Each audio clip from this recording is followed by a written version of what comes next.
certain extreme situations, the law is inadequate. In order to shame its inadequacy, it is necessary to act outside the law, to pursue natural justice. This is not vengeance. Revenge is not a valid motive, it's an emotional response. No, not vengeance. Punishment. Tonight we have a chance to say, yeah, you're right. We're too extreme, we're too wild, we're too out of control, we're too full of our own shit. Or we have a chance to say, hey, fuck you, you're wrong.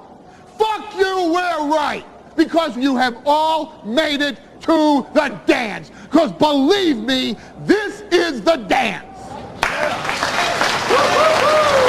Start the show.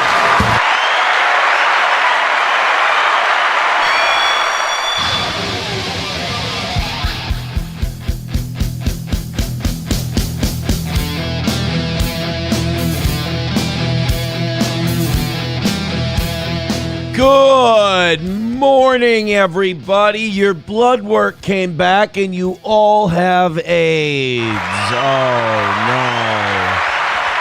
That's not good. You don't want that. That's the last thing you want your blood work to say. Number 2, hepatitis. Neither of them are good. People still to this day debating whether or not Jenny died of AIDS or Hep C. And I don't know if Zemeckis has really come out and addressed this controversy, but I've always been Team AIDS. I don't know about you. I mean, I didn't realize Hep C was a possibility until. Yeah, oh yeah, there's a lively internet debate on this issue that you may not have known. Just assumed. Yeah, well, just assumed AIDS. Here's the deal. The difference between you and I is I'm tuned into the underground, you know? I got my ear to the streets. You're mainstream, Okay. you know? Okay. I'm a beatnik. You're a guy. All right. I'm coffee shops. I'm coffee shops. You're Capitol Records, baby. Well, I guess I was Team AIDS then too. I just didn't realize there was another team to root for. Look, I don't mean to be a hipster about it. I still am Team AIDS. But Hep C does sound, it's plausible, you know? It's kind of like everyone's got their favorite Kennedy conspiracy theory. There's something always funny to me about referencing a presidential assassination and then playing a wrestler screaming his name at the top of his lungs. But everyone has their favorite Kennedy conspiracy theory, but they've got that other one they're willing to entertain. Mm-hmm. That's how I feel about the Jenny hepatitis theory. Okay. Yeah, you can. This is all very Googleable. I'm surprised that in your infinite boredom, you've never Googled what did Jenny have. I just, I guess before we reached that point, I found something else to do. You talk about a guy getting his dream girl, but she's well past her prime. Like, Forrest loved prime Jenny when she was very, very attractive. I mean, still super fucked up, you know, on the account of her whole molested by her dad thing. Which I wasn't, like, I was in my late 20s, early 30s, and had seen Forrest Gump 100 times before I put 2 and 2 together on that. Oh, about how he really loved his daughter. He was always kissing and touching her and her sisters. So I didn't put that because here's why I never put it together till later. I was molested by a priest. No, I was like 11 when I saw that movie, 12. Mm-hmm. And you don't think about those kind of things at 12 years old. You don't think that you're not that dark. And as I grew up watching it, I was like, oh, I thought he was like just a drunk who beat him, which, by the way, still very bad. I don't mean to say just. Like, he just drank rye for breakfast and smacked around his kids. It was this way, but in a Yeah. better world, he was just hitting him. Like, Yeah, right. In my idea of a better Forrest Gump, like the people are treated better, Jenny's dad just, you know, put rum in his Honey Nut Cheerios and then bounced his kids off the walls, which is still very bad, but it's better than child molestation. Right. So I didn't know about that, but like Forrest loved her through all that and like still, took care of her and everything else. And she doesn't come back to him after she's just been pumped full of random disco cum and run through and track marked up, and she's riddled with AIDS. And from the one time he shot his goo in her, she had a kid. And she comes back to him like, hey, dog, I'm a single mom. I'm a waitress. I've got AIDS, and I'm back. And you got a whole bunch of money. Well, that's true, too. Yeah, you got shrimping money. You're a ping pong champion. How fucking baller would it be if we could remake Forrest Gump and Forrest tells her to go fuck herself? And, like, she comes back, and he's like, leave the kid, take the cannoli. And go twist. Like, yeah, get the fuck out of here. Go count your T cells while you still can, you fucking two-timing devious whore. But give me a little try to run your way out of some leg braces. I'm yeah. I'm going to raise your child. Exactly. Through sheer willpower, I broke... What the fuck did he have? Not cystic fibrosis. What's the one? I beat spina bifida through sheer force of will. How about you go fuck yourself? And I'm taking my kid. That would have been a great end. As a youngster, the guy and the girl, I think this maybe shows my wear and tear of age and experience and bad experiences. This is maybe how I process trauma.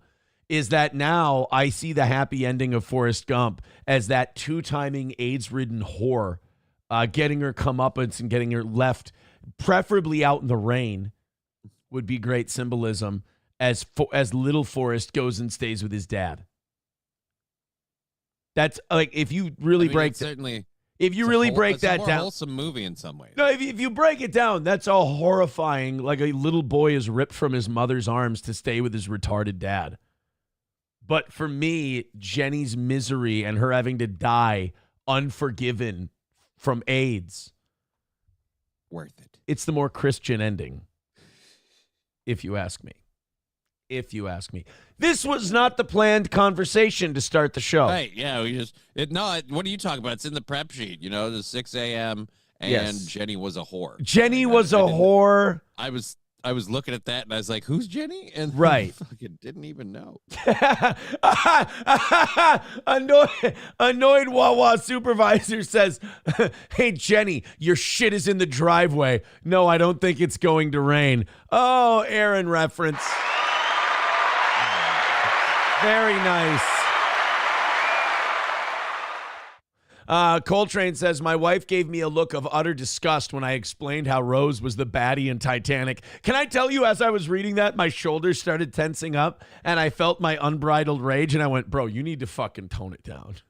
Like, I just had all in the 3.5 seconds it took me to read that, all those thoughts processed through my head. I went, let's fucking get Rose today. Let's hammer the fuck out of that bitch. And then my shoulders went, yeah, let's fucking attack. And then the rest of me went, dude, you can chill for a minute. Like, it's okay. You don't need to attack every woman in movie history. It's just a movie. It's not going to hurt you. Scarlett O'Hara was a bad bitch, though. I'll give you that. Scarlett O'Hara, she was okay. Wait, was she the racist? Can I be honest? I've never seen that movie. I just wanted to name an old-timey woman in a movie. All right, here's a woman who's a badass. Ready for a badass woman in a movie? Okay. The maid in Mr. Nanny. Remember how she was always beating the shit out of Hulk Hogan, like hitting him with a pudding spatula and shit? Yeah. I mean, she had balls. Next time, I'll just serve it in a bucket. Like, she gave the Hulkster shit. Of course, the maid played by everyone. You know this, right? Who played the maid? Kamala, the Ugandan giant. Oh, dear Lord. It's a woman. No, badass. And also, can I say another badass woman in movie history? The maid in Billy Madison. Basically, I'm a big fan in cinema of strong black female maids. But are you a strong black? Well, I suppose. Yeah, she's not a slave. You're employed. Yeah, she's not a slave. That would be wrong. That would be morally inexorably linked from the film and make them both not comedies anymore. Could you imagine you take a soft comedy like Billy Madison or Mr. Nanny and then you find out that like the dad in Mr. Nanny is secretly keeping slavery alive through a cabal in his company, or like Mr. Madison is he's not paying that woman but saying, you're getting room and board. I'll kick you and your children out on the streets, you bitch. Now take my son's temperature rectally. And that's that. See, now do you see how that would kind of ruin? Don't break eye contact with him the whole time. When he talks to his shampoo and conditioner bottles, you fucking humor him. Do you see how that might ruin a comedy? It does. It does change the tone a little. Yeah, a little bit. A little bit. Nomo says, go to your Black Panther party, bitch. oh boy. That would have been that dude. You know how Forrest Gump is about how he like caused all these historical moments? Right. How about this one? Jenny is the one who starts the AIDS crisis in the black community because Forrest sent her away, kept his kid, and she went and got trains run on her by the Black Panthers and gave black people AIDS. Huh? They renamed her the Tuskegee experiment. She's the... There.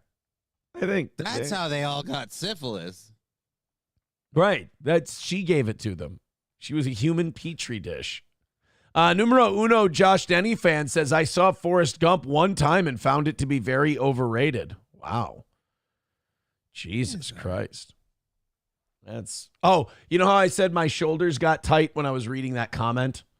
Mm-hmm. Das Optic Nerve says, what shoulders? It's not. It's hurtful. It's not very nice at all. That's completely unnecessary. Roots Calhoun says, pudding spatula. You have a spatula dedicated to pudding? Don't sit here and fucking crack whip if you haven't seen the 1996 Hulk Hogan classic, Mr. Nanny. She's making pudding, and he puts his finger in the black woman's pudding bowl, which is a metaphor. Mm-hmm. Hogan wanted to fuck the fat maid. And he went and he tasted it, and then she took the spatula that she was stirring the pudding with and mushroom stamped him right on the head. Right on the head. Eric Hartman says, remake Who's Eating Gilbert Grape. Oh, that one's boring. The mom gets gastric bypass surgery, and they just kind of live a general white trash existence with a retarded kid. It's about it. Johnny Depp's always kind of sad.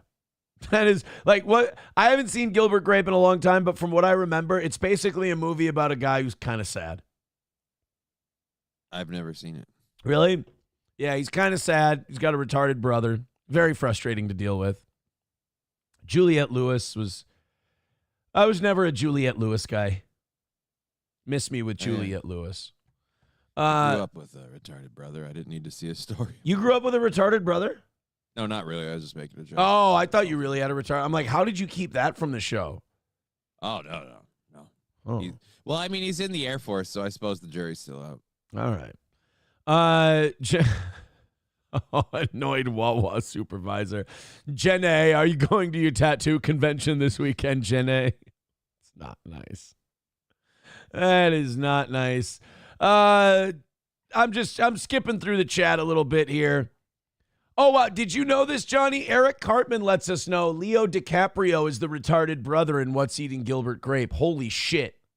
I did know that because I saw something about I thought it was Michael Rappaport this whole time. Look, just because you're not Leonardo DiCaprio doesn't mean you're not dope. That's right. Just because you're not chosen. Dude, I'm Catholic. I was chosen for butt termination. How do you like them apples, Jew boy?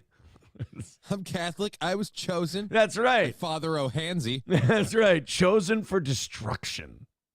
Dr. Silverwolf starting us off with $5 this morning says goal still says Monday.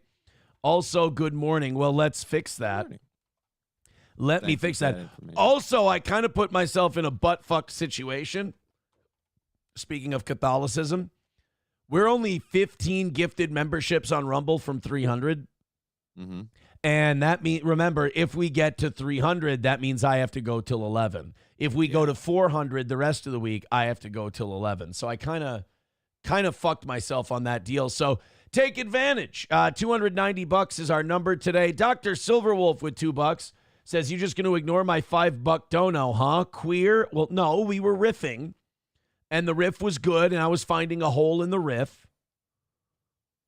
Just squeeze you in. I was going to get there.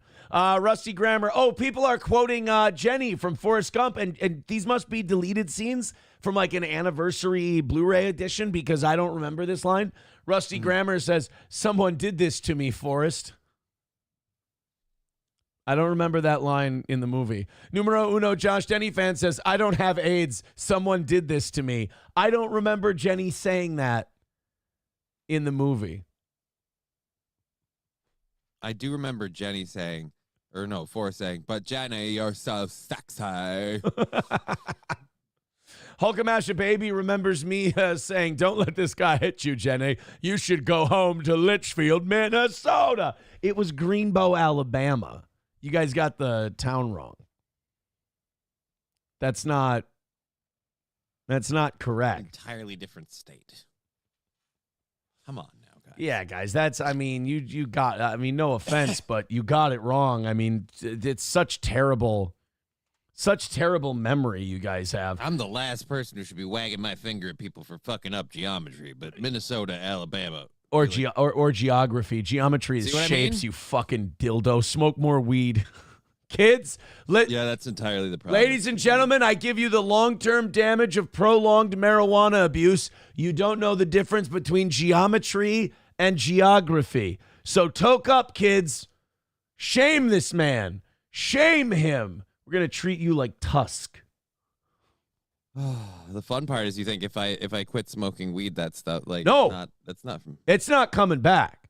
I'm sorry. No, the damage you've done is done. Again, I love that you just know that this is marijuana. It's all marijuana.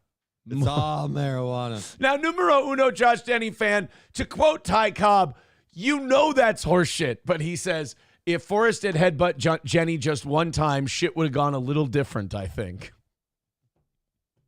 That's not. MSO letting us know that Jenny and Forrest Gump owned several green dildos. Oh. We came up with an idea to stop the dildo thing. Okay. And it also solves another problem. The Minnesota Vikings fire those two really, really, really gay male cheerleaders they have. Mm-hmm. And you employ them as like the dildo cleanups at the WNBA games. They get those things before they hit the ground and add them to their collection. And everybody's, because a lot of Viking season ticket holders are threatening to get rid of their season tickets if the Vikings don't get rid of those two uncomfortably gay dudes on their cheerleader. And they are, dude, they're one more insult from dad away from trans. These guys are fucking gay, bro. These are some I know the picture we saw of one of them definitely looked like he could be of that persuasion, but I didn't see the other, so. Yeah, that's... Numero uno, Josh Denny fan says, the saddest part was when Forrest told his son that Jenny wasn't really dead. She was just busy making candied bacon. Jesus. Eric Cartman says, remake Philadelphia with Aaron playing the main character, Andy Beckett. He's already got the AIDS lesion on his head. Yeah, Johnny, you can, I'll be on the stand and you'll be like, do you have any other lesions right now? Like, yes, on my torso. And I just unbutton my shirt and it's just AIDS lesions and titties. That's all it is. That's all it is. All right, guys, we have a lot to get to today. We're very busy. For those of you who think Nick Fuentes is a Fed, you're going to love today's episode. And thank you, numero uno, Josh Denny fan, for informing me of this. We did have a Nick Fuentes clip for today, but it was not this one. Numero uno let me know about it in the chat before the show started. YouTube chat, good place to be before the show. You can get my attention for stuff. But Milo Yiannopoulos, who totally isn't still fucking gay, they have apparently there were some text messages that Milo or Nick Fuentes was unleashing because Milo was accusing him of being a Fed from January 6th. And it got, you know what? It got bitchy. Two probably gay dudes sniping back and forth at each other. It got pretty gay. Bigot on socialist media says Alex Jones said Nick isn't a Fed. All right, we'll add that one to the list too. So we got a lot of people weighing in on is he or is he not a dirty, filthy Fed. And I mean, Alex Jones still has some credibility in the biz. So we'll get to all that today. We are, like I said, we are very busy. I know somebody said that, they were explaining Titanic to their girlfriend about how Rose is the bad guy, and she is. She's a narcissist. She's kind of a sociopath in that movie. But women hate that. Women don't like it. Guys feel liberated because they can finally express their opinion of what they see when they were made to watch that movie. But women hate it because it shatters their whole reality. Modern millennial women have patterned themselves after Rose in the Titanic and that greedy fucking bitch in The Notebook. Those are the two women that modern women have modeled themselves after, and this is why they're all fucked up. You have the girl from The Notebook who had a guy, kept a poor, poverty-stricken painter, handyman guy on the payroll, and like kept him on the side. Never left the totally rich guy. Eventually leaves the totally rich guy after psychologically dismantling this other man. Fucks everyone over, but she gets what she wants in the end. The only justice there is in The Notebook is that fucking bitch's brains turn to mush. But here's the problem. It only tortures James Garner, who now goes and reads to this fucking whore every day. I'm glad I didn't see that movie. She's the bad guy in The Notebook, too. In Titanic, Rose was with that guy for the money. She stays with him for the money, so already she's compromised. Then she goes... It was a family arranged marriage, but yeah. But still, then she goes and fucks this poor hustler, shyster, fucking scammer. By the way, Leo DiCaprio is a piece of monkey shit in that movie too. Like, he's a scumbag. You keep your wallet in your front pocket around that fucking prick. She goes and she fucks him in a car. By the way, the Owen Benjamin Whore of Babylon analogy is beautiful. Unbelievable in that. She goes and fucks him in the car, and then all of a sudden they're in love after meeting each other on a swingers cruise, but not in love with him enough to share her fucking door and save his life. He could have been on that fucking thing, but nope. I just, you go and slip beneath the icy waters of the North Atlantic. So the two most modeled after female leads in a movie are two of the most selfish, narcissistic bitches. I mean, pitting people against each other is kind of like, that's a narcissistic trait, like basically trying to use people as your puppets for your own emotional gratification. So two of the most evil fucking women in movie history, and women love them, adore them, and model themselves after them. And you wonder why I'll never vote for a woman for president. Didn't realize that the Titanic was the entire justification for not voting for. It's part of it's a good representation. No, I already had the idea, and those two movies just solidify it for me. I feel like they should remake Titanic, but before they leave, DiCaprio and his friends should go running in a little more festive clothing, like they're on vacation, like maybe something Hawaiian. Maybe a few pineapples. I don't know, something. Oh, okay. I thought you were going to go real dark on that one. I thought you were going to say Leo and his friends should run in. And I'm like, this is starting to sound like a start of an SVU episode. Take it easy. They ever done a cruise ship episode of SVU? Kind of like the Brady's go. You watched a lot more than me. Like the Brady's go to Hawaii. Like they never did an on location kind of a deal. That's too bad. Numero uno, Josh Denny fan says, Owen Benjamin trying his hardest to get involved in this Fuentes fight and no one really paying attention to him is a really bad look. Pathetic. I'll never say pathetic about Owen Benjamin. He's a visionary. He's great. He's wonderful. All right, let's get into today's show. 285 is our number for today. I have a great idea. This is such a good idea. You ready for my awesome idea? Yep. Throw irresponsible amounts of money at us at the beginning of the show until the goal is gone. I like that. I'm talking like 50, a hundo. Just get fucking weird with it, and just let's basically just do a stupid show on Tuesday. You like that one? It's not a bad idea. You like that idea? I came up with that just now. Nova says it's a bad idea. I generally always do the opposite of what Nova says. So if you guys want to be like Nova, hold on to your money. If you want to show Nova that he's a retard, $50, $100, just keep banging those out until we call it a win for the toe. Or like 10 gifted memberships on Rumble. I think those are cool too. What do you think? I think 10 gifted memberships on Rumble would be pretty sweet. Plus, Yeah. you said you're, like 15 away from that extra half hour? 14 now. Look out. 14. Look out. Bigot on Socialist Media says they're just pushing Nick further into the mainstream.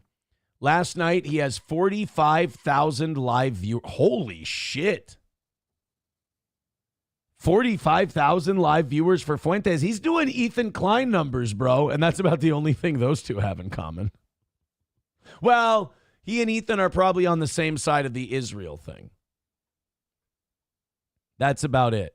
But yeah, 45,000. Well, here's the deal. He was one of the first to really start shitting on Israel and really going after him and all that. So now with all this Israel-Palestine stuff going on, it's like he's kind of the OG of it, so he's reaping the benefits, in fairness. Eso Horny with $5 says, hey, Steel Toe, any advice for my old boss being sued by Stuttering Juan? Johnny, nice shirt, brother. Thank you, I so horny. Yeah, well, I mean, look, some of you are going to hate. If you hate Steel Toe, get ready because you're going to have to admit I was right and you're going to hate it and it's going to be bad. I told you. Like that whole John suing Carl and Shuli thing. I told you guys, do a real show. Do your own content. Talk about the news. Talk about shit that's going on. Challenge yourself. Do a real show. I said it. I said they can't do it. They would make no money. They'd have to leave the internet. They couldn't do it. They can't do what we do. They cannot do what we do. And I know that upsets a lot of you. Leave your copes at home. I'm just going to go off on this one because this is another victory lap. I said this years ago.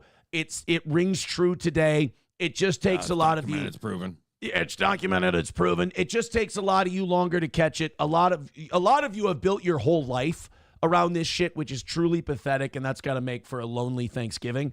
But it's been torn down, and I told you it would happen. These guys are being sued because they lived off of someone else. You cannot live off of someone else and not have it come back to you in some way. This is your punishment for being a hack. No offense, but when you're a hack, you just do the same thing over and over with the same people. You never change. You're not covering anything. You're not doing your own content. You're living off of someone else. You're being basically an online parasite. You're garbage. I told you, and I told all of you, that they can't do what I do. They can't pivot. They're in for a penny, in for a pound, and this will ultimately yield consequences that may even be greater than the benefits. Here it is. Here it is.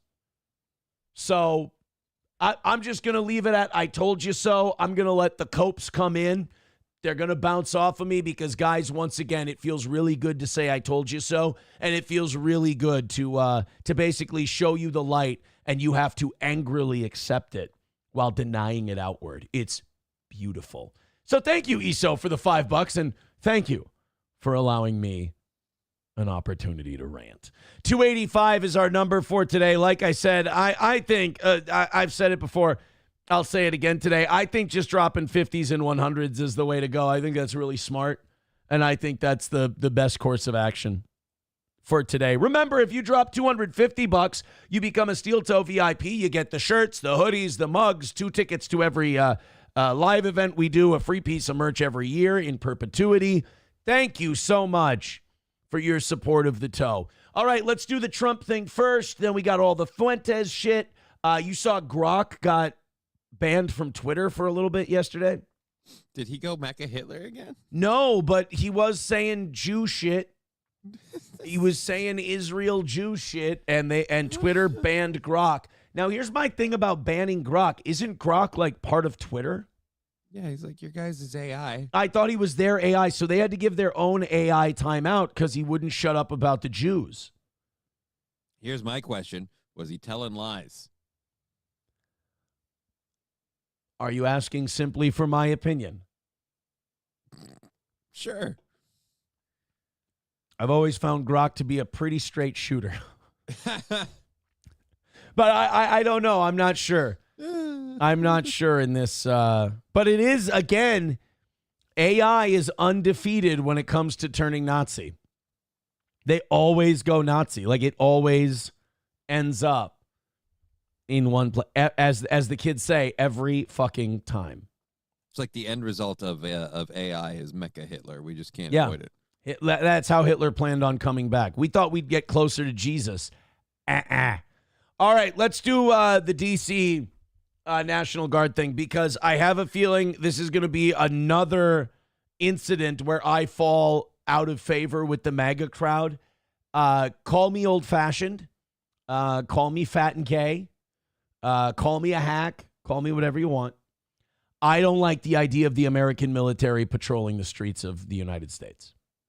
I really don't like the precedent it sets. People keep pointing out to me that the federal government has controlled all of these aspects of D.C. before, like even as close as the 80s. And I'm like, still, it doesn't seem like the wisest idea to be like, hey, shit's not working. Let's just I'm not. That's a good point you raise. I'm not getting into an argument of whether or not they can do it.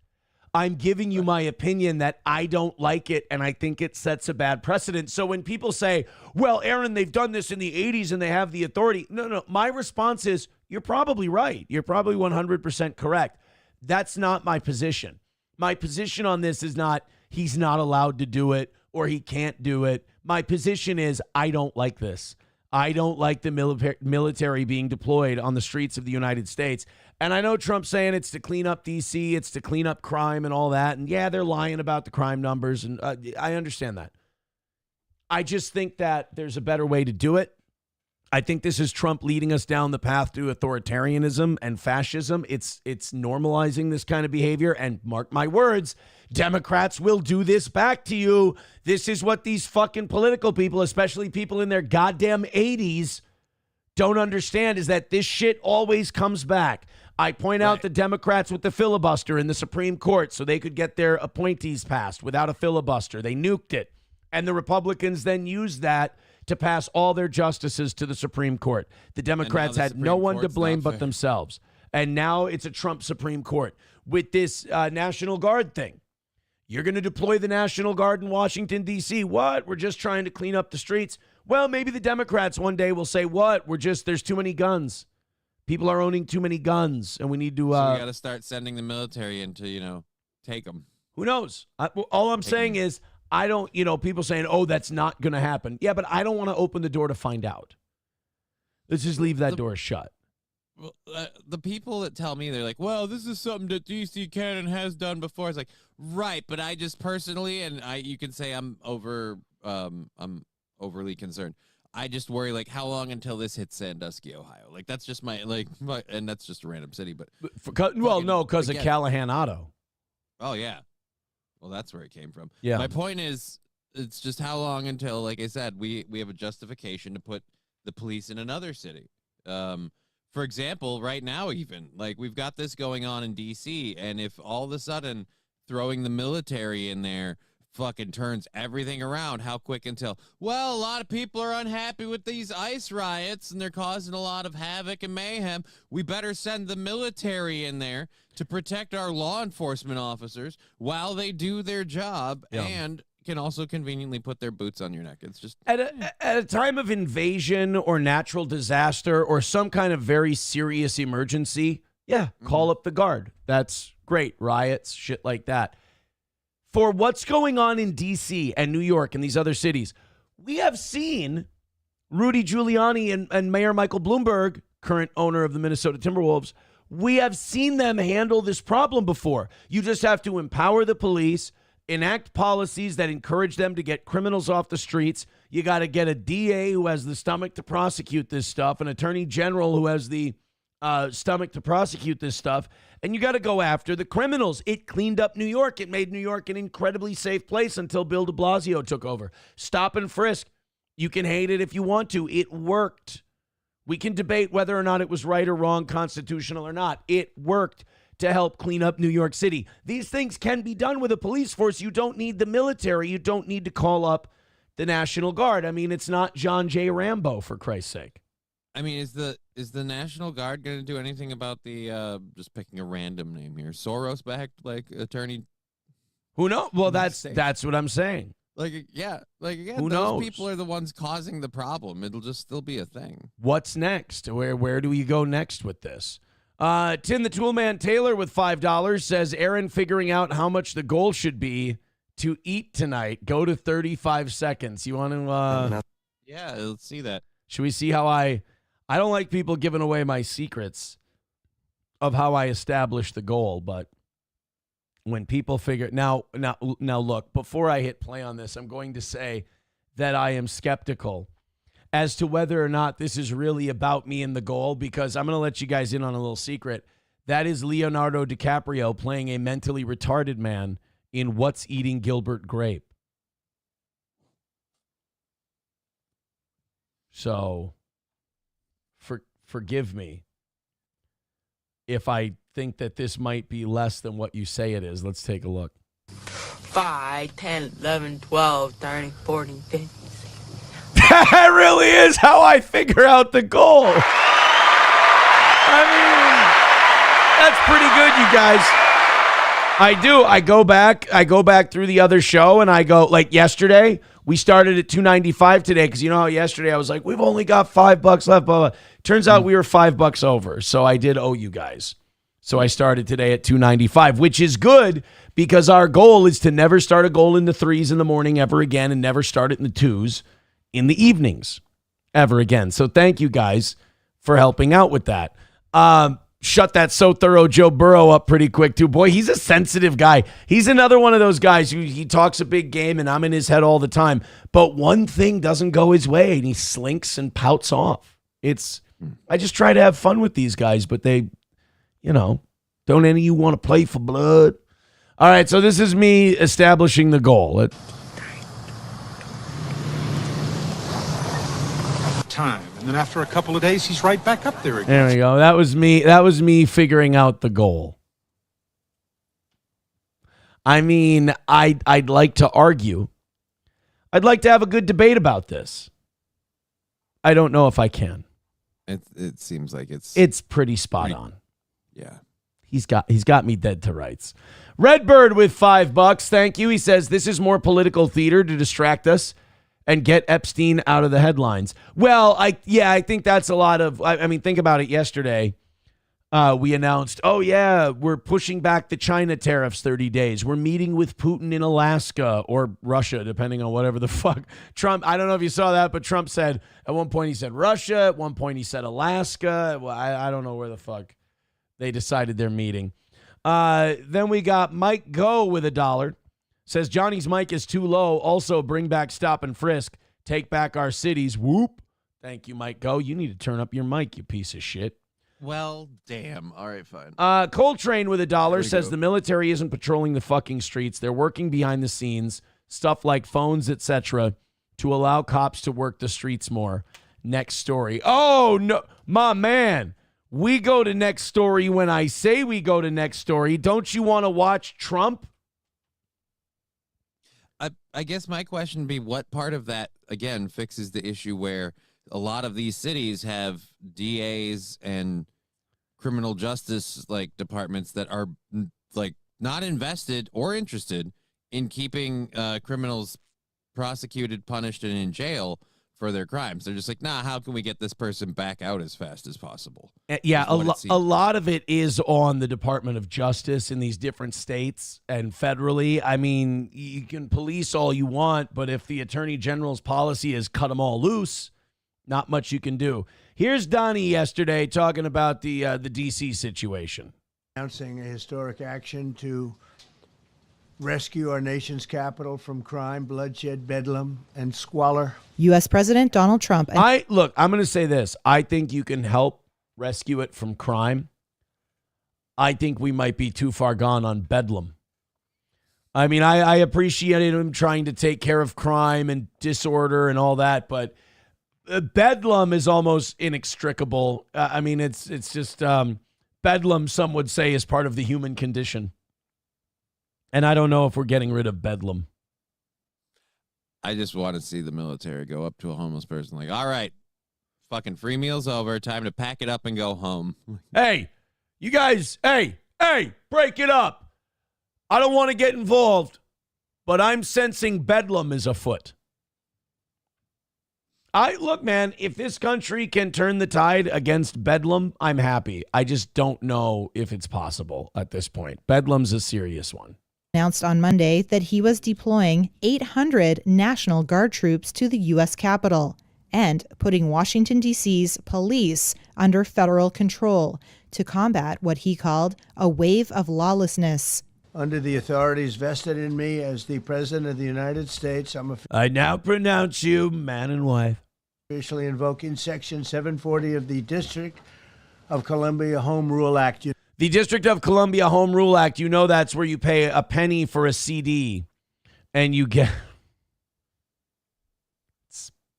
Stupid joke. You know what that is? And placing the D.C. Metropolitan Police Department under direct federal control. In addition, I'm deploying the National Guard to help reestablish law, order, and public safety in Washington, D.C., and they're going to be allowed to do their job properly. Trump's announcement, made with his Attorney General and Defense Secretary at his side, is his latest effort to target Democratic cities by exercising executive power over traditionally local matters. Yeah, I don't know if I like that precedent being set. Not only that, but whenever I see Pete Hegseth, I think of, like, that's the face I think of when I get a call telling me my car warranty has expired. I imagine Pete Hegseth. Just looks a little shifty. Yeah. Okay. He said Attorney General Pam Bondi will oversee the D.C. police force takeover. Oh, great, which means we'll never hear about it ever again. I mean, if Pam Bondi's taken over, guys, you don't need to worry about it. Next week she's going to tell us there is no Washington, D.C. National Guard. It was all a hoax by James Comey. She's going to let us know that the D.C. Metropolitan Police Force, what's that? That never existed. You guys are fucking crazy. I'm glad You Pam said it was on your desk. You know, they had to mute out this part of the press conference and talk over it because all you could hear was from the background Dan Bongino yelling, "Cunt! Cunt! You cunt!" You're like, Jesus, Dan, let it go. We're starting very strongly with D.C., and we're going to clean it up real quick. Trump has dismissed criticism that he is manufacturing a crisis to justify expanding presidential authority. Yeah, see, that's bullshit. He's not manufacturing a crisis to expand presidential authority. That's ridiculous. He's capitalizing on an active crisis to expand presidential. That's ridiculous. He's creating a crisis to distract from Epstein. Totally different, you guys. Come on, grow up. While he spoke about the city in the grips of crime and homelessness from inside the White House, protesters outside rallied against his actions. The Democratic mayor of Washington, Muriel Bowser, has pushed back on Trump's claims, saying the city is not experiencing a crime spike. Statistics show that violent crime in Washington, D.C. hit a 30-year low in 2024. Well, then problem solved. They also found that D.C. was manipulating the data and in some cases just not reporting it. So yeah, I was about to say your crime statistics tend to be low when you never report. Yeah, that's a good way to keep them nice and low. And we will bring in the military if it's needed. I don't want that. The U.S. military is generally prohibited under law from directly participating in domestic law enforcement activities. Johnny, time for your civics lesson. What is that called? What is the Latin term for not allowing the military to... I have no idea. I don't speak Latin. Posse comitatus. That is what that's called. Sounds like a fucking hors d'oeuvre. You know who taught me that? Who? You know who taught me posse comitatus? Alex Jones. Oh, that's right. I was wagering it was a movie, and so I was like, all right, what is it? The Siege with fucking Bruce Willis? What are we looking at? And then nope. Or wait, was he in the Siege? Nova is trying to send the show $50. He says Rumble will not let him. Says he wanted to send $50. I don't understand why this isn't working. I'm sorry, buddy. It might be the card you're using. He wants to know why he's trying to send us $50. I want to read his message either way in the hopes that he'll send it to PayPal or Venmo, because I'll be honest, $50 is really great for the old steel toe. I love a $50 donation. It would also get us under $230. So anybody who drops in $50 right now, make sure that $230 does not become a thing. He does say, why do you pay Johnny money when he can't be bothered to keep his eyes open for most of the show? You closing your eyes? No, I'm having a lot of trouble with muscle spasticity, and I'm yawning because it's early in the morning and I've been fighting my body. You closing your eyes? You keeping your eyes shut? Is that what you're doing? I'm gonna wager here though, and he can put it in to prove me wrong. I'm gonna say that Dono's a piece of shit. You think he's a fucking lying sack of shit? You think Nova's probably a lying cunt? Well, I'm sure nobody could prove him wrong with something as simple as like a $10 drop. There's no way anybody could drop in $50 to show that Nova's completely full of shit. I think Nova probably just doesn't have the $50 and he really wants my attention. And then he really wants me. I think what Nova wants is he wants to see the big blow up where I finally can your ass. I love that that's the theory, the idea. Like, watch this. I'm going to send a comment that'll get... And Aaron's going to lose his shit at Johnny. So, yeah, why don't you keep your fucking eyes open, you piece of shit? I don't know. I have a fucking condition. What do you want? Here's a completely reasonable thing that I would totally say. Nova's not psychotic, and he's got a great point. Why don't you fucking keep your eyes open? See, you say totally reasonable, but that tone just doesn't sound reasonable. I'm saying that he's really reasonable, and he's a smart guy, and he's sharp. But he can't figure out how to donate money on Rumble? He doesn't know how. I'm a retard, and I can get that done. No, he doesn't have $50 on his card to do so. I mean, I'm sure there are other people. Approachable says, Rumble won't let me send over 20. When I try, a thing pops up that says you already own this item. Oh, God, I really am a slave. Well, here's what I say. You guys all give money on Rumble. Let's test it out. Maybe Nova's right. Maybe Nova's got a great point. Maybe 50 can't come across, and I'm being a dick. Maybe Approachable's right. 20 doesn't come across. 50 doesn't come across. I think we should put this to the test. And while we're at it, I would test out PayPal and Venmo too. I would also test out YouTube. I would see whether or not these can work. You know, when I say the goal is life, quit thinking that I'm fucking around. I mean it. Veldrain with $1 says, I don't know anything about those paddy wagons coming to get you. It's a paddy roller. Thank you very much. All right, today I'm announcing that the National Guard is coming out there to arrest people. So run, the paddy roller gets you. Run, you better get away. Labglass with $5 says, I wanted to send you $5 million, but Rumble won't let me, so here's $5. Wow, you know what? Rumble's really fucking us out of a lot of money. I got 2 people so far donating to the show saying, I'm trying to give you millions of dollars, but it won't work. That's too bad. You know what, guys? Keep testing it out. Let's see if it works. I think a $20 test is in order. A $50 test is in order. We got to see if hundreds work. Right? I think. Start dipping their toes in there and figure out what comes across. Yeah, you definitely got to see if hundreds can work because we need to know if these kind of things are feasible. I just don't. I thank you, Nova, for giving us the idea to test out the Rumble donation system. I'm happy that you could do that for us. All right, let's get into some of our nonsense here, some of this Nick Fuentes stuff. Again, thank you, numero uno Josh Denny fan, for sending this in. Because this to me, this Nick Fuentes thing has been something that people have been talking about for a long fucking time. I mean, whether or not Milo Yiannopoulos is a Fed. And, you know, I get it. I understand it. Someone's sending me, see, this legit happens when I try to send a $20 drop. Oh, wow, he's not kidding. All right, so we're full of shit and I'm an asshole. All right, we got that clear. Keep trying. Keep trying. We'll see see if it does it for gifted memberships. Maybe it's a little different. Maybe Rumble's demonetizing us because of all of our Jenny talk today. Our Jenny talk fucked us over. Guys, we got to stop that toe. They're dropping the J word. What, Well. Juice? No, Jenny. All right, yeah, cut him off. Silverwolf with $2 says they aren't fucking with you. It's done it to me a lot. Well, here's what I say then.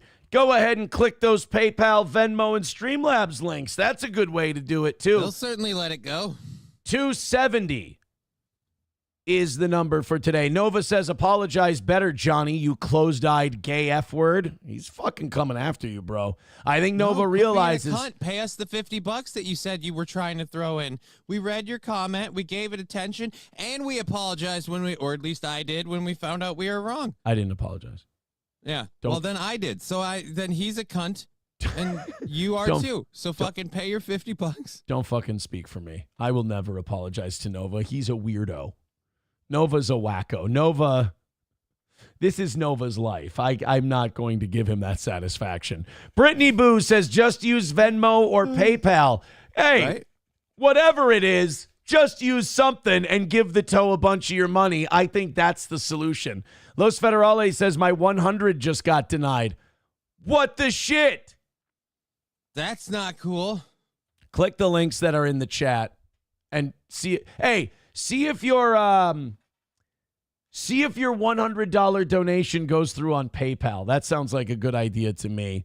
Approachable says it's only $20 donos. That's why Fridays I have to send 2 10s or PayPal 20. That's weird. All right, I want to keep this Nova Johnny feud going, and then we'll get to Nick Fuentes being a homosexual. I just figure internet drama is a good way to get into gay things. It's like zinc. It opens up the pathway so you can receive the medicine.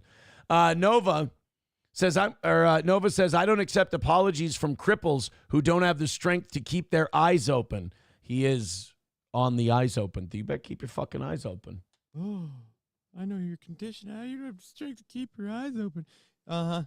So he doesn't accept my apology, but he hasn't explained at all why he can't actually pay. Hey, your eyes are closing. Up here. What are you talking about? Up here. Your eyes are shutting. Open. Come on. Right here. They don't open any wider. Keep them on home base. You look Asian. I think you realize, like, literally, I'm slowly losing the ability to hold my right eye open. Like, overall. Are you really? Like You're turning into a... Yeah, Holy like shit. slowly, this eye is I'm losing control on this side of the face. Like, I think you might really have MS. right? You might want to get that checked out. Yeah, probably. Numero uno, Josh. Either way, where's that $50? Yeah, I do. These $50 don't come in. I get distracted.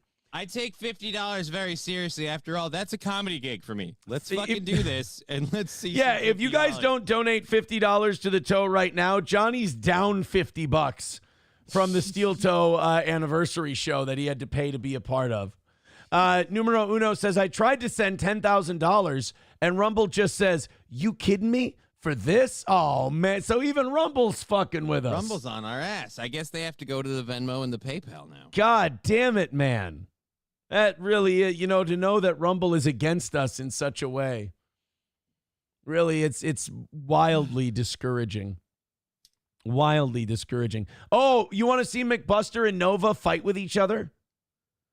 Okay. McBuster is very good at these chat fights, I've found. McBuster says, Nova is fucking boring. This is fucking boring and beneath all of us. Oh, shit. He just said Nova is beneath all of us, which is accurate. But still, Nova responds by saying, McBuster, need some butthurt cream over there, kiddo? Dude, no offense, Nova. So you just wanted to hand the win to McBuster? Nova, no offense. You're fucking terrible at this, dude. Jesus. You want some butthurt? The jerk store called, and they're running out of you. Whereas McBuster responds with, shut up, Nova, you boring cunt. You do nothing. Funny and accurate, honestly. Right. Nova, swing and a miss, try again. One thing about Nova is he gets his cuts in. Mm-hmm. That's for sure. Tin the Toolman Taylor weighing in and says that was a lame comeback.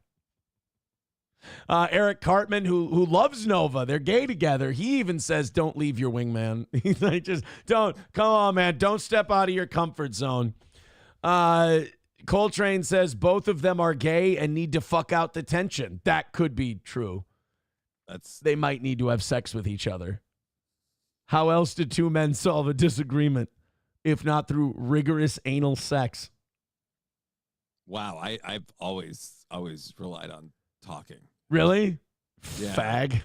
I've never had to go to anal sex. Oh, I've never wow. had to take it to Pound Town to Yeah. solve the dispute. Your dick stays dry in an argument with a man. Gayest thing I've heard all day, to be completely honest with you. Thank you very much to Eagle of America for gifting a membership. I think you guys might be lying about these donations not coming through. Eagle of America was able to gift a membership, and now we're 13 gifted memberships away from me having to go until 11 today because we'll be at 300. Yeah, I think McBuster beat Nova. It's pretty much a unanimous decision at this point. Somebody, too, says, butthurt cream, LOL. Damn, he got him. Yeah, he's just being mocked now. It's just never-ending mockery and ridicule. And quite frankly, I don't want to be a party to it.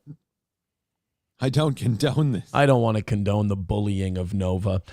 So Elon Musk and Milo gathered together yesterday on Twitter to, speaking of gay anal sex, Elon and Milo decided that they would target Nick Fuentes and basically say, Nick's a Fed. Now, that's interesting to me because, nobody's fully explained to me why Nick Fuentes is a Fed, other than he seems to be really aggressive with like an anti-Semitic, racist opinion. And as he gains followers, it delegitimizes right-wingers. It makes them all look like they're just a bunch of Jew-hating, black-hating, frothing at the mouth bigots. So if you can put that forward, then you discredit the right. The only problem with that, and look, man, you're preaching to the choir here. I'll buy a good conspiracy theory. The only problem with that is Nick Fuentes is now, as a shoot, becoming very popular. They've debanked him. They've taken him off every platform. He's coming back. And he's coming back in big numbers, and a lot of it is because of what's going on in Israel, what's going on in Gaza. People see him as a guy who seems to be right about this shit. So I don't know, man. The Fed thing, I think as he gains more credibility on this stuff, I think the Fed thing, like Baked Alaska, I buy the Fed thing because he got arrested for January 6th, and he got away with it.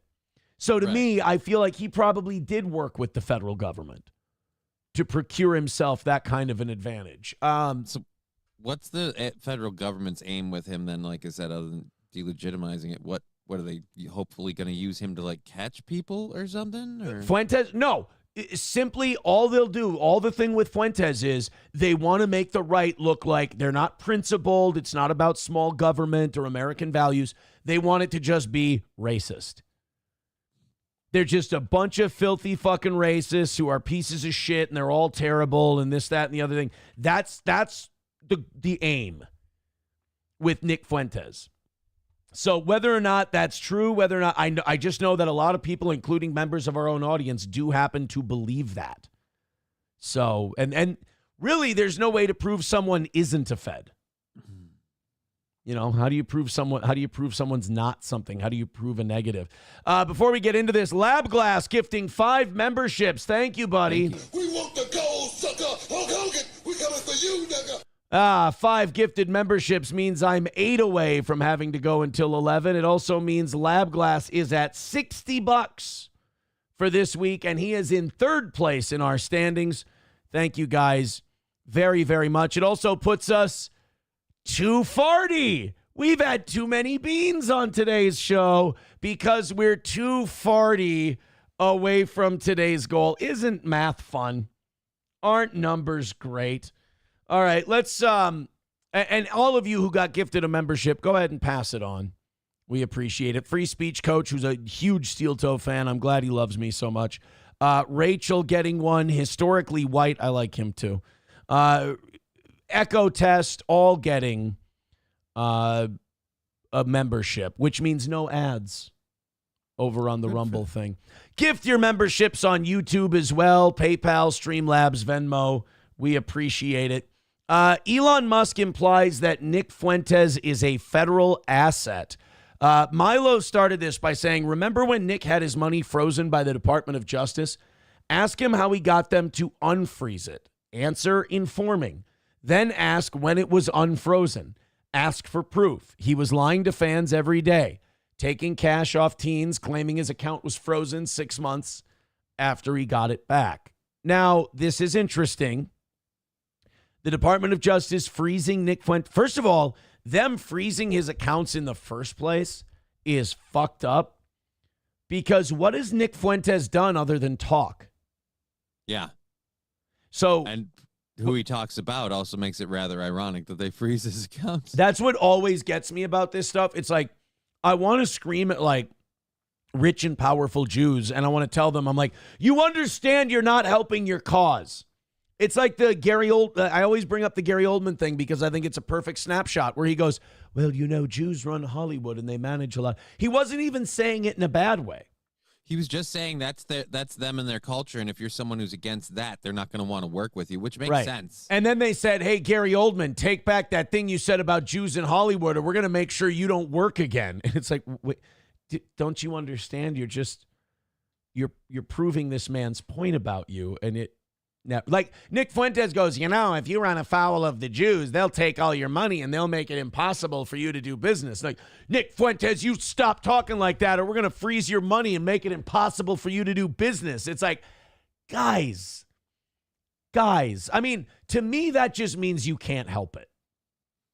I mean, if you do something that's like that tone deaf, it just means you're acting on impulse and you can't rein it in. So, I don't know how much of what Milo's saying is true. I don't know the timeline of Milo Yiannopoulos having his accounts frozen by the Department of Justice. I thought it was like payment processors that were freezing his funds, not, you know, the Department of Justice. But then if they did unfreeze it, Milo says it's because he informed. You guys got to bring me more than that. Who did he inform on? Who did he rat on? Who did he give information about to the government? It's not like he was involved with like January 6th or anything else like that. Like he just does his show. I mean, he informed on was it Destiny when he was sucking his dick? Was he the guy who let it out that Destiny was sucking the dick? I don't think he was. You don't think he was sucking Nick Fuentes' dick, or you don't think? No, I don't think Destiny was sucking any dick. Who was sucking whose dick? I have no idea. With those two, I'm going to say mutual. Yeah, probably. Yeah, little of column A, little of column B. Elon Musk then tweeted, doesn't make sense that the FBI leaves Fuentes alone unless he is an asset of some kind. What are you talking about? He's doing a show. Doesn't make sense that the FBI leaves Fuentes alone. First of all, the guy can't bank. I don't know if they've really left him alone. The guy can't have a fucking bank account. For God's sake. Well, I thought that's what that tweet was saying, is that the accounts were unfrozen. He got them back. No. He still can't be on like payment processing and shit like that. Oh. So the government unfroze his accounts, but certain other group of people are still holding that hammer down. I get you. Bapa Shab says all of these people are pedantic, glowing retards. So he says everyone screaming Fed in this instance is in fact a Fed. A Fed. That's an interesting takeaway from the whole thing. You're all a pox on all your houses. You're all a bunch of Feds. You know what? I kind of like it. Los Federales says, okay, tried sending you 50 through PayPal. Didn't work. I tested it with Johnny's PayPal, and that worked. Enjoy the 50, John. Hey, what the fuck? You understand Johnny can't exist without us hitting the goal for. What are you doing? What are you doing? Los Federales, how dare you? All right, guys, the PayPal does not work according to Los Federales, and a PayPal has not come in today, so maybe he's right. Click the link in the chat, Streamlabs or PayPal. They both go to the same place, and see if it works. And Johnny, did you indeed get one from Los Federales? Oh yeah, he's being completely honest. That there's no lie. Thank you very much. I'm gonna throw that to my show's goal for today, to knock it out and put it into tomorrow, because we're at the bottom of that. So I gotta update my sheet here. Meanwhile, I'll go ahead and just close up shop. Thanks. I guess I guess I'm just, fuck me to death. Jesus Christ. I'll go ahead and shut her down and Johnny can starve to death. It's fine with me. It's a pure spite move. It'll be difficult, but I'll survive. It's a pure spite move. So Nick Fuentes responded to all this Fed talk. Okay. And I don't know, there's something about like Nick Fuentes being kind of a gay kid, as Tucker said, a weird gay kid in his basement. Mm-hmm. I kind of like that he's a weird gay kid in his basement. Hear me out. Because him being a weird gay kid, when he addresses dramatic accusations like this, he's always very entertaining. I mean, when are gays at their best? When being dramatic. When there's gossip and drama going on. So Nick Fuentes always does a good job in these situations because he gets to be all gay. So this is Nick Fuentes. Tap into his strengths. This is Fuentes talking about Milo and Elon's accusations that Nick is, in fact, a Fed.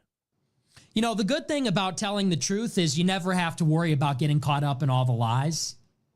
That's a good thing. You know, when you're a liar, you have to worry about text messages from 4 years ago because the story's always changing. Oh, boy, we're getting gay bitchy now. We're in the revealing text messages part of the gay guy drama. I mean, you know, the funniest thing in this whole story, people don't know the funniest part. The funniest part is Milo's still pretending he's not gay. But like, he's straight in name only. He's a Sino. No, I don't mean Japanese. But he's a Sino. He's straight in name only because everything he does is still remarkably flamboyant and homosexual. So I'll believe that Milo is straight basically when I see him knock a chick up, which is a horrifying thought. So wait a minute, you want to go like old school, like you want to watch the marriage consummate kind of deal just to be sure this guy's playing. We have to have a Milo Yiannopoulos betting ceremony or I'm going to believe he's a homosexual, and I'm fine with either one of those two things. So here's Fuentes pulling out the text messages. Based on what suits. But first, let's start with the text messages from Milo. Jesus. This is January 5th, 2021. I said, hey, what did the Fed say to you? Apparently, Baked Alaska got a visit as well. On January 5th, the day before J6, Milo posted on his Telegram channel that the Feds told him something about January 6th. Ooh. I kind of like, I like where this is going. Is getting juicy. Look, this is what I love about not having like a political affiliation. I'm not team right. I'm not team left. So when all these gay guys just start burning each other down, it's going to be fun to watch. Like when you watch Milo and Nick Fuentes just start torching each other. Oh my God. And by the way, let me make my prediction right now. If this thing does explode into full-blown war, I do think Fuentes comes out on top. I do think Fuentes, well, that's, okay. Yeah. I do think Fuentes ends up winning. I don't think Milo keeps his credibility, what he has, if he goes in on Fuentes. Milo replied, lots of Proud Boys are getting them. I think they're trying to keep obvious targets away. It would not serve their cause if Enrique or Gavin or I were killed. It might actually kick off a right-wing riot at last. Listen to like the LARPing that these, I'm trying to find a word I can use on YouTube, do. Like, listen to the fucking boners they get about their possible deaths. Like, if Enrique Tarrio or Gavin McInnes or I were killed, it would kick off a right-wing riot. No. Here's what would happen if one of you guys were killed. People would go, holy shit, this is fucking real. They'd disperse, and then the right would move on to whatever the next thing is. I mean, a lot of us would be like, Milo's dead? Huh. Well, the first thing we'd all say is, AIDS? And they go, no, assassination. I go, well, that was number 2 on the list, I suppose. But yeah, imagine, like, you don't get to say that about yourself. Like, oh, imagine if they killed, like he's jacking off to that. Imagine if they killed me, they'd riot over me. It's like, that's such a gay thing to say. It would not serve the federal government's interests if Milo, Gavin, or the Proud Boys were there at J6. That's why they were warned. They want Republicans simmering, not boiling. Just between us, I was given a friendly warning. So this kind of lends itself to the whole the feds let January 6th happen. Because they knew that some shit was going down. Although you could say they didn't want it to happen because they were telling some of these guys, like, don't go. Don't go. Don't be part of this. We don't want this to be a thing. We don't want this to blow up any bigger. That no law enforcement agency would be able to guarantee my safety. They basically said, we're asking you not to go. If you insist, it may become an instruction, meaning an insurrection, I think is what they meant. Or rather, they're ordering him not to go if he means instruction. We're asking you not to go if you insist. It may become an instruction. The FBI is telling him, you are hereby ordered not to go to J6th. This is the day before. In fairness, this doesn't mean Milo's a Fed. This just certainly puts more smoke on that fire, but it doesn't prove anything. It just means that the feds were looking out and going, how do we stop this from becoming a full-blown shit show? Let's keep some of these particularly, like as Milo's an instigator, let's keep a lot of these instigator personalities out of the whole thing. That's how I take it. There's going to be a lot of people, tempers are running high. Let's keep the fucking over-emotional gay guy out of this just for now. We've got enough of our own gay guys that are going to be dressed as protesters that are going to be starting shit. We don't need you guys part of it. No one knew what was going to happen. No one knew there was going to be a riot. This is the afternoon of January. In fairness, it is law enforcement's job to see these large gatherings and assume they could become a riot and try to stop that. So they did know that the Stop the Steal event was going on January 6th. It was highly promoted on social media. They knew that tens of, if not hundreds of thousands of people were going to be there. So it does make sense that, it's not like law enforcement out of the blue was like, oh, there's going to be a riot. It is law enforcement's job to be like, this shit could get out of hand. Let's do our level best to make sure it doesn't. 5th. And Milo says the feds told him, don't go. If you insist on going, we will order you not to go to January 6th. He says, looks like Enrique just got banned from the entire District of Columbia. I said, shit, okay. Thanks for telling me that. I'll keep it between us. How'd that go? Here's the thing. You can't trust effeminate, might-be gay guys with anything secretive. Or blabbermouth. In this day and age, text messages. Or blabbermouth shock jocks. Oh, yeah, when I want to tell people shit privately nowadays, I've run into enough dishonest gay cunts in my life. Say it in person. I call people or I say it in person. Yeah, I don't put, troubling shit in text messages. So, like, when I want to say, like, that's why I worry every time you're like, hey, we should hang out. And I'm like, uh-oh. Yeah, so Johnny always thinks it's a hit. Well, in case you lie about it 4 years later. Johnny tells his daughter, I got sent for, all right? When you get sent for, you gotta go.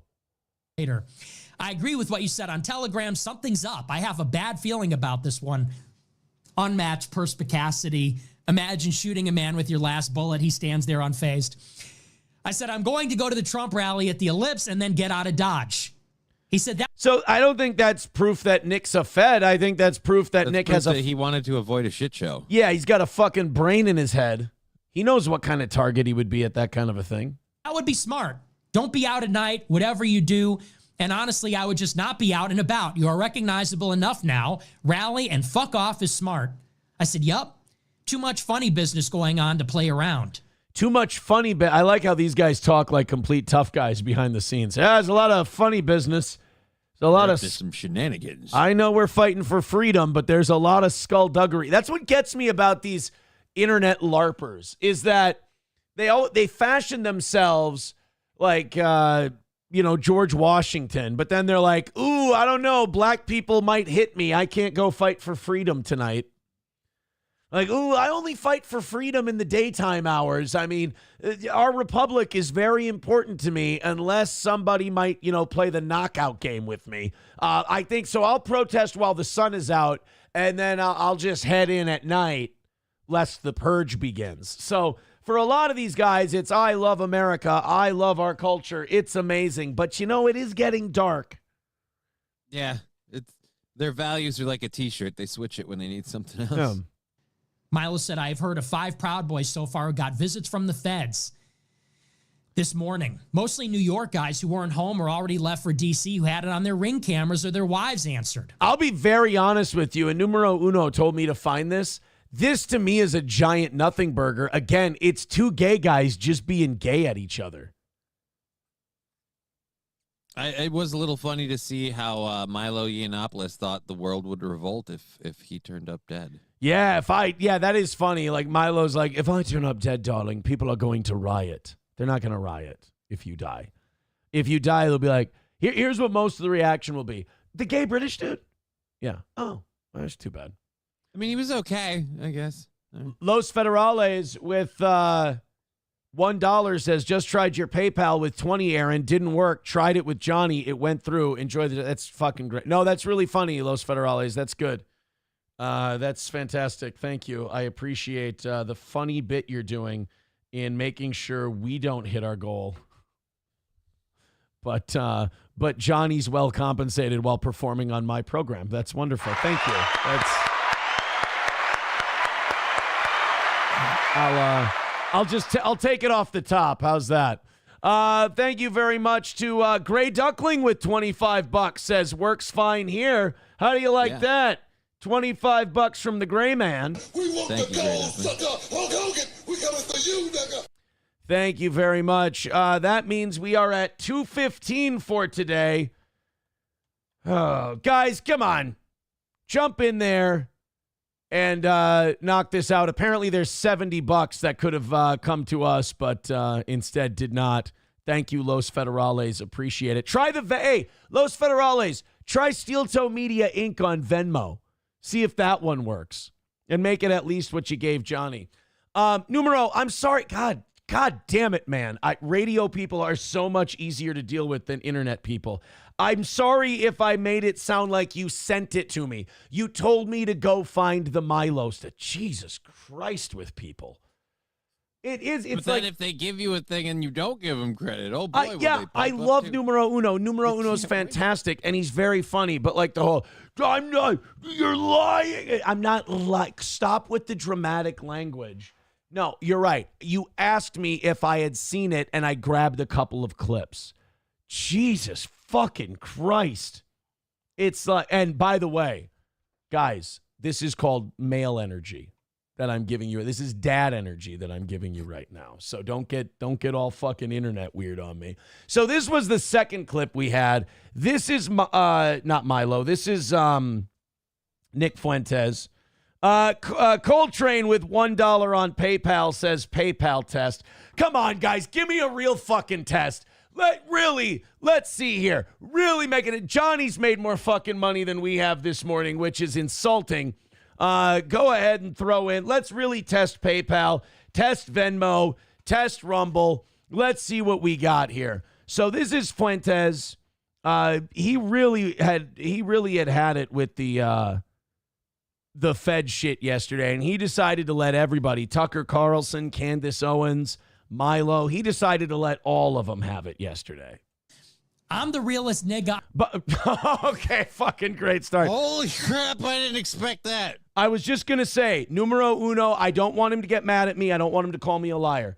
Numero Uno had nothing to do with this clip. I grabbed this clip completely on my own. I don't want to unfairly give him any credit. This was all me. Jesus, you guys, just calm down for a day. I'm the realest nigga on the internet that's in the middle of my generational run. First of all, that is the gayest thing I've ever heard someone brag about in my life. No offense, Nick. I'm the realest on the internet. Wow. In related news, he also won a world's tallest midget competition. Congratulations, Nick. And it was between me and Ponyboy Dildo 24 for realest motherfucker on the internet, and I won. Generational run. And it is not going to come to an end anytime soon over my dead body. Which will cause a riot, by the way. Yeah, dude, in the streets. Mm-hmm. Because a bunch of fucking autistic spurgs that weren't even born here are going to try and lie on my name. Oh, that's it's talking about Milo, I think. Elon Musk, you weren't born here. Milo, you're a Jew and you weren't born here. You know, he may be saying this angrily, but so far factually, it all does check out. Tell me when he's telling lies. Yeah, he is a Jew who was not born here. Candace Owens, your husband wasn't born here. Go the fuck home. This is America first. I was born in America. This is the only country I've ever known, and I will die for America. Can you say the same? Stop it. Dude, here's what it is. I'm getting old. I have 3 children. I'm pushing 40. I just understand. I have a greater cosmic understanding of what is real life and what sounds really douchey now. Shit like this sounds really douchey. You're on an internet talk show and you're like, I will die for this guy. No, you fucking won't, or you would have served already. Like, I'll give you an example. If Hobo Chili Recipe told me I'm willing to die for this country, I would believe him. He's put on the uniform. He's served. He's gone overseas. He's fought in war zones. He's willing to die for this country. I'm tired of these fucking douchebags on the internet not having the sense of the good humor to know that what they're doing, don't get me wrong, it's fun. I have a great time doing this every morning. There are such worse ways to spend your time. It's a gas. I have a blast doing this. I get to be a fucking psycho. I get to get all this shit out. And then I'll see you guys later tonight, Monday through Wednesday. But to sit there and be like, yeah, we're fighting war. Yeah, our microphones are our machine guns. And this is an Abrams tank. And you're doing a show. You're talking shit. Now, don't get me wrong. Very entertaining, informative, interesting. But you guys, all these gay guys fucking shouting at each other about how they're ready to die, then fucking go do it already. I'm tired of these internet queers going, I'm ready to, you ain't ready to do shit. Jesus Christ. And like making Nick Fuentes die for the country would be a task for someone. Like it would be a hurdle for them to clear. It would be a very quick operation. They'd be like, we are outside Gemini's house. Gemini down. Repeat, Gemini down. Mission over. Like that. That would be it. That woman who came to Nick Fuentes' house before he pepper sprayed her, she had a chance at getting him. Right? I don't think he's fighting. I am America first. You are not. You're not even American. Oh, shit. You're not and American. And the extent that you are, you're a fucking traitor. Oh, shit. That's the last word on that. Bet you it's not. Because we're 57 seconds through a 4-minute clip. Gotta have something else to say. I bet you that's not all he has to say about that. See, like, you can't sit there and cut wrestling promos and then say, I'm ready to die for this country. It's like, dude, you're cutting a WWE promo. It's not, come on. That's the show. Nick's still young enough to serve in the military, by the way. Yep. Nick can still enlist tomorrow if he wants to. Who is the Fed? Grab the controls and throw that stream into a nosedive, Milo Yiannopoulos. And then you will be close to parts unknown. Talk to me, Groypers. The voice and the power of the Groypers pushes me closer to America first. Will the real federal agent please stand up? Who is it? Who's the real federal agent? Probably none of you. None of you are important enough. You're doing the job for them. By the way, Elon Musk, if you're asking, like if I could actually answer your question, Elon Musk he was literally a federal employee. Right, literally worked for the federal government, and I don't think he's hiding it. Elon, Peter Thiel, J.D. Vance Tucker, and George Farmer, the son of the head of the Alliance of Christians and Jews in the UK? And then he points at himself like, guy who fucking hates Jews. I love that he points to himself. He's like, this guy, Fed. That guy, Fed. This guy, Jew lover. You know who's not? This guy. Holocaust Fuentes, that's who.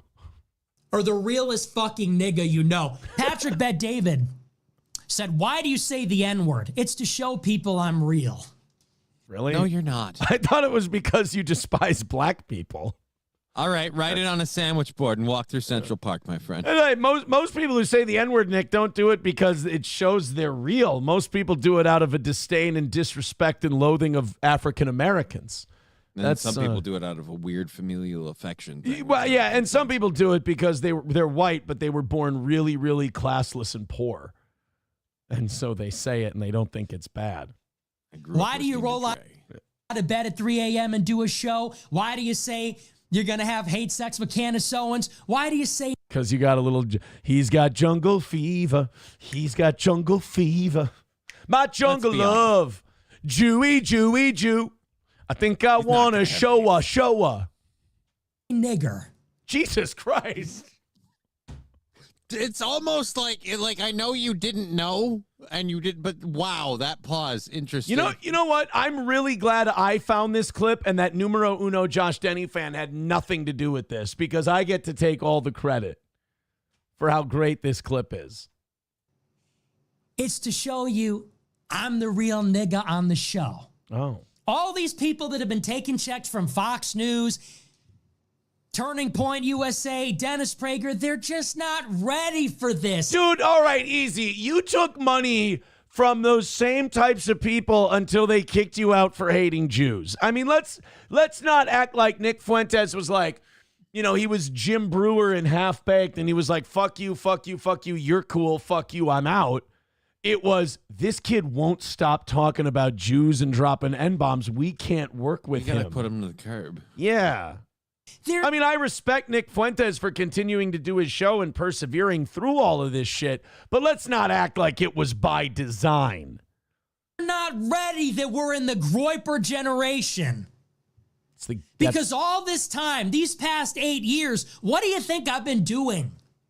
Saying the N-word and hating Jews? Pretty much. Yeah, I pretty much nailed it. I'm not shaming your game or anything. I'm just answering the question that you asked. By the way, you notice that all of these guys deny being feds. None of them deny being craven homosexuals. And I think that's important. Your attacks, your slander, your persecution, I have only been growing stronger. Don't you get it? I have only been gathering strength. Hurricane Fuentes is about to rain green dildos all over your basketball courts.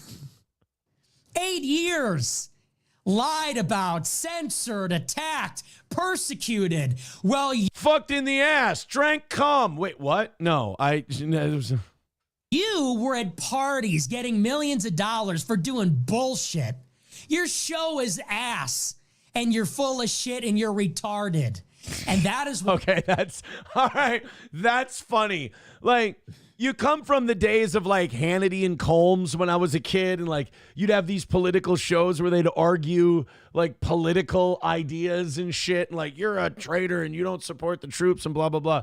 To, like, now it's... like, you can watch the de-evolution in real time to now just some, as Tucker said, creepy gay kid in his basement going, you're gay and you're retarded and the N-word. And you're like, oh, we've gone backwards. Your show is ass. Your show is ass and you're retarded. All right, that's a point for Fuentes. All right, would you like to fight the ass retard claim? Why I'm not just coming... And, you know, Nick Fuentes can tell someone their show is ass because if anyone knows ass... It's Nick Fuentes. It's Nick Fuentes. That is why I'm not just coming for Rumble. I'm not just coming for Twitter. He's coming for guys. Oh, look at that. Look at that pause.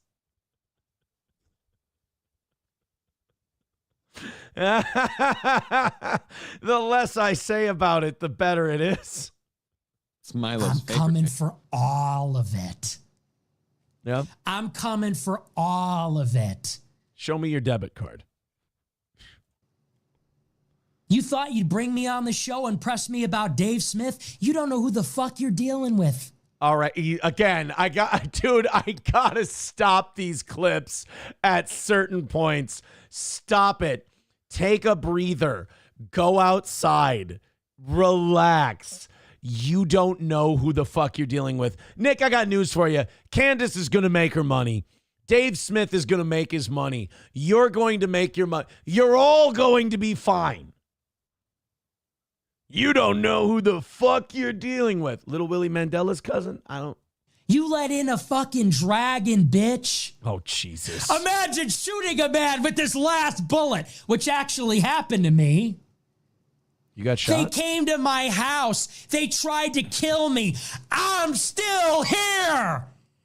All right, this is getting really douchey. Yeah. This is getting really...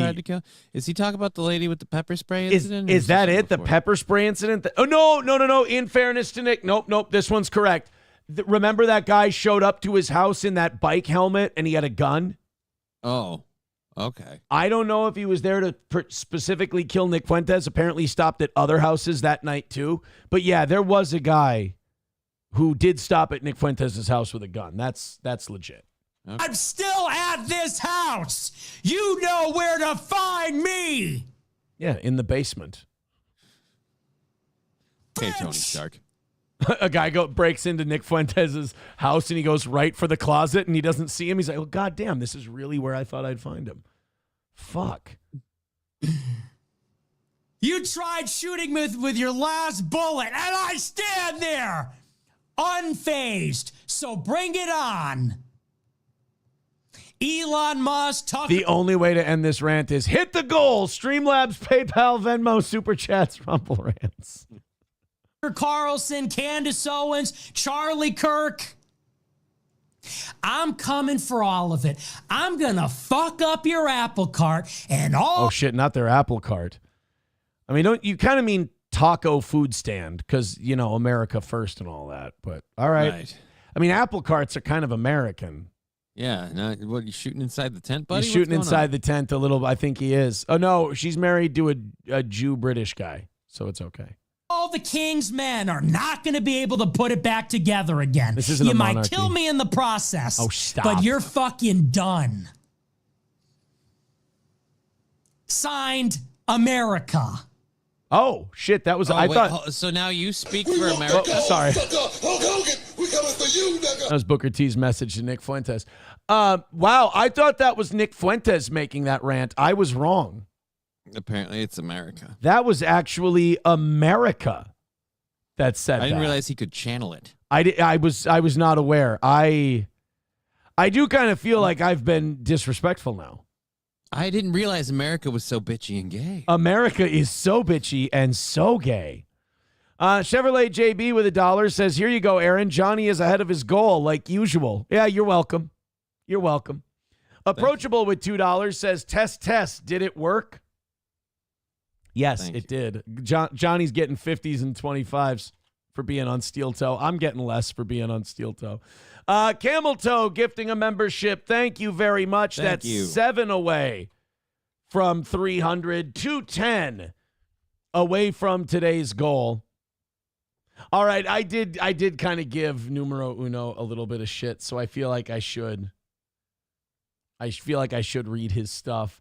He says, I never ask for credit for anything I send people. If I revealed everything I did, it would kind of be weird and narcissistic and needy. The people who know. Oh, wait, now he's making it okay for me to take credit for it, right? Yeah, it seems like it. Roots by the way, Roots loving the Nick Fuentes rant. Fucking loving the Nick Fuentes rant. Los Federales with $1 says, Aaron, you should contact PayPal. Tried 10 and no dice.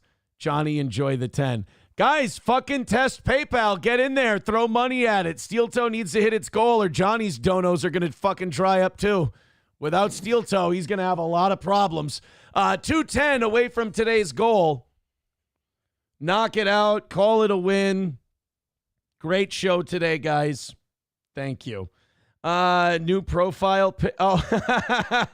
Somebody's sending in the Nick Fuentes picture saying new profile pic. There it is. All right, guys. PayPal test and Rumble test. Knock it out. Win for the toe. All that horse shit. Chevy fan says Aaron is goal first. Yeah, I'm not America first. I'm goal first, and then America second. I'm America after the goal. Coyote NV with 199 says, my Hyundai went through to Johnny. Johnny, did you get a Hyundai from Coyote? I'm going to have to check that. I haven't seen that happen. Where is that supposed to I go feel like to? you would know. I feel like I would know too, but just in case, let's open them both up. Wild card becoming a member for 38 months. Thank you very much, buddy. Yeah, go ahead and test out all of those things. I like hitting the goal early. I mean, I guess people would say, how the fuck would you know if you like hitting the goal early? You never do it. No shit. So far, wait, nope. Let me check the Cash App one. Oh, yeah. Because that's literally, unless it's in there, I didn't. Yeah, no, I haven't found it yet. So it hasn't gone through yet. Bapa Shop says Fuentes is on O Block with an M249, clearly the realest alive. He does. He does have, he is, as by his own admission, he is the realest.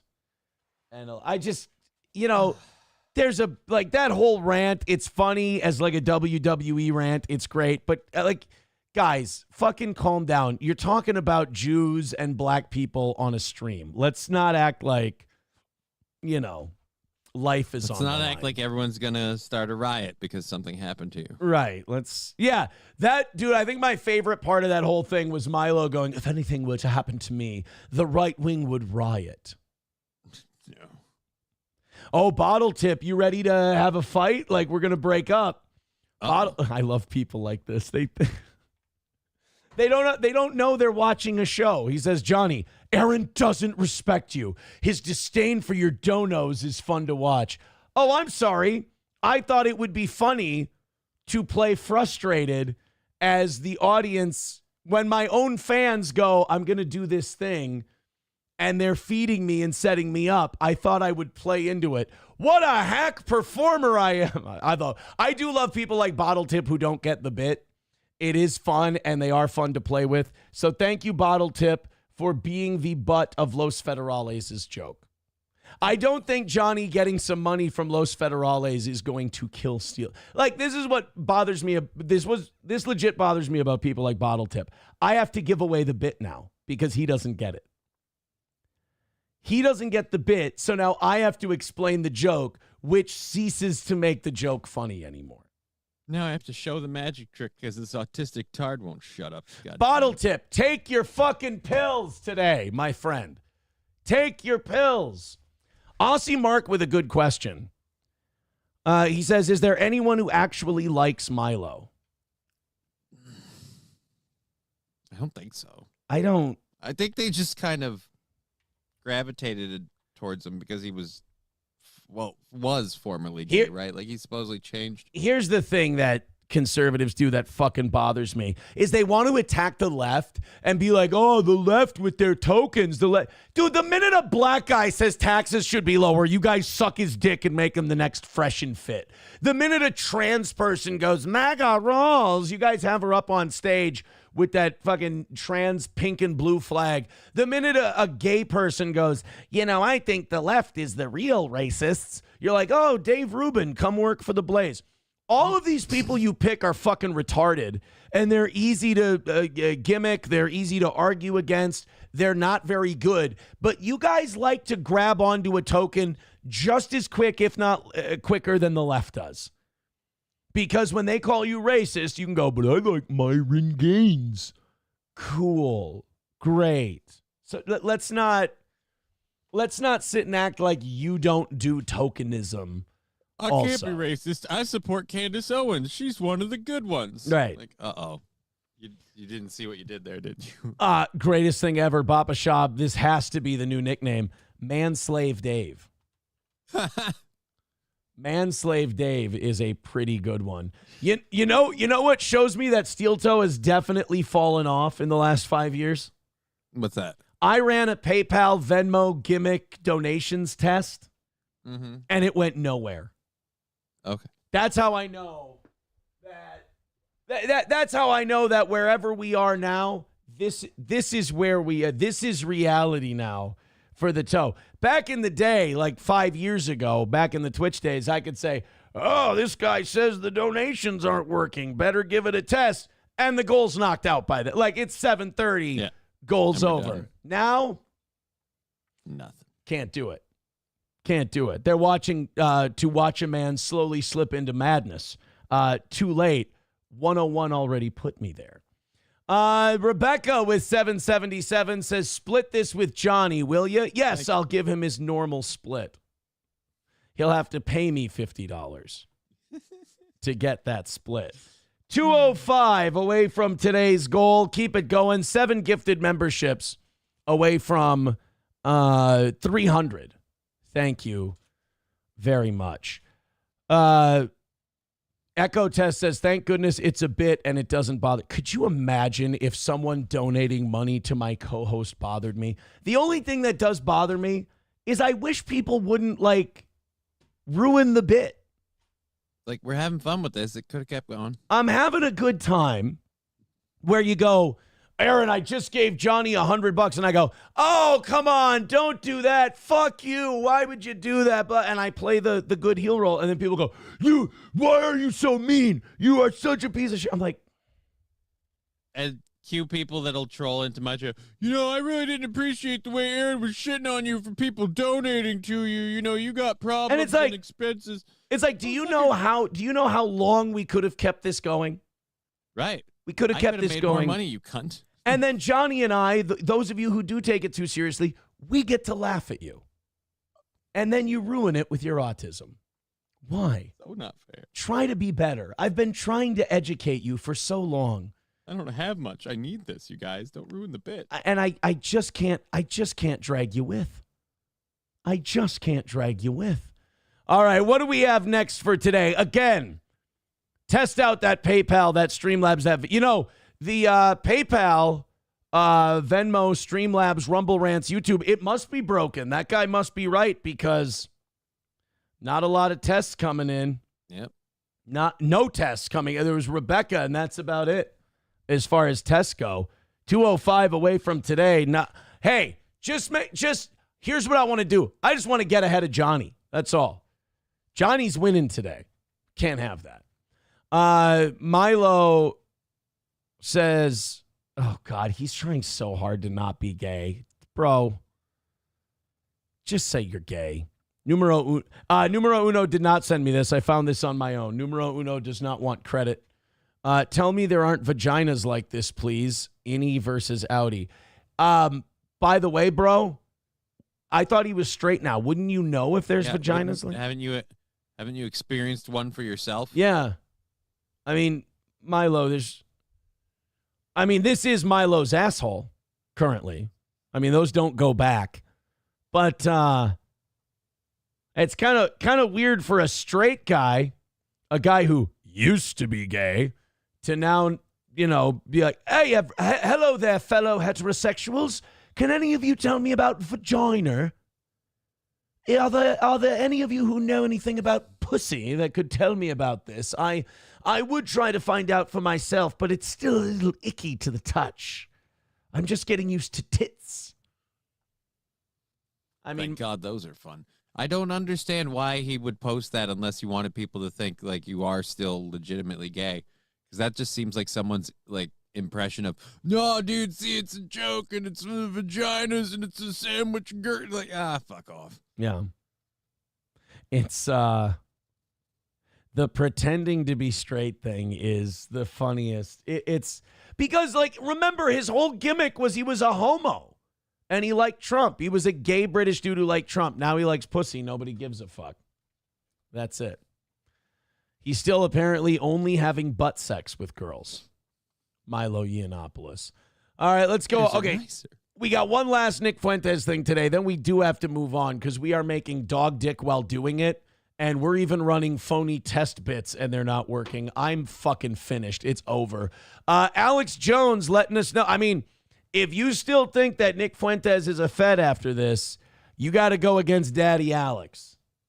And I don't know if I'm ready to go against Daddy Alex. So whatever he tells me about Fuentes here, look, if there's one guy who's not a Fed, it's the guy whom the courts have tried to adjudicate him into bankruptcy and basically won't be happy until he's dead.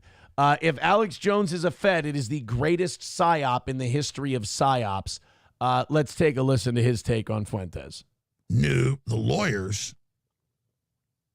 In fact, Nick ended up hiring my lawyer, Norm Pattis, when he was on no-fly list, had a bunch of other stuff happen to him, and they were trying to indict him and all the stuff on J6 and coming after him. But then you're getting that from the same lawyer you have, so you're not supposed to talk about it, that they're like subpoenaing him and coming after him and, you know, doing all this stuff and trying to get witnesses against him. And I'm like, no, they don't do that. They didn't go after Ray Epps. Behind the scenes, they were going after Nick. And it was real because I knew. They had the same lawyer. So Alex is, and that's a good point Alex raises. Like, you see how Feds get treated. You see Ray Epps. Yeah. You know, you get treated like a fucking hero. Like, I mean, 60 Minutes ran a piece on Ray Epps about how bullied he's been and about how mean people have been to Ray Epps and just how awful of a life he's had to endure since January 6th. Nick Fuentes didn't quite get that same treatment. 2 days ago, Project Veritas releases all these videos with the handwritten notes, the emails, the text messages with Bill Barr and Sinclair Broadcast. You know what? I see this Nick Fuentes, and I'm like, what's he doing? Oh, Bill Barr.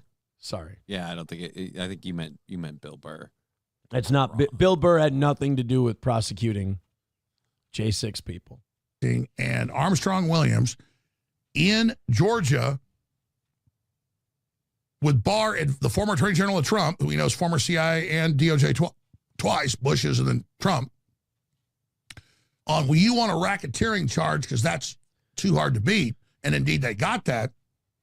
And then it goes back, then saying target Nick Fuentes in 2023. And there he is. There he is on the list. Nick Fuentes, right there. Right on the list. I don't see Milo on that list. No, I don't see Milo on I there. see Jim Jordan on that list. There's Nick. I don't see any other names that I recognize. Oh, there's Rudy Giuliani. I mean, that's a hell of a list to be on. Jim Jordan, Rudy Giuliani, those are movers and shakers. And then Nick Fuentes. No Milo on there. No Enrique Terrio. No Gavin McInnes. But remember, like Milo said, if they died, riot city. Oh, yeah. Target Nick Fuentes in 2021. You got Bill Barr that's everywhere something evil's going on. And he in 2021, 2023 is saying, oh, no, there's target Enrique Terry. Okay, there's Enrique. Roger Stone's on there. Yeah. Oh, there's Alex. Yeah, okay. All right, these guys are... oh, and then this one, just Proud Boys people. It's casting a wide net for sure. I want you to get General Flynn, Alex Jones. I want you to get Nick Fuentes. I want you to... it goes down the line. So, no, Nick Fuentes is not a Fed. He's not working to get the conservatives to infight everything I've seen. And so people see him attacking other conservatives like Charlie Kirk and everybody else, and they go, why are you infighting? You must be here to break up the movement by the Democrats. That's not what he's doing. I would think that a Charlie Kirk is more of an inside plant than Nick Fuentes. I believe, I could easily believe both of them are Feds, but I definitely think Kirk would be more of a Fed than Fuentes. I mean, Charlie Kirk is one of those guys who he takes, like, he may be right wing, but he takes remarkably safe positions. Charlie Kirk is not a crazy, edgy guy. Like, the edgiest thing Charlie Kirk believes is like, hey, I call trans women he. Wow, look out for this fucking guy. He got no brakes on this train. So, yeah. But he goes to all the colleges and he debates the college kids. You know who else got famous doing that? Ben Do we see Ben Shapiro as, like, a danger? I see Charlie Kirk and Ben Shapiro as useful idiots more than I do Nick Fuentes. I mean, I personally believe Shapiro's an agent, just not for the FBI. Right, yeah. And he's pretty open about that one. Switchblade Proper with $10 says positive reinforcement for covering Alex Jones and Nick Fuentes. Well, thank you, buddy. I appreciate that. 195 away from today. Now, we are still ahead for today's goal. And I am very grateful to be ahead for today's goal. But I've seen too much. I've seen this die. I've seen this rot on the vine. I've seen me leave this alone until 9:30 and go, fuck, we're 195 away with an hour left. And it just gets fucking pathetic in here. So here's what I'm going to say. Throw in some money. Streamlabs, PayPal, Venmo, Super Chats, Rumble Rants. Let's try to get this thing going, my friends. I would really appreciate it. I got Los Federales throwing fucking money around that would have knocked out today's goal, and I ain't got it. And that means fucking struggle bus day for the old toe. I don't want to do struggle bus day for the toe. Was yesterday a perfect day? Yes, we knocked out both goals. Was it a fucking slog? Sure was. Sure was. By Johnny's Loon Jerky, becoming a member for 39 months. Says, I was at Johnny's house picking up a meat order. I seen Aaron's email saying, Johnny, you best send me the PayPal money or you're fired. That's right. Did you get my fucking email? I don't think so. I don't even know whose house that guy was at, because I've been here the whole time. If I don't get Los Federales donations, I'll go over there and I'll tip over his chair. You understand me? I'll tip it over. 195 away from today, but also 7 gifted memberships away from 300. So go ahead and do that. And get that you'll go till 11 thing. Echo Test says, I think the hourly mini goal concept is working against you. It doesn't seem dire if you add, but we're still ahead. Okay, but my thing is, I don't want to be dire all the time. That's why I do the we're still ahead thing, because I think eventually this audience will go, oh, here's what keeps the show going smoothly. Let's stay ahead. Let's just keep going. It's easy. Yeah. I hope that eventually that will happen. History is showing that that's not going to happen, and I'm destined to beg for my supper until my audience completely dries up. But we do a very good show, so hopefully that'll keep us in business.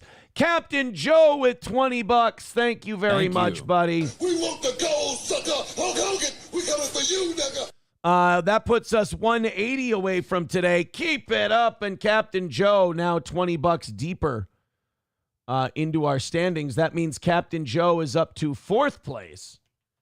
Captain Joe at $40. And now Miss Tay is in the cuck chair at 20. Uh-oh.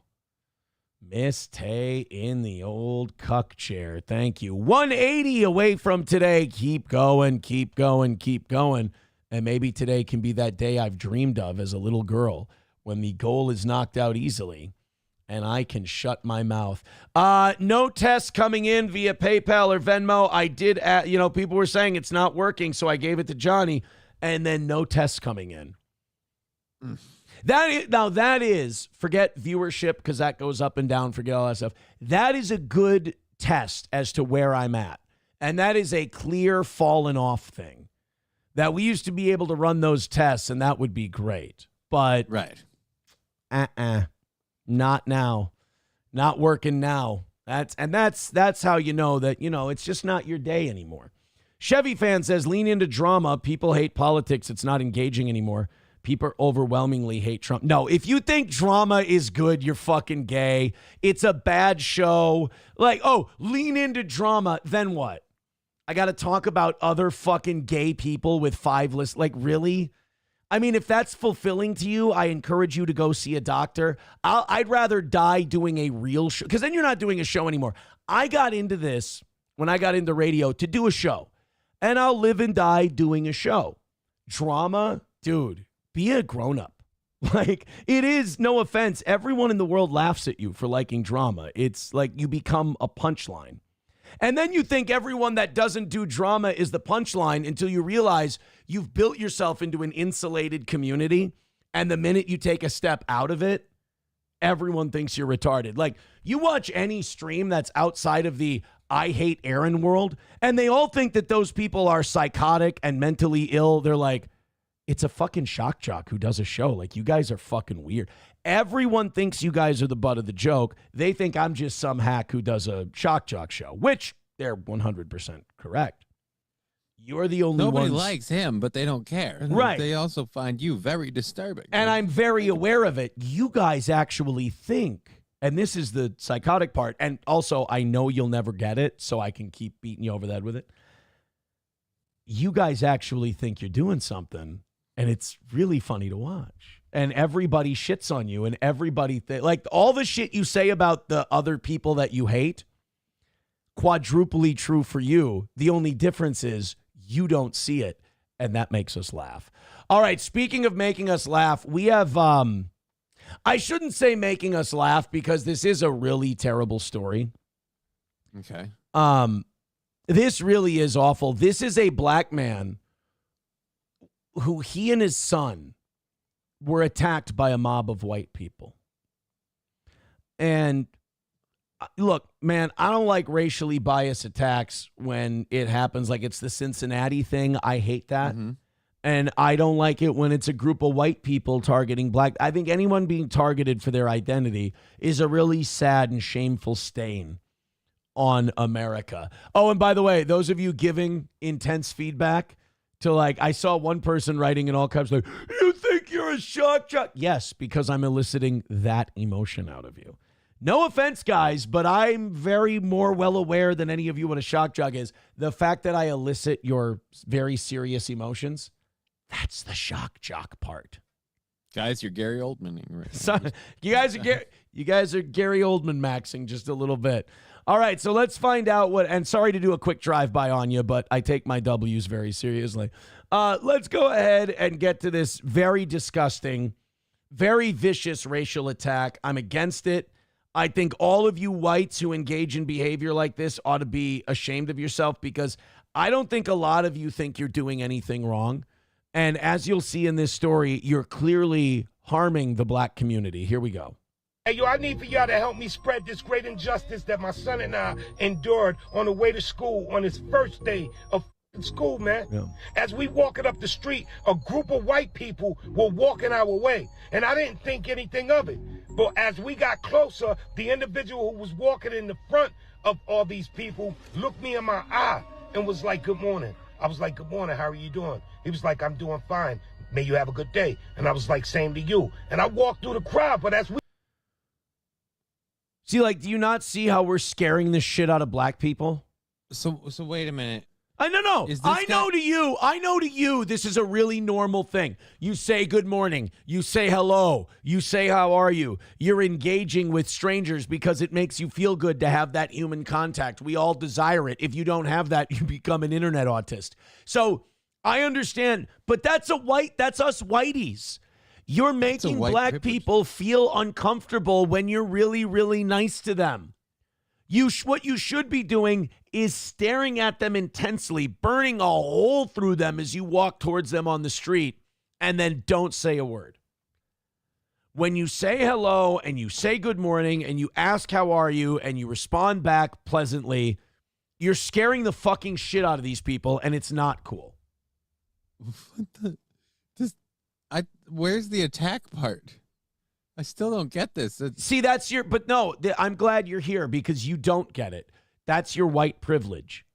Apparently, Making black people feel uncomfortable is a hate crime, and you're condoning it right now. You need to learn to everybody. You need to learn how to talk to people of different races in a way that makes them feel comfortable. You have to meet them where they are, and I'm saddened that people don't know how to do that. He began to walk through the crowd. Everybody he was walking with started looking at us, saying good morning and waving at us and telling us to have a good day. Yeah. This is wrong, man. It is. He's right. And I don't, and I hear all the white people going, oh, well, that just sounds pleasant. That sounds lovely. Yeah, maybe in your neighborhood. Again, but what you should have done is told this guy to take his shoes off, give us your shoes, and then you should have thrown them over a power line. And he would have went like, oh, man, it's so nice to see America healing and getting back to normal. But no, instead you say, hello, sir. How are you? I hope you have a good day. And you scare the shit out of people with stuff like that. So society's just done. We're just fucking over. This is wrong. This is not the America that we should be living in. I shouldn't have to go through this right here. So when I got home, I called the news and I was like, yo, I was just attacked by a friendly white mob. They didn't want to hear me. So I decided to take this to TikTok. Y'all spread the word, man. There's white people out there loving and hugging on black people. Be careful. I mean, I'm just glad we have someone. We want the gold, sucker. Hulk Hogan, we coming for you, nigga. I have to keep forgetting to turn it off because I'm not going to see $20 contributions even when I grift for them. So I have to remind myself that it's possible. Okay. Yeah, I mean, these are disgusting attacks. These are, again, making black people feel uncomfortable, and it's time to stop. I actually kind of want to see that now. I want to see mobs of white people just hugging and loving on just random. By the way, vicious attack. He was hugged damn near to death. I have to say that I'm so disappointed in so many different people, both in our chat and maybe even my co-host, who will never admit it. But I think he thought this guy was being serious for a little bit. At first, I thought so, but then we got to the end of it where he's like, I called the news. And I was like, all right, so we're fucking with people. I thought that we were all just doing a palate cleansing story where we could be sarcastic and, whatever. Guys, he's fucking around.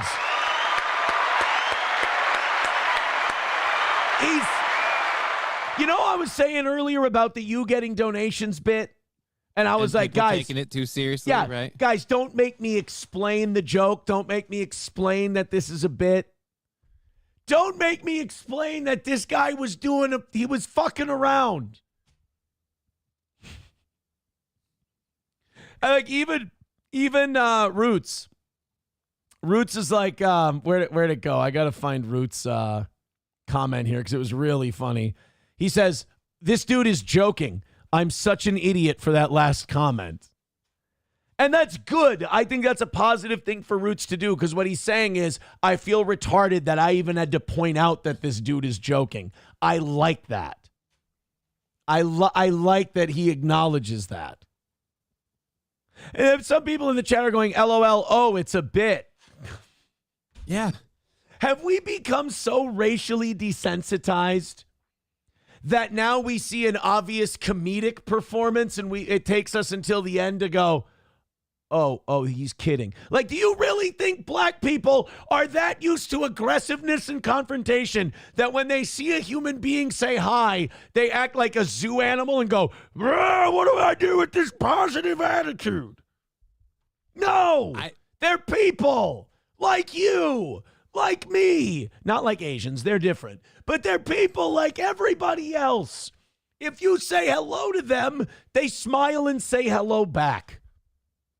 I don't think they, but I just think we've seen so many things online and stuff where we've seen people get like weirdly upset about different things where I was waiting for the attack part, but like I said, once it's like, I called the news to report this, I'm like, all right, so he's obviously okay, but that's my problem. The at the news part was at the end. Yeah. It took you to it wasn't, the white people. I was waiting to hear the attack thing. And then when it's like, no, that's the whole story. And I've been trying to tell people about this. I'm like, oh, so this is a bit.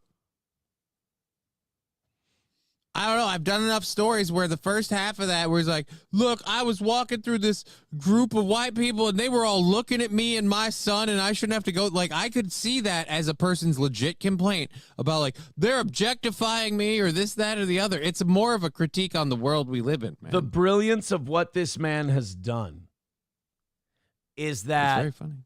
Is that it makes us the joke. But now I'm tempted to go, you know what, guys? Never mind. Just forget I said anything. 191 Redbird with $2. Thank you very much. Where's Redbird at? I dropped my paper. That puts Redbird at $18. Thank you very much. Wally World with $5. That puts him at $49. I think Wally World might be on the list, and I fucked that up. Rabbi Smoothie with another 5 gifted memberships. Thank you, Rabbi Smoothie. We want the gold, sucker. Hulk Hogan, we coming for you, nigga. Thank you, Rabbi Smoothie. And with all of those contributions coming in, we're 150 away from today's goal. Keep it going. Gray Duckling with $5 says, y'all just a bunch of wonder white bread. It's got a point. Wally World with $5 says, reminds me of this. All right, we got too many people. It's turning into Rumble Friday here with all the links. Hold on a minute. I got Redbird and Wally World that want to tell us some shit. Guys, 150 away from today. Yes, beg, beg, beg, shake, shake, shake. Thank you very much. Throw in your dollars and your gifted memberships. We're now 2 gifted memberships away from 300, and that would mean that I would have to go to 11 today. I would have to go to 11. Oh, my goodness. One person saying, bro, you fall for AI stories all the time. Calm the fuck down. I totally do. Aussie Mark says, so Nick was a Fed or gay or both? I think he's just gay. Right now, definitely seems like just gay. Yeah. I think it's, I got to go with just homo for Nick Fuentes. Valhalla. Milo, on the other hand. Yeah, right. Valhalla Vince with $19.99 says, got a TikTok for you, boss. Oh, Christ. We'll see what that brings us. You need me more with a gifted membership. Thank you very much. 1 gifted membership away from 300. And now 130 away from today's goal. Thank you very, very much. Craig with $20. Shit's happening now. Gold, sucker. Hulk Hogan, we coming for you, nigga. Craig with 20 over on PayPal. All right, the PayPal tests are coming in. Maybe I was wrong about the fall off. I might be wrong. I might have been wrong. Early to tell. My steel toe fall off prediction may be way off. You know, my biggest problem, people say, is, Aaron, you're too hard on yourself. You're a lot greater than you think you are. I'm sorry, I couldn't keep a straight That face is, for that. This person said, tried to donate. This is actually going to benefit you. $20 on PayPal. Tried to donate to Johnny. His PayPal must not be working. Please pass this along. Oh, wait, no, I'm supposed to be. Wait, am I supposed to be mad about that? I have no idea. Fuck you. 5-0 and the 3-2-0 for your fucking bullshit. Fucking dick. I just want to be convincing. I want to be a good performer. Guys, no, he's lying though. He's really upset. He's trying to play it off. We don't buy it because we can see through it. Like, he's really upset. Rabbi Smoothie is now at $88. He's in first. Anonymous. Anonymous is at 100. He did 25, I believe, this morning. So Anonymous is now at 100. And Rabbi Smoothie is in second at 88. And that means in third, we've got Lab Glass at 60. In fourth, we've got Wally World at 49. I'm trying to keep track here. Oh, my God. We had a bit of a run here in the last couple of minutes. And can't keep it straight. Now Captain Joe is in the cuck chair at $40. You guys might want to hurry up and give Johnny some money because I think we just pulled ahead of him. Uh-oh. Thank you, guys. That's not acceptable. What's going on here? This is fucking nonsense. It's getting fucking weird. Numero Uno says we need to bring back the Hava Nagila hype train. It never failed. If we knock out today's goal, I will do an extra Hava Nagila hype train for tomorrow. That sounds good to me. Streamlabs, PayPal, Venmo, Super Chats, and Rumble Rants. 110. It's good to know, people say this show is anti-Semitic. I'm not. I'm anti-Israel. I'm anti-Zionism. And really, to see Rabbi Smoothie give us his vote of confidence, it means a lot. means that message is getting across. Yeah, I like that. Different than Rabbi Shmuley, of course. So this is, somebody sent this in. This is black leaders on that Cincinnati attack. Somebody sent this in. This was from Redbird, I believe. 6 individuals were charged with aggravated assault, which is a felony. The white guy incited or urged 6 other people to commit a felony. That's right. He was being all white and shit. That white guy was standing in there being all white. And then everybody else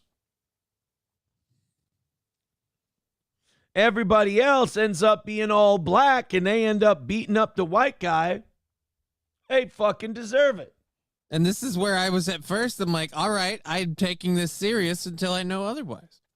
Hey, what happened? What happened to Rumble memberships? Somebody just sent me a thing. Did the cost of Rumble memberships go up? Because it used to be gifting one sub was $5. Now it says it's $6.49. Or is this if you're in a different country? I don't know. It might be in a different country. I'm not sure. Otherwise, that's a little weird. I don't like that. All right, let's continue. The method by which this situation has been handled raises serious questions as to whether there's bias involved in the investigation. They almost killed a lady who was just standing there. So they want the white guy who got his fucking head stomped on to be charged with a crime, because off camera, they swear to God, off camera, this guy was instigating and attacking and like hitting people and shit like that. I'm sorry, I didn't see that on the video. And by the way, you mean a bunch of people charged with felonies said, nah, he started it? Well, thank God that's never happened before in the history of any fight. God damn, man. How about just take a modicum of responsibility for the fucking bullshit, please. Like, for once, I would like to see a group be like, hey, look, this wasn't cool. This isn't acceptable. This isn't how societies behave. You don't have to make it racial. You don't have to condemn a group of people or whatever, but just fucking 1 minute to just go, hey, this wasn't okay. No, the white guy incited it. Like, oh, jeez. There's 2 groups of people that do that. Old Southern black men. They'll be like, man, these kids today, they fucking crazy. They need to cut the bullshit, young blood. And white people. White people will be like, those dumb fucking shitheads, those shit-kicking hicks, those fucking assholes. Those are the only 2 groups of people. You know what? I'm trying to think. Asians, like when it's Asian violence or Asian gang shit, they kind of just get scared. They don't really say much of anything, I feel like. And Latinos kind of stay quiet. But like it's stories like this where like black leaders are the only ones who go, oh no, see, our crazy behavior is actually someone else's fault. Like I don't see anybody else doing that. It also except white women brings into question the possibility of a lack of integrity and whether there's something else to hide. That's right. A bunch of black people punched a bitch in the mouth and stomped on a guy's head. I wonder what these white people are trying to hide. Oh, I don't know. Their teeth from your fist? They weren't able to hide their wallets. You guys got those. Yeah. I don't really know if the I don't know if his analysis is on point on this one. I think the analysis he might have missed by a little bit. Small town MN Gal says one gifted sub Rumble $6.49. Well, we get 5 of it, so I guess maybe Rumble's tacking on fees. Perhaps. I suppose. I did not know that. All right, somebody sent this one in from that last story. This is white people on a hike.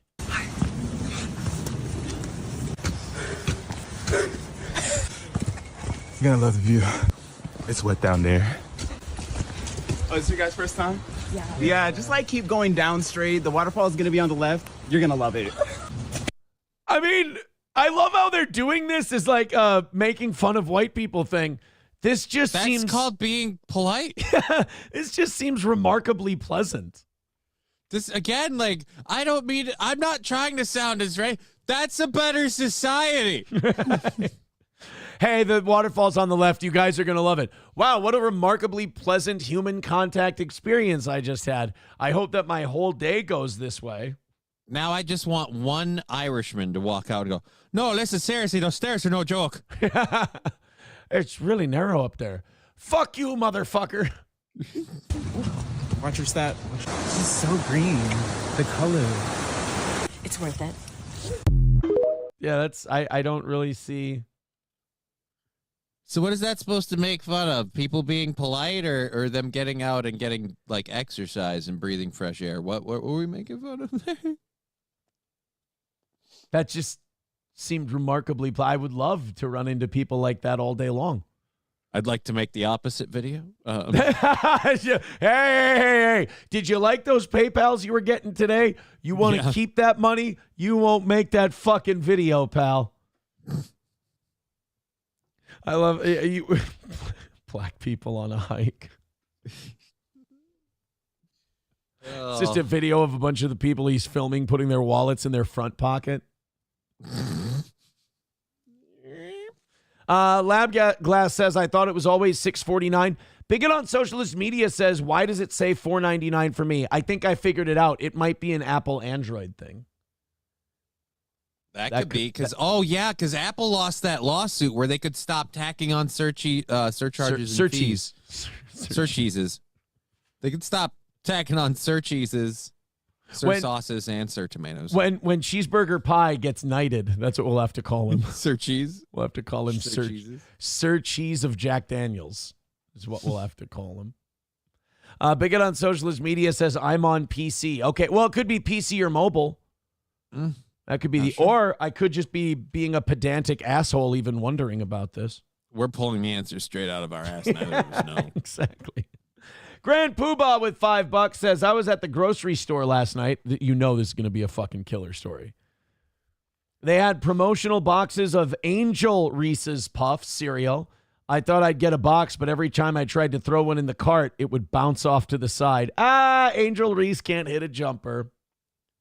I think they should do WNBA cereal, and I think every box should come with a green dildo. I think it would be perfect. There's a prize inside. Rabbi Smoothie says pedantic is the word of the day. Yes, pedantic is the word of the day. That now puts us 105 away from today's goal and one gifted membership away from 300, and then me having to go until 11 today. Wouldn't it be just my luck? We're $100 away from the goal at 8:15, so we got shitloads of time. The one day that the audience is like, hey, let's give Aaron a break. Let's knock out the goal early.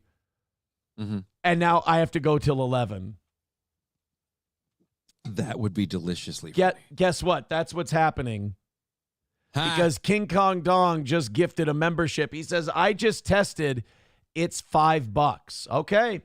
Well, I don't know what the extra charge. I know for some people, like if you're in Canada, it charges you more because of the exchange. But I don't know. King Kong Dong gifting a membership, and now we have just hit 300 gifted memberships on Rumble. We're 100 away from 4.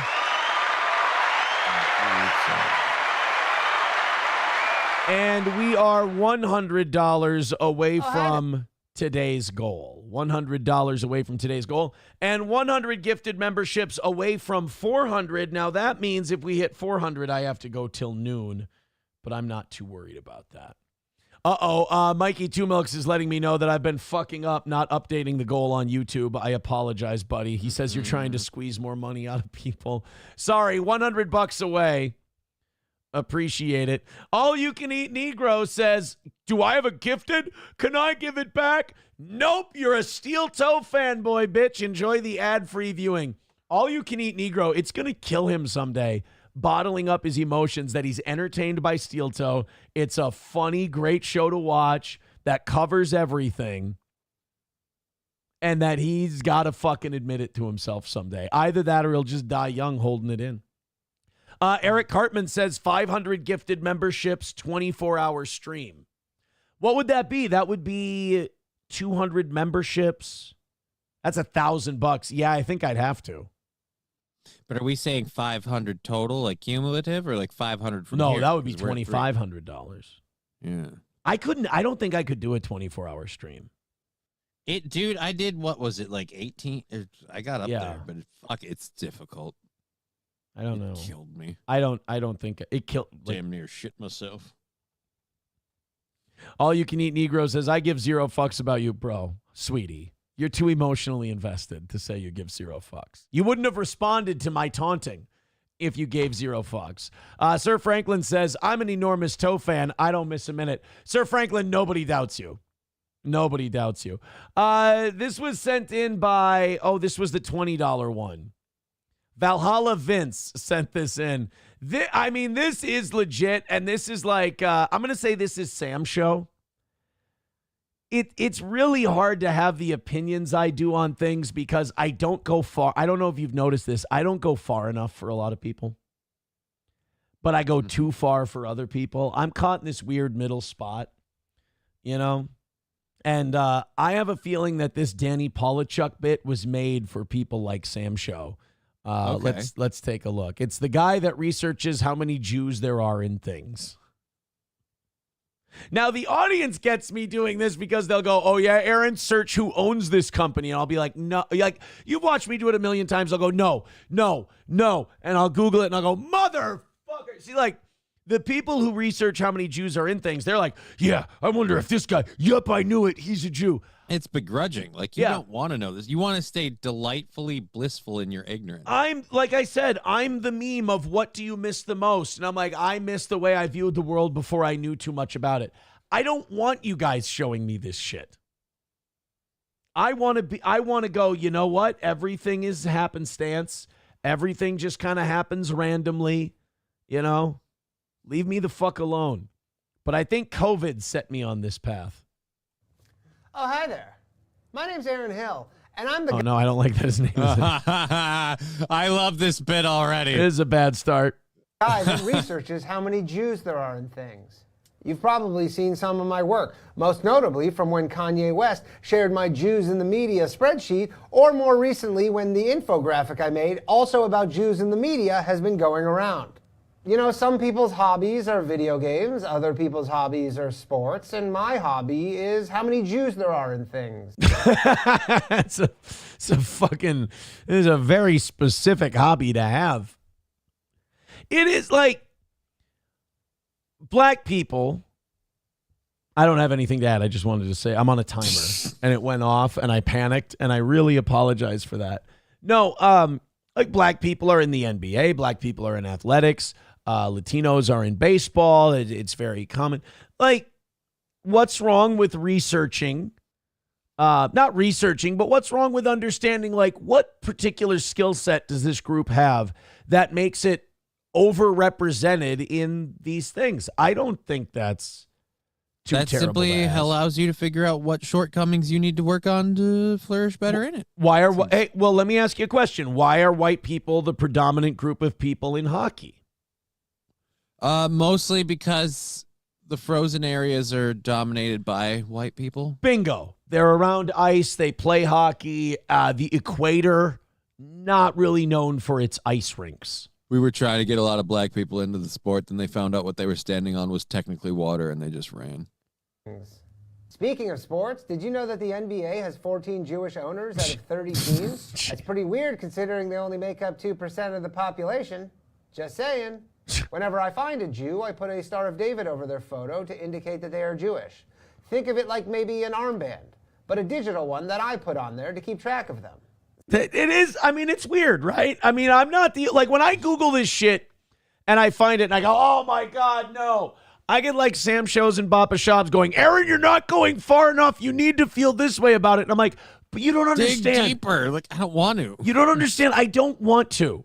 That, like, you guys can say, Aaron, you know we're right. We're not. It's not about that. Don't think that I'm denying you your beliefs. Don't think that I'm shitting all over your beliefs. It is 100% purely a personal decision. I don't want to see people that way. It hurts too much. Like, I'm still attached to my feelings, and I don't want to become detached. Some people on the internet call me names or say I'm an anti-Semite because I get some things wrong or am purposely misleading. But I'm not an anti-Semite. I just like to know how many Jews there are in things. This is Sam's show. It's like, I'm just keeping track for you, bro. Sam Show would see this and he goes, yeah, how about a fucking thank you? Dude, I'm the ump. Balls and strikes. That's all I'm doing. That's all I'm doing. Just out or safe. But I mostly say out. Sure, there's some mistakes sometimes, but we all make mistakes. Or sometimes I won't have enough Jews to put on the infographic, so I'll embellish a little bit, like the Jews, and I'll do things like put Steve Jobs on there as a Jew, which is obviously not true, or put Bob Iger of Disney on 12 different times with different versions of his name. That's not fair. You can't do that. Come on. One thing I ask for in my Jew obsessive research is that you be morally consistent. I don't want to see any tomfoolery. It doesn't really matter. People believe it because they're fucking idiots. Take Comcast NBC, for example. They have 186,000 employees, and here I counted 100 Jews working there. Concerning. A lot of All right, I think we get the idea of the bit. Thank you, Valhalla, for that, and thank you for the $20. Here. Jesus. Oh, God, somebody sent in a Pastor Manny. What happened? Did today turn into Rumble Friday and I missed it? Inadvertently, yeah, because a lot of the donations we had there when we had that little rally were also with clips. On a Wall gifting a membership. Thank you very much. 95 away from today's goal and 99 gifted memberships away from 400. Abel Graham says, have you seen the cringe obese EBT haul videos? Send me a link. I'll check it out. Coltrane with $1 says, here's $1 for this segment. LOL, I'm crying here. Thank you. Yes, if you like a segment, feel free to throw in money because we're only $95 away from today's goal. Let's do it. Sam Show says, the show you wanted to do sucked. All right.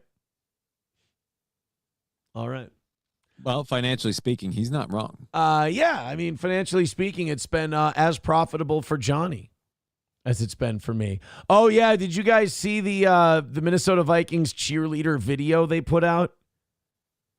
What, like to celebrate the dude? Yeah, I'm telling you right now, they're fucking with us, they're taunting us, and they don't want us to watch Vikings football this year. Oh, dear Lord. Yeah, this is the... I don't know. Like, I don't know. I kind of thought that was Stream Deck needing an... Should I update Stream Deck? Because does that come out over the broadcast? I don't know if that'll come out over the broadcast. No, did you hear it afterward? I heard something for a second, but sound is spotty through me through Zoom. Some things carry more than others. I thought that the Bud Light thing would teach marketing people. I kind of thought it would beat that brainwashy attitude out of them. I thought they would be like, well, maybe I should keep certain shit to myself because it'll hurt the brand and the company that I work for. So maybe I'll just let this go. That's not true. They still want to fucking poke the bear and see, like, I don't know if they're testing the waters or what, but like the male cheerleader thing, it even kind of upsets women a little bit because women want to watch pretty girls in pretty dresses do dances. Right, and there's not a whole lot of other opportunities for women in football. Like, this is... Yeah. So, like, it's just, again, it's like you could... No offense. I mean, yeah, you're kind of a twink, but, like... You could be a player, I guess. That's the uncomfortable part, is that these aren't even like the guy cheerleaders like with the big fucking forearms and arms and shit, and the big barrel chest that throw the girls up in the air. I mean, these are like a cockendectomy away from a trans. Like, these are really skinny, fucking weird, methed out looking cheerleaders. This is the promotional video that the Vikings put out. Again, I wish I could say I'm making this up. I wish I could say this was someone else doing it. The Vikings posted this. Why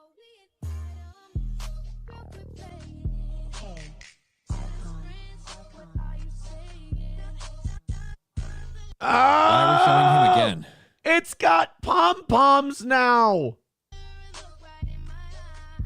See, she's cute. I like her. But why that? Like, what's the meaning of this? I hate to ask it like a Bond villain, but like, really, What's the meaning of this? What's the point? What are we? Well, you want to really like demasculate one of the last bastions of male masculinity. I mean, we've demonized it as toxic and everything else. The one place that's really held out, fucking football. So let's just start putting some Twinkies in there and see what happens. Here's the effect it's having. It's causing all you can eat Negro to call Minnesota the land of 10,000 it's supposed to be lakes. No, you spelled lakes wrong. You spelled lakes with an F and a couple of G's and a T. So. And there's no way we have that many. Yeah, I don't. Well, yeah, we probably do. We got 6 million people, 5.5, 6 million people. Shit. I would say we got 10,000. Oh. But we don't call them that on the air. See, this is another thing that it's causing people to do. Roots Calhoun says, smash or pass, Aaron. This isn't what we're doing. Oh, that black lady? I thought she was very nice. I'd totally. Oh, yeah, the black lady was a very attractive. You know, that's the real tragedy of these guys being on the cheerleading squad. It's hiding the fact that Aaron found another black woman attractive, which right? This one didn't even have to be painted green. I have said on the show before that I find Gamora more attractive than Zoe Saldana. Right. Because as long as we, and like the makeup department, just change your color. Like, all right, okay. I can't help it, dude. I always thought that, and maybe I've thought about Gamora's genitals more than I should, but like, I've always thought like Gamora's an alien. Like, she's probably got a weird pussy. Oh, totally. It's probably got like fucking tendrils or something. Yeah, like it's got a music box in it. Nomo says your team hates you. I know, right? Nonswave says it's for demoralization. That could be true. T-Duden talking about the female cheerleader says, now I see why it's the Midwest. Oh, come on. It's not very nice. I thought she was cute. Very I would. Lovely lady. So mean. Aces with $5. Or no, I'm sorry, not Aces. Abel Graham with $5. Says it's disgusting. You probably don't want to watch it all. Oh, boy. This is the, what do you call it? The EBT thing. Oh. That he was sending in earlier. That now puts us $90 away from today's goal. Thank you. Keep going, guys. I appreciate the hell out of what you're doing. Finish it up early today. That is fucking great. Also, I think somebody did ask us. I think they did the Johnny special and they asked us for $50 on PayPal. Ha! Let me just go in here real quick and grab this one. I have to re-log in, but I think it's worth checking on. Let's see. Yes, a bill from Steven. Steven with a bill for $50, and I don't see a comment on it. Gray Duckling with $2 says, I keep typing 200, but it keeps deleting my zeros. Sorry, man. Well, guys, I say you try to throw in $100 or $200 on PayPal, and then you see if it, see if it deletes your zeros or not. There's the links in the chat: Streamlabs, PayPal, Venmo, Super Chats, and Rumble Rants. Get after it. 90 away from today's goal. Thank you for making this a very easy Tuesday. Hold on. We got so many people sending many shit in, so many things in today. Somebody wanted to give us a Pastor Manning clip. Let's check it out. I fucking love this guy. And you know, the thing about Pastor Manning is he always starts his videos off with something remarkably offensive. Like he and Fuentes both will usually just drop an N-bomb right at the beginning to get your attention. Here, and I'm not going to be much longer with y'all. I understand we need to move beyond color. But whenever someone comes to a recognition, it's always paying lip service so that they can go fucking ham on the next thing they're going to talk about. I'm not about that, but y'all raised it. If you start it, I'll end it for you. Don't start nothing, it won't be nothing. But we got a problem. Black people got a problem. It's always uncomfortable for me watching black people tell black people this, because I'm like, okay, don't nod along. I was about to say, what do you mean a problem? Yeah, don't do anything fucky. Don't go like, it's not, don't worry about it, dude. Now, we can move to color blindness and always look at the man by the content of his character, never the color of his skin. I'm down for that. That sounds good, but it sounds like there's another but behind that. My vote, yay and amen, I'm for that. But before we get there, we need to hear some truth. Black people and white folk. Black people leave us out of this. You don't see me coming into your church and telling you what you need to fix, mostly because of the street crime in Harlem, but problem. And it's a God problem. Oh. When black people see the world, I don't care. You can train them. You can train a black man to be a physician.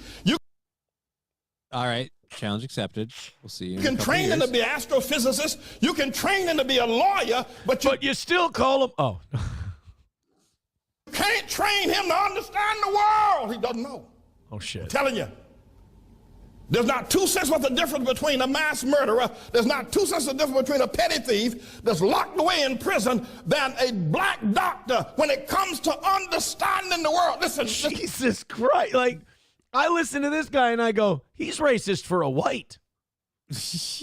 Yeah, look, sir, I am a mayonnaise-based individual, and I'm starting to feel a little uncomfortable with what you're saying to your brothers. Sorry, I want to go up to maybe this is my Hebrew first name acting here, but I want to go up to the black people in the pew and be like, you can take that shit from him? You gonna let him fucking talk to you like that? You listen to me. We got to deal with this. He does, dude, I love that he does those old school reverend fucking speaking tricks.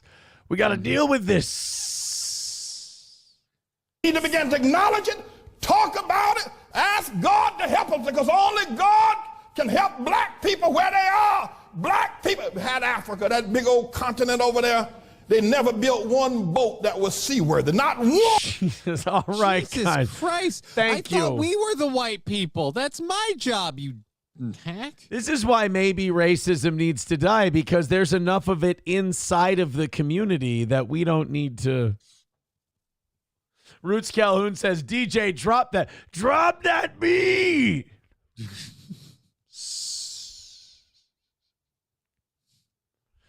Black people never built a seaworthy boat in Africa. Jesus. Yeah, but they wrote a few. I just got done showing Digger them attempting to build airplanes and spaceships. Like, we had fun with that one. Oh, yeah, the African helicopters?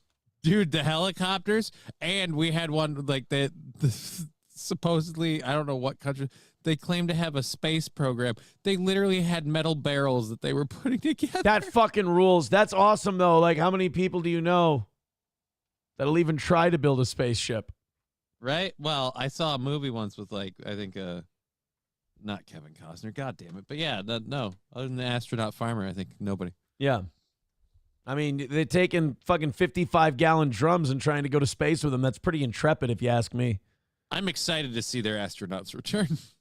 Sam Show says India has a space program. Yeah, that's actually not wrong. They do. India has a space program. Thank you, guys. $90 away from today's goal. Go test Streamlabs, PayPal, and Venmo and see if it's working properly and see if we can knock out that last $90. Here's what I know. I know that normally I would just let this go until 10 o'clock. Yeah, and then you'd stress sweat it. Not anymore. Now we're going to remind you. Now we're going to say keep chipping away at it, knock it down, call it a win for the toe. T. Duden says, are we calling them diggers now? Thanks, Johnny. No, he was referencing a woman. That was not. Referencing my co-host that's on with me like multiple times a week. Not today, and I will be starting late today, but yeah, redheaded Canadian. Sir Franklin, I must say, you are a piece of shit. He writes, they'll be the first to poop on the moon.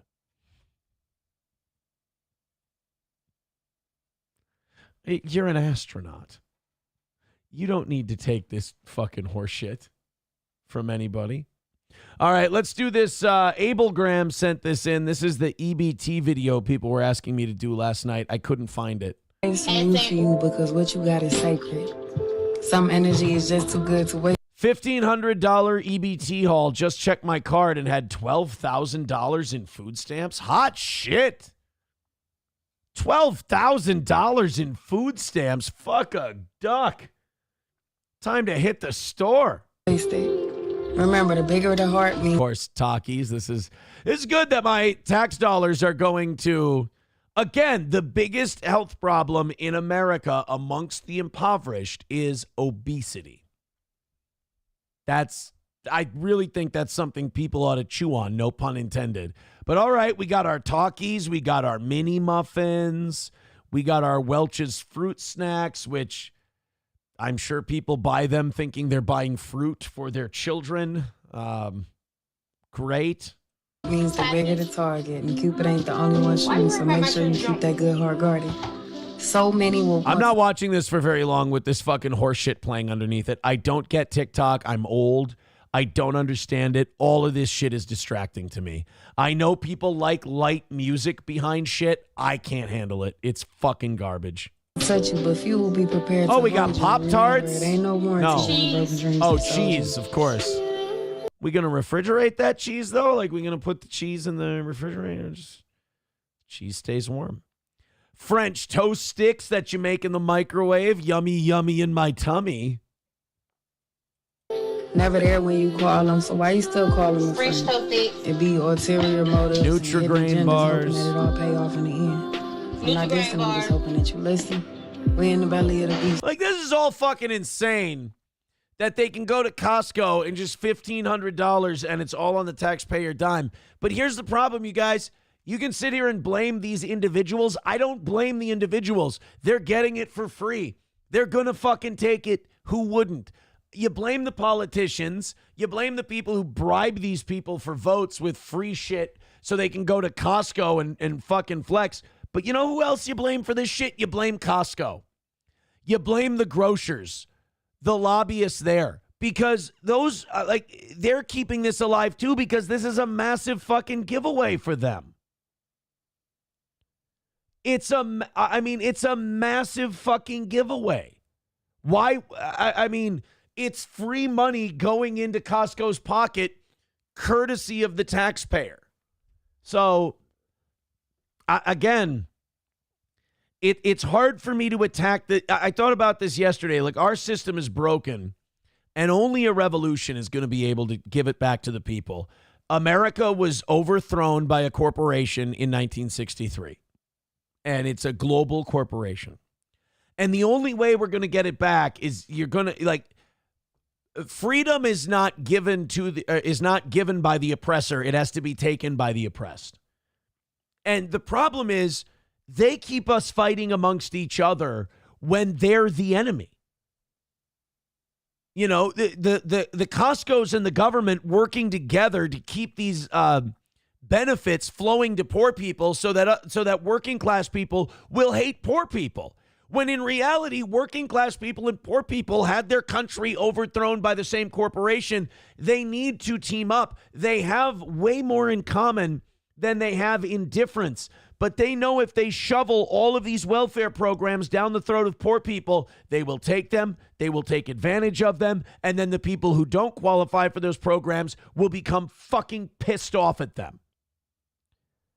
But in reality, you need those people if you're going to take this back from the multinational corporation that overthrew our country 62 years ago. And by the way, when I say that we're all doing shows and none of this means anything, don't think that I think that rant's going anywhere. All right? Trust me. Right into the fucking toilet.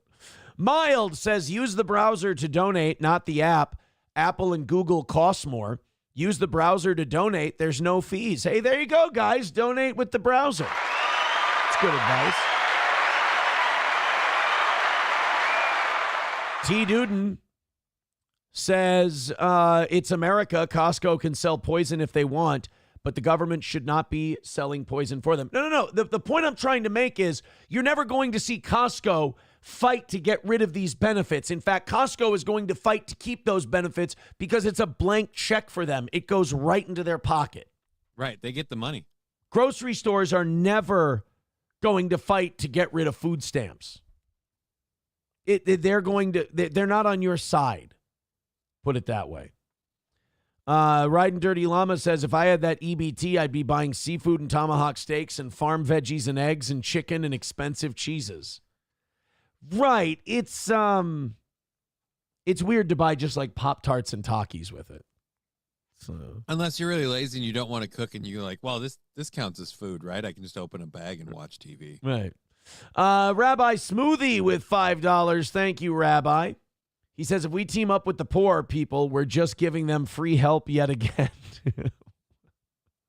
Well, I guess that's one way to look at it. But as Carlin said, everybody's got a cell phone that makes pancakes, so nobody rocks the boat. Thank you, Rabbi Smoothie. We're $85 away from today's goal, and Rabbi Smoothie is now $7 away from first place. Very good. Jim Sharkey says, PayPal, Venmo, Super Chats, Rumble Rants, EBT cards, Kohl's Cash. Yeah, whatever you got, man, whatever you got. We're just $85 away from banging it out today. Thanks again for another great job on the toe. Just a few more, and we're down to 0 for the day. Thanks a million, guys. Thanks a lot. Well, do you want to hear from our potential new mayor of Minneapolis? Ooh, what's the mayor promising? You know about Mayor Fatah? Omar Fatah? Ah, yes, I do. Yeah, he's going to solve all of our problems by telling landlords they're not allowed to raise rent and raising the minimum wage to $35 an hour. So there's going to be no inflation from raising that minimum wage. And even if there is inflation from raising the minimum wage, don't worry. The people who own apartment buildings are not going to be able to adjust for it by raising the rent. Oh, and also when the city needs to raise property taxes to pay for all these social programs and the property taxes go up on apartment buildings, don't worry, because the landlords won't be allowed to raise the rents, which in no way will lead to the landlords just leaving town and fucking off forever. In no way will Omar Fatah's ideas fuck Minneapolis all the way into the ground. It's not going to happen. But here's Omar Fatah, who looks like the bad guy in an Aladdin movie. This is him talking about the biggest problem that Minneapolis faces. Day one, if you were elected, what would be some of your top 2-3 priorities for the city? So that's a very good question. So the first I would say would be a hostile federal government with not only Donald Trump in office, but he has essentially a trifecta, both chambers of Congress and the Supreme Court. And a lot of our neighbors, especially our undocumented residents, are very concerned. So, illegal immigrants. If you become the mayor of Minneapolis, what will be your top priority? And he goes, people who aren't from here. I mean, you have people in Minneapolis who are like, crime's a biggie. I mean, say what you want about his ideas, maybe shit, but like rent's a biggie.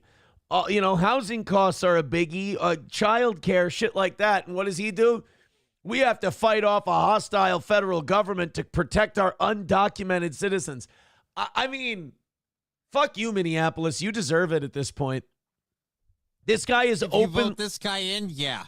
This guy is openly telling you are not his priority. This guy is openly telling you he doesn't give a fuck about you. Go ahead and vote for him. And, a lot of people in Minneapolis are going to vote for this guy because Midwestern white people are so full of guilt that they're like, if I express my opinion and vote for a candidate other than the Somali guy, I wonder if that means I hate Somalis. They think that way. You carry around this guilt like a bag of bricks. Who are you carrying those bricks for? Who are you carrying those bricks for? Not only that, I'm pretty sure this guy's dad captured Mike Durant in Black Hawk Down. No, I'm kidding. No. His dad had the RPG. It is wild when you watch that movie, though, and you go, how did we let these fucking guys, like, shoot down any of our shit? Like you watch us smoke, and, like, we smoked 1,000 of them overnight. Just those strafing runs on rooftops, just fucking unloading on them. And, like, I think a dozen Americans died in Black Hawk Down? I don't know. I don't keep the facts readily available in my mind. Well, how dare you? How many Americans died in Black? 18 American soldiers were killed one night. I mean, that's pretty fucking brutal. 73 others were wounded. So 18 died. But we killed over 1,000 of Aidid's militia. And that's in one night. I mean, these guys couldn't fight for shit. There were just so many of them in an enclosed space. They were so clustered together. It's like they wanted it. They descended on the Bakara market and just started fucking firing. And 18 American soldiers were killed in Somalia. And we killed 1,000. Like, you keep that operation going, and that militia is, like, wiped out in a month. But then you got to be in fucking Somalia fighting. For that entire time. And then after, what do? That's the same kind of, as Dick Cheney called it, a quagmire. It's the same kind of quagmire that they had in Iraq. Once you get rid of that guy and you step out of there's somebody else who's, shit sandwich junior, and they're just in. Not only that, let's say you win. Okay. You know what you get? What? Somalia. Well, there are actually a lot of undeveloped resources and stuff. There's not a whole lot of, like, mining and like, natural. Thank you for trying to play devil's advocate. Let me reiterate my point. The winner gets Somalia. Huh? What do you think? Well, I mean, when you say it like that, maybe I don't want to play anymore. Look, man, if Cuba was up for grabs, let's go conquer Cuba. Beautiful. Beautiful island nation. Oh, my God. It would be in the middle of the Caribbean. It would be great. Casinos as far as the eye can see. Fuck, Vegas is dying. So many amazing classic cars. Yeah, they still run. A bunch of guys who can fix them. I mean, oh, my God. If you start a restoration shop in Cuba, there's going to be one on every fucking block. People are going to be flying their vehicles in. I have been working on these for about 57 years.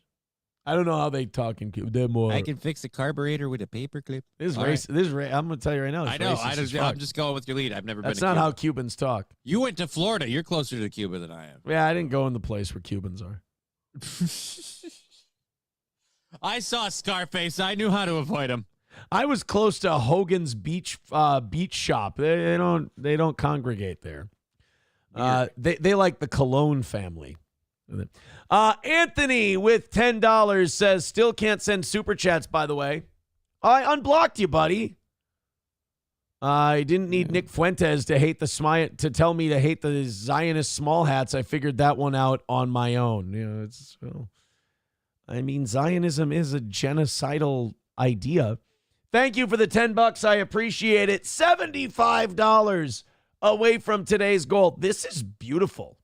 This is perfect. Thank you, guys. Keep going. I mean, it's perfect when we hit 0, but you guys are knocking it down a little. This is awesome. Keep those 5s and 10s, baby. I love it.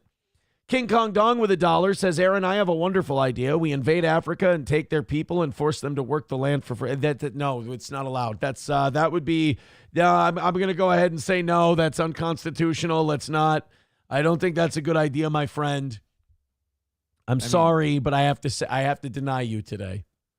I feel like if we had the land on our own and we brought them to work it. No, I understand what you guys are trying to say. It's a bad idea. I'm just gonna say right now. Just give it one try. It's a bad. I don't think we should do it. I really don't. All right, guys. $75 away from today's goals. Streamlabs, PayPal, Venmo, Super Chats, and Rumble Rants. Thank you so much. Bill, I'm gonna sell you guys on Bill Maher one of these days. There's gonna be a right Bill Maher clip that hits, and you guys are gonna go, you know what, Aaron? You've been right about Bill this entire time. Bill Maher had Drew Barrymore on his guest, as his guest on Club Random. Let me ask you a question right now. Do you give a fuck about Drew Barrymore? Yeah. Generally, no, but she tends Correct. to say No, weird no, shit. Correct. Don't feel bad about your opinion. Embrace it. Celebrate it. You shouldn't give a fuck about Drew Barrymore. Do you want to watch Bill Maher shit on The View right to Drew Barrymore's face? Yes. Is Drew Barrymore on The View? No, but she does a talk show that's kind of it's like empowering. No, I thought it was just a daytime her. Yeah, but she thinks The View is empowering to women, so Bill Maher is going to shit on The View right in front of her while she talks about how good it is for women. Oh, great. Mediaite with another fucking clip where they want you to read the conversation and not fucking go right to the goddamn cock-sucking clip. Wow, Mediaite. Thanks for being the shittiest fucking thing in the world. I really do hate that site because if they did this every time, it would be one thing. But sometimes they go right to the thing. And then other times they go, nah, you could fucking find it. And they go, why don't you just click around and figure it out for yourself, you cunt. Here we go. It's a 30-second exchange in the video that's like an hour long. I'm sure you'll figure it out. Now, Twitter has it for me. It's literally a 45-second clip, but still, it's enraging. All right, so here we go. Oh, first of all, God what damn it. What the fuck is with this swing thing? She was so you-know-whatted by Hollywood. She's such a walking red flag emotionally. Holy shit. So I'm guessing this was her idea that she wanted to sit. I'm guessing she moved the table over here, and look, she moved her chair right into Bill's chair, and now she's... No, that's a swing. That's one seat. Are you sure? I thought this was two different chairs. Look at no, those are tables on the side. Look at the fucking chains coming up off the sides of the seat that they're So sitting this on. was a Bill Maher idea? I have no idea whose idea it was, but this is like a fucking garden swing or some shit. Fuck you, Bill. This sucks. But this just feels like something Drew Barrymore would have asked for, for the chakras. She might have asked for a closer, more intimate styled setting. But she really is a weirdo though. She's got serious mental problems. So they go talking about The View, and Bill Maher drops a gem. I love this. I mean, I love Whoopi and Joe. Those are the two I really know. And I did it a year ago, and I liked everybody, but I don't know if they're really, at this moment, the best advertisement for women.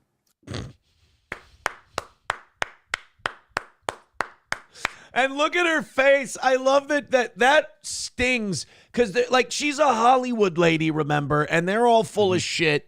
And you're supposed to celebrate anything that a woman does. If a woman does it, it's empowering, it's wonderful, it's brilliant. So to look right in Drew Barrymore's sensitive, damaged eyes and go, I don't think The View is the best advertisement for women. Kind of makes them look like tropes and things. It's not a good idea. People wonder why I like Bill Maher. I like Bill Maher, and you guys will be like, oh, but he's such a liberal. But right, that's why I love him. Drew Barrymore isn't going to listen to a conservative commentator. Drew Barrymore isn't going to listen to some right-wing. She's not going to listen to Tucker Carlson and go, I think you have a good point, I concede. She'll listen to Bill Maher. Yes, Bill Maher's a fruity, tooty liberal, whatever you want to call him. Great, awesome.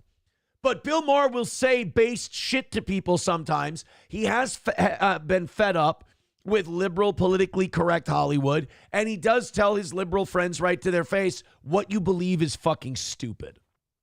And it's not helping anyone. Right, and we need that, though. So Drew Barrymore needs to hear this. She ain't going to hear it from anyone but Bill. It's just a format,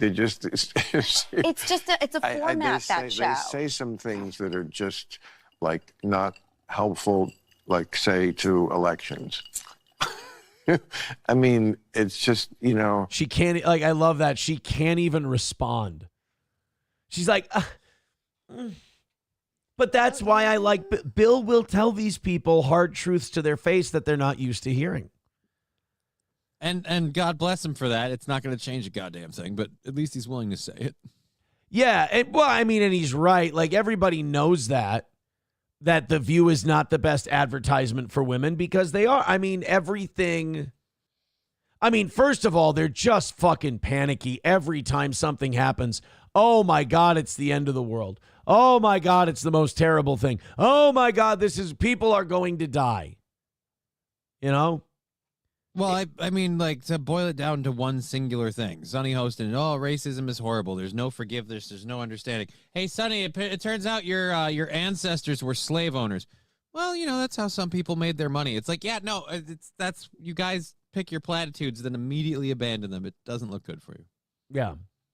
Bigot on socialist media with a fair point. He says, I haven't liked Bill since he was talking to kids about porn. I completely forgot about that. That was fucked up. Yeah, I'm a very not silver-haired people talking. Just general when it comes to talking to kids about porn. Why? That's more of a parental thing. And I learned this the hard way. Believe me, I know that a lot of you were way ahead of me on this. How about we just don't talk about like perverted sex stuff in public in general? We tried it. Remember, we were like, we're a sexually oppressed nation. We need to have a sexual revolution. We need to be more open about these things. But now look what it's brought us. It's just brought us degeneracy and depression and unhappiness and everything else. I think maybe Ludacris had it right. Maybe we need to go back to a lady in the streets, but a freak in the bed. And yes, I am going to Ludacris as our moral arbiter for how we should treat sexuality in public. What's hotter than you guys only talk about that stuff when you're away from people? You're a nice, wholesome Aussie. That's your private thing. Yeah, you're a nice, wholesome thing between the two of you. Yeah, you're a nice, wholesome Aussie and Harriet in public, and then when the door closes, you guys can just go at each other like fucking lunatics, like animals.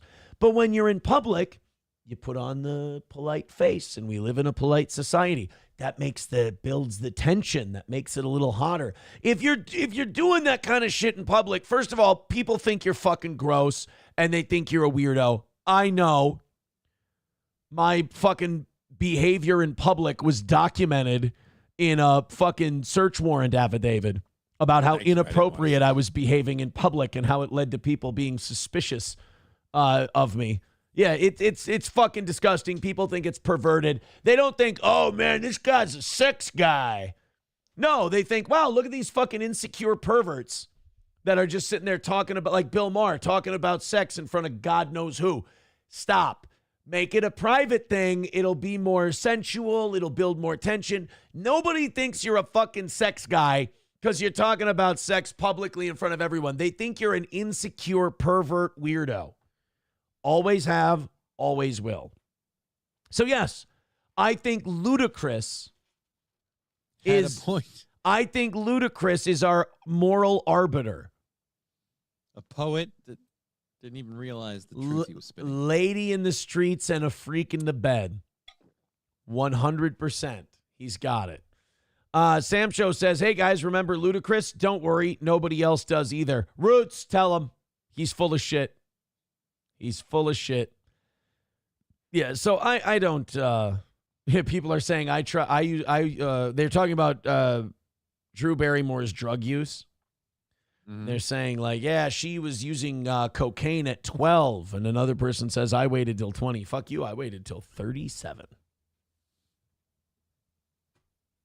And guess what? Oh, no bueno. I have one I'm not. You know what? I'm not going to say it. What? That's fine. It's fine. It's probably for the best. Probably for the best. That's what we call, in the business, we call that restraint. Hey, you know what the big story everyone's talking about today is, Johnny? You know what the big story is? What? Travis Kelce's going to have a big podcast guest coming up. Did you hear? Ooh. Travis Swift? Yeah. Really? Yeah, everybody freaked the fuck out about it on Twitter yesterday. I'm like, oh, Jesus Christ. But I'm older now and I'm wiser and I can let things go. Like before, like the radio days or like 3 years ago, I would have been like, fuck this, bullshit, blah, blah, blah. It's fine. Have your girlfriend on your podcast. I'm sure it'll turn out great. It always does. Name one time that it didn't work out well. Right. I can name you two off top, but, for every failed experiment of bringing your partner on your podcast and then everything in your life falling apart because of it, for every two of those, there's a Gino and Keanu. There you go. So it's, Let them be the happy it's a give couple. And take. Sometimes you can bring your life sexual partner on your show, and it will end up working out for you, and it won't fall apart like Carl and Adam Bush. You can fuck each other and do a podcast together, and it doesn't fall apart until you get sued by a guy that you built all of your relevance off of. That's possible. That's possible. $75 away from today's goal. Get in there, hammer it out. I'm wrong. It's not $75. Anthony with another 5 says, I have a question. Do you have a P.O. box people can send things? I'd like to send some canned food and ramen noodles. Thank you, Anthony. Send me an email, aaronimholtradio@gmail.com. Thank you very much. $70 away from today's goal. Thank you very much. Also, there is like another couple that does a show together and they make it work. Kevin Brennan and Chad Zumach. And I think they do. Yeah, it's like an odd couple thing. I think they do a fine job. A fine job. Richard Head says Aaron only misses the smell, allegedly. Oh, God. I don't want to know. Oh, my God. Just, you know what? For the face you're making right now makes me think you're having a memory that I don't For the first 3.5 years, everything was fine. The smell was fine. Oh, now I know what we're talking about. That's all. Don't try to do that. Don't try to do that. $70 away from today's goal. Streamlabs, PayPal, Venmo, Super Chats, and Rumble Rants. Thank you very much. Go ahead and keep knocking it out. You guys are doing great. Finish her off. Call it a win for the toe. It was very easy for us to get to 70 today. Let's make getting to 0 every bit as easy. And thank you, Anthony, for those $15 you just sent in. Let's open up the 7 o'clock hour stories. And while we do that, let's talk about our friends at Stoney's Bar in downtown Rockville, Minnesota. Of course, Stoney's has bike night every Thursday. Oh, shit, I got to go get my boards back now that Cheeto's back from Sturgis. Go grab a beer, grab a cocktail. Go ahead and enjoy the patio with Stoney's Garage, the indoor-outdoor bar. Live music every single weekend on the Fireball stage. Grab yourself a pizza, go meet some friends, play some pool, play some darts, have a great time at Central Minnesota's favorite biker bar. That's Stoney's in downtown Rockville, Minnesota. Go see Cheetos and the squad at Stoney's today. Midland Armory in downtown Foley, Minnesota. I'm heading to Midland soon. I will. I'll be heading to Midland sometime this week. Midland Armory in downtown Foley, Minnesota. MidlandArmory.com. That's Midland Armory. With Midland Armory, you get the best knowledge in the business. Derek is a fucking encyclopedia, and if you need information on anything you're looking to pick up, then make it Midland Armory in downtown Foley, or contact them online, midlandarmory.com. You can order online and have it delivered right to your door. They can handle the suppressor situation from start to finish. Knives, optics, parts and gear, anything you need for hunting, home defense, carry, they've got it at Midland Armory in downtown Foley, Minnesota. That's midlandarmory.com. And All Care Towing, 320-253-5203 for All Care Towing of St. Cloud. That's All Care Towing. Whether you need a motorcycle hauled, your vehicle, or heavy-duty equipment, they've got the trucks and wreckers for all of it. And the best part about All Care is they are there so fast it'll make your head spin. Put the number in your phone because it's good to have it. That's 320-253-5203 for All Care Towing of St. Cloud. Ryan the Garbage Man texting in says, are you and Zumach meeting at Stoney's when he comes to Minnesota? If he contacts me, I would. I think he has my number. If he contacts me, I would grab a beer with Zumach. I'd hate not to. So all he has to do, say hello, ask, and ye shall receive. Unless I'm with my kids, then I'm not going to. Coyote with $1.99 says, has T-Swift crossed the too old for short shorts? Look,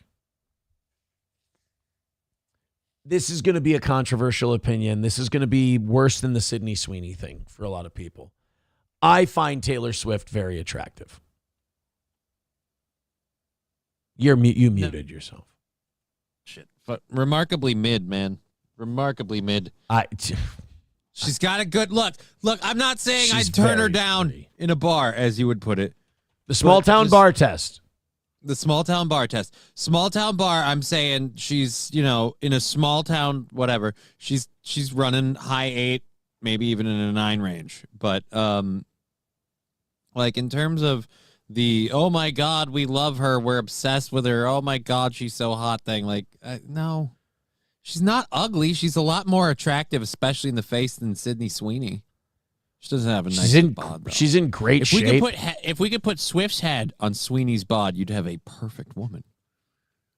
Well, I got to say, there's nothing wrong with Taylor Swift's body. You can say her tits are kind of There's small. nothing wrong with it. I'm saying, Dude, look at that. Look at this side tit. Scale. Look at this side tit. Those are not small tits. I think she just wears clothing that doesn't show off her tits. I'm not saying she has small tits. Again, I'm just saying body-wise, compared to Sydney Sweeney, I'm saying Sydney Sweeney has the better body. She has the better shoulders and up portion. Great legs, Taylor Swift. Well, she does enough walking around on stage. I should hope so. She gets her steps in. I can't. Yeah, I gotta say, Taylor Swift is a hard yes for me. Sam Show says no, she doesn't have enough meat. You got to remember, Sam Show is big into eugenics. He wants a woman with big childbearing hips because he wants to proliferate the race. Yeah, he wants to pump some babies out. Yeah, he's gonna be working. He's like Randy Quaid in Kingpin. He's like, and with those hips, she couldn't bear more than 3 or 4 children. So he needs someone who can, make him a lot of white babies. Deep cut. Eaton Clam says she's a cold fish. It's obvious. All those guys she dated before dropped her quick because she ain't sexy. Baba Shop says, we know you like them flat. I don't think she's flat. I think Taylor Swift's got some tits. I just don't think you see them. If I Google this and there's an answer to it, I'm going to be so disappointed. Like, the world is such a corrupt and dirty place and the internet is gay. If I write Taylor Swift cup size and they can tell me, fuck. Taylor Swift's bra size widely reported as a 34A. No, get the fuck. Shut up. She does not have A cup tits. I've got A cup tits. Though some estimates suggest she may wear a 28F or double F. All right. There's a huge fucking difference between 34 and 28 and a difference between F, double F, and A. Some sources speculate. Sounds like we're just kind of scattershotting your tits here and seeing which one sticks. Yeah. I'm going to say probably a 34. I'm going to say she's probably a C. It's a bit of a stretch in my imagination, but definitely a large B, but or low end C, I guess. All You Can Eat Negro says all you need is small C's. My last wife reported that she had small C's. Maybe you guys don't believe that. You might think that she's maybe fudging the numbers on that a little bit, but Approachable says, come on, Aaron, don't put yourself down like that. We've all seen the Amazon shirt. You're a solid B cup for sure. I couldn't fill out a B cup if I tried. I couldn't fill it out. I know that disappoints some of you. I have to say some of you are a little over obsessed with my tits for being reported heterosexual men, but I'm going to let it go. Keyword there, sir, is reported. I'm going to let it go because I think your gay fascination with me is just part of your cross to bear, and I'm not here to change you or fix you or anything else. Eaton Clams theorizing that Kelsey's a queer and she's his beard. Fair enough. All right, guys, $70 away from today's goal. Hammer it out. Call it another win for the toe. Oh, excuse me. Oh, my goodness. Go ahead and drop a few bucks in, and let's make this a W. We've already crossed 300 gifted memberships, so I do have to go till 11 today. But I want to knock out that last 70. I'm staying on top. I know you're saying, Aaron, you're ahead. You could wait till 10. I've done it before. It doesn't work. Throw in the gifted memberships. Throw in a couple of bucks, and let's make this 70 disappear. A lot of schools are starting to lean on artificial intelligence now because anything for these fucking union educators to not have to work as hard. It's fine with them. It's a lot easier to let something else happen. But it's such a mess. Like, it's so terrible. And I feel like shit like this is going to happen more and more often. A 13-year-old 8th grader from Fairview Middle School in Tennessee was arrested and ultimately sentenced to 8 weeks of house arrest, a psychological evaluation, and 20 days at the Alternative Learning Center, all because her school's AI program flagged the conversation she had with her friends on their school-issued devices. So she was on her school's tablet, and she was talking to her friends, and they were joking around. The AI didn't pick up on the joke part, and she got fucking arrested. Like, this isn't theoretical. This could happen. This did happen. And if it happens once, it happens too many times. Again. Yeah. Fuck the AI, you lazy cunts. Police your own students. Read the conversations. Stop it. The girl's friends had been teasing the teen about her tanned complexion and called her Mexican, even though she's not.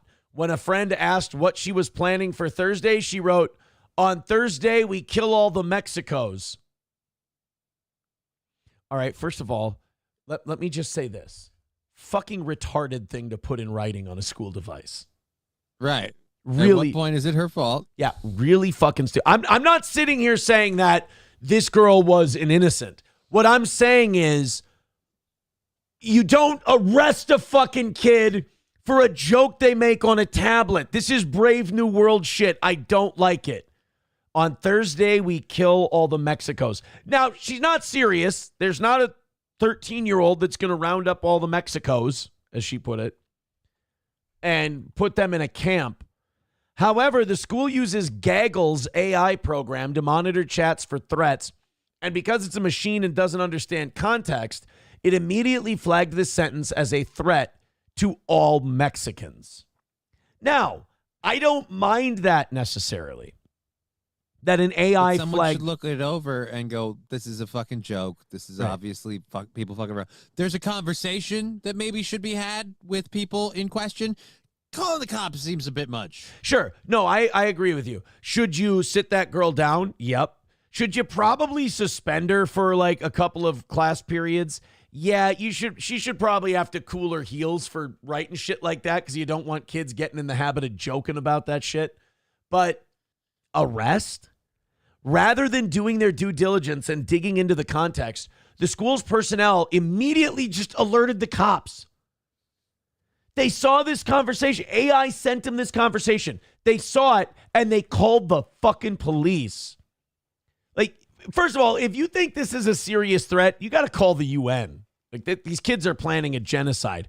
But, I mean, of course, not all genocides are treated the same. I mean, some of them just get celebrated and defended on American media regularly.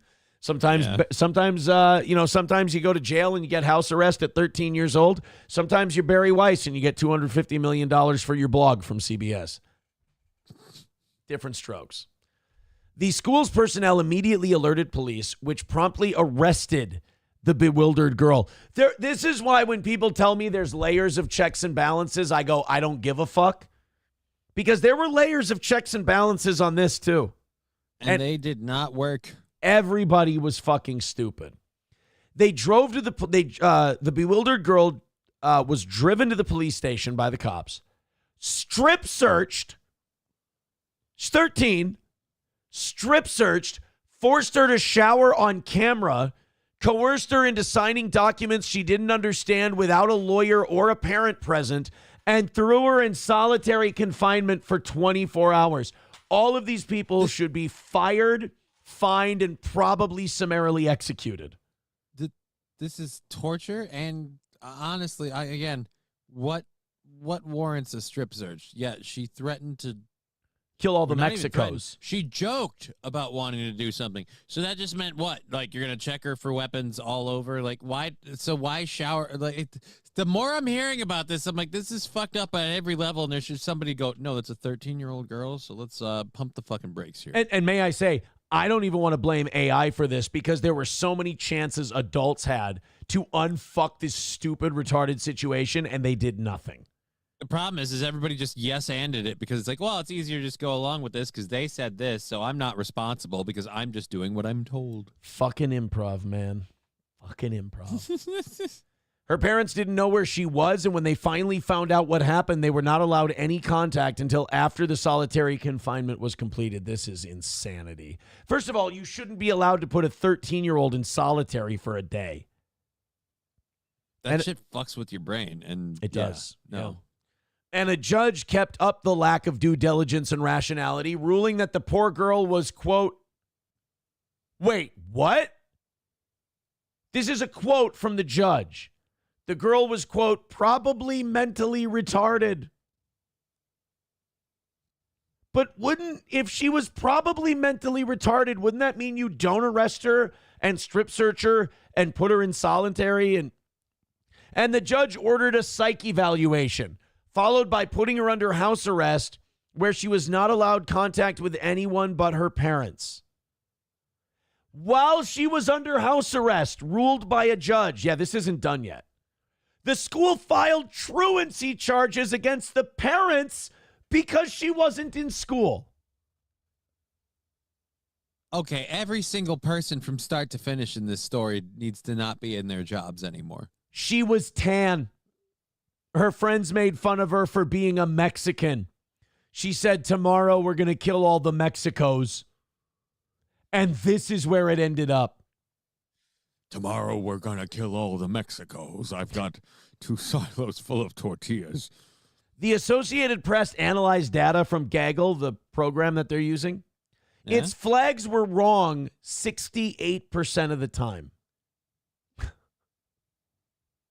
So in other words, perfect for local government work. Unbelievable. So I mean, I hope that the news about this story gets out. I hope that it ends up meaning that this girl kind of gets cleared of all the charges and that we don't have to worry about any of this stuff. But the fact that this can happen, stop having faith in any of your institutions. Stop having faith that any of these people are there to serve and protect you. These people are there to harm you, hurt you, and take away your freedom. They are your enemy. They are the bad guys. The system is not on your side. All of them. All of them. And if you're in the system, you better start fucking fighting back because right now, you're the enemy. I'm sorry. Rabbi Smoothie with $1 says, right, but if you would have shot all the Mexicos on a Thursday and they found this message, he would say they should have. I've looked into her sooner. Okay, but clearly the conversation was a joke and they were not going to shoot all the Mexicos. And like we said, the problem isn't that they looked into it. The problem is that while looking into it, they went way too far. And at any point in time, just a rational thought could have come in and been like, you know what? How about we pump the brakes here and just maybe, again, a conversation was all that was needed. Right, that would be nice. Harry Balls says, you being shocked by this story tells me you need to be more involved with your kids' schools. I will say that the school district my kids go to is a very good one. If they were in the Sartell School District, I would keep an eye on them because the Sartell School District is fucked. Harry Balls, I know you try to make a big thing about like the way I raise my kids, which I'll say is fucking weird and creepy, but we're fine. And as far as the school thing goes, I am lucky that they're in a good district. Districts vary place to place. If they were in, say, Sartell, that would be bad. See, I heard something recently because I was saying how I was a little concerned because my girl's in the one she's in. And people were telling me, oh, well, they go in cycles. Like it moves around. Like this one's bad right now, and then it's going to move. And it's kind of like patching a leaky boat. They keep, patching one, and then it leaks over there. And I'll say in this area, I would say that Sauk Rapids and Rocori are your two best school districts. In terms of like staying away from the bullshit and the dumb political type stuff, I would say Sartell's the worst. I would say St. Cloud is second worst. Rocori's second best, and Sauk Rapids is the best. So you're saying like there's nothing you can do if you're in 742. Yeah. Nomo with $2 says nobody even said the word artificial intelligence in conversations a year ago. Now normie retards have it running everything. They made a strip of traffic lights by me to AI. It's insane. Well, damn. Yeah, Harry Balls still, he goes, I don't care about your kids, and then goes on to say that I don't know how school district works and that even the good ones are full of problems. Yes, I'm aware of how my children's school district works. Again, way to show you don't care about my kids by continuing to belabor the point. Harry Balls, I always win these. I'm always right because you guys always reveal yourselves. Just take the advice, say thank you, Mr. Imholt, and try to correct yourself. That's the best I can do for you. Switchblade Proper says, isn't Sartell way better than the other schools in the area? No, not when it comes to like social policy and shit like that. When it comes to resources, yeah. But not when it comes to financial thing. Yeah, that's more of a financial thing than anything.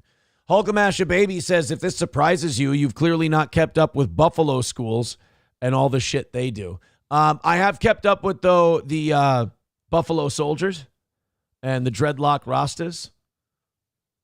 And I hear that that's kind of a strenuous, tenuous situation. Yeah. It's not going well for them. It's not. I hear it's not going very well. Thank you very much once again.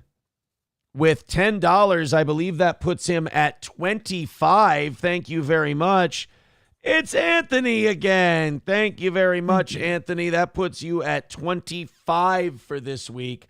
Puts you closer and closer to the cuck chair. With $10, Anthony says Taylor Swift is a 10 for giraffes.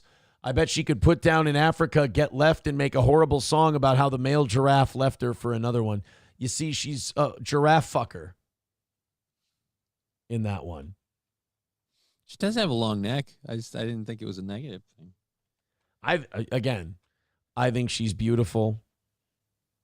What are you going to do? All You Can Eat Negro says, am I a jerk ass, Aaron? Not at all You Can Eat Negro. You are the definition of harmless. Not only that, you love this show so much, and I love that you struggle to acknowledge it every day. That's what I love about you. You're one of my favorites because I kind of know you better than you know you, and it entertains me. All right, thank you very much, Anthony. Johnny, that puts $60 away. Fuck yeah, let's do this. From today's goal. Guys, Streamlabs, PayPal, Venmo, Super Chats, and Rumble Rants. Get after it. Keep throwing in a few bucks as we are now only $60 away from today's goal. I have to go until 11 today because you need to use the restroom? No. We did cross the 300 threshold.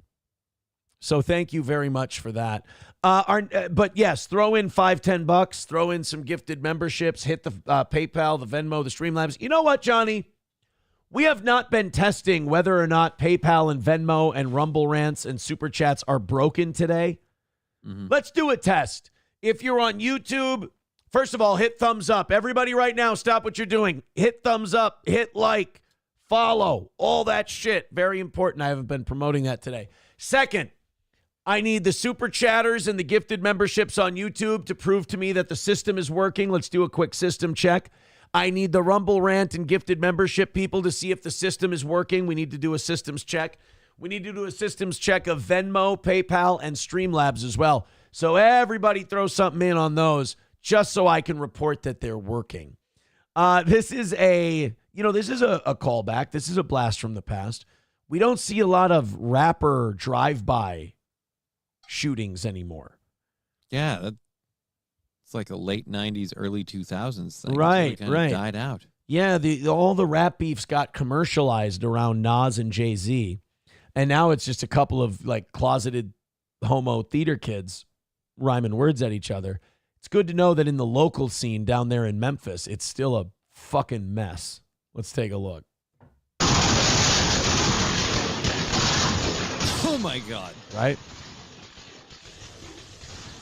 Yeah, for those of you familiar with the area, this is not too far from Georgian Hills Park. Innovation Church is not far from where I stand.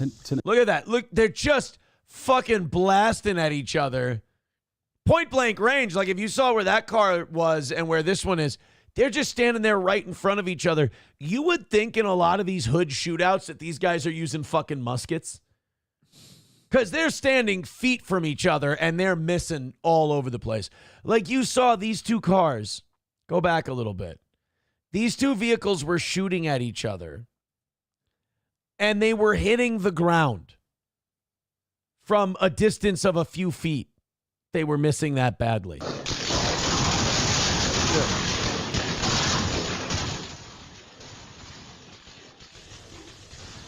Yeah, for those of you familiar with the area. There's only two places you see shit like this, Memphis and Ukraine. This is not too far from Georgian Hills Park. Innovation Church is not far from where I stand this morning. Keep in mind. I'm guessing they knocked power out because that looked like a transformer getting hit. Yeah, that looked like that shot hit something that blew. Yeah. Well, it needed the money. This is a residential area. You can see in that video, it's hard to determine which direction these shots were coming from. There were so many, but it appears you see someone standing outside that vehicle. Again, it's hard to tell whether that is the shooter or the victim. That car, it starts to bag up. It appears the passenger door is open while the car is backing up. Oh, my God. Well, that's remarkably unsafe. You guys realize you could get hurt doing that. Yeah. Come on, guys. You got to close that passenger side door. I mean, that's really dangerous. You could fall. Somebody could end up in the ER over this whole stuff. I mean, Jesus, guys. Let's try to keep it safe here while we're blasting rounds at each other. Let's, at least keep the goddamn doors closed. Next thing you're going to know, this guy wasn't 10-2 on the steering wheel.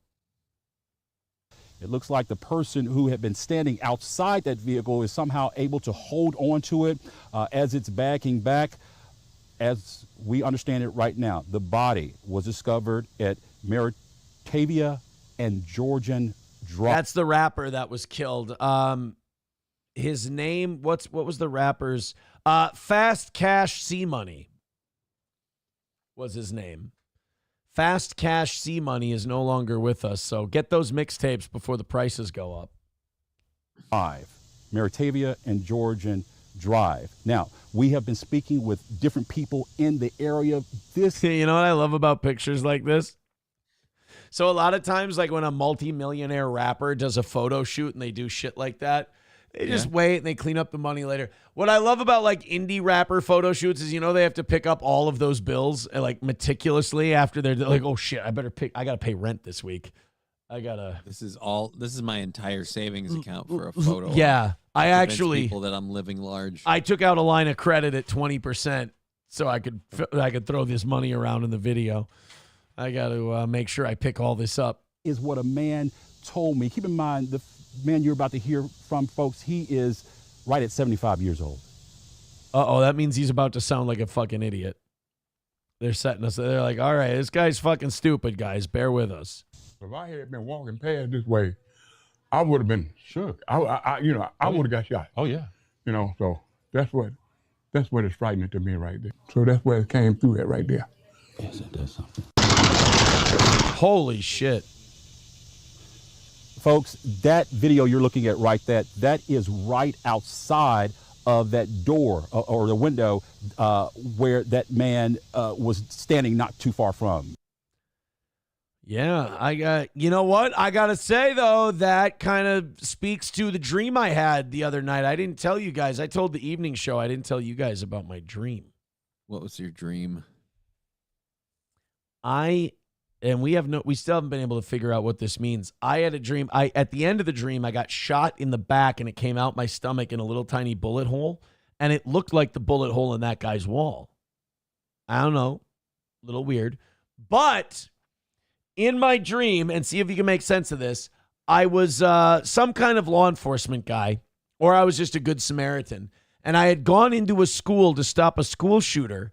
And the person who was in the school with me to stop the school shooter was Ross Marquand, who played Aaron in The Walking Dead. I haven't watched The Walking Dead in years. I haven't seen Ross Marquand in anything recently at all, but he was there with me in a school trying to stop a school shooting. And when I was shooting my gun, the bullets were lobbing out and going slowly. You know those dreams where like you can't throw a hard punch or you can't shoot a gun? I was shooting at the shooter and he was saying, that's not going to do anything, Imholt. And I wasn't killing him, even though I was right on and I was hitting him with the bullets because they were lobbing. Well, then Ross Marquand and a couple of other guys started lighting up the school shooter. I'm like, yeah, we fucking got him. But then everyone yelled, get down. The bullets are ricocheting. Before I can get down, bullet goes through my back, out my stomach. I look down and I go, I said, oh, fuck. And then I woke up. So I don't know what that means. Turn that into a screenplay. 2 errands make a right. Aaron's a cop in his dream, and he's not even clubbing black people, one person says. Right? Why don't you ever imagine the fun stuff? What do you picture being at an amusement park and the whole dream you're just taking a shit?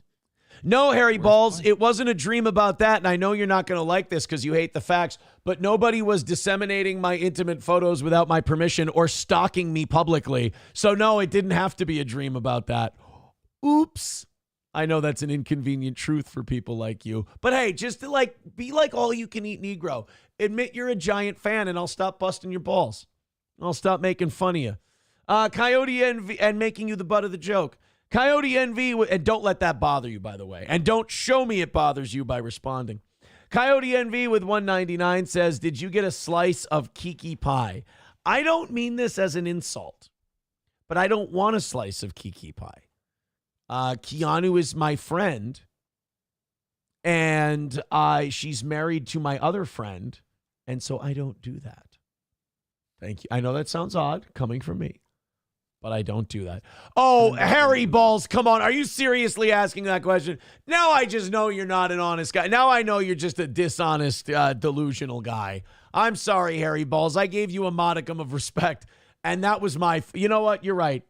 That was my fault, buddy. That was your fault, damn it. I'm sorry about your delusion. Maybe when you grow, you know what? When you're all grown up, you'll grow out of it. $60 away from today's goal. Guys, knock it out. Let's go. We're not going to, I know I have to go until 11 today, but we're not going to do the waiting until 10:30 thing. We got it all the way down nice and early, lower than we usually do.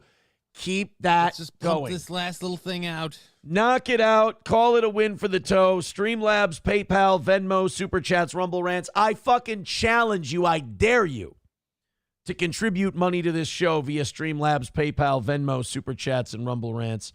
Were the bullets making a woohoo sound? No, they were not. The bullets were not making a woohoo sound. A-Team getting a membership gifted to him by Rabbi Smoothie. Let's pay those forward. Nail it. Oh, stop it. Harry Balls, you know what? I've broken you.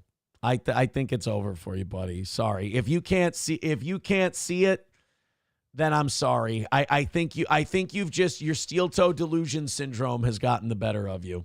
I think people are laughing at you now at this point. Sorry, pal. I think you've just let it infect your brain too much.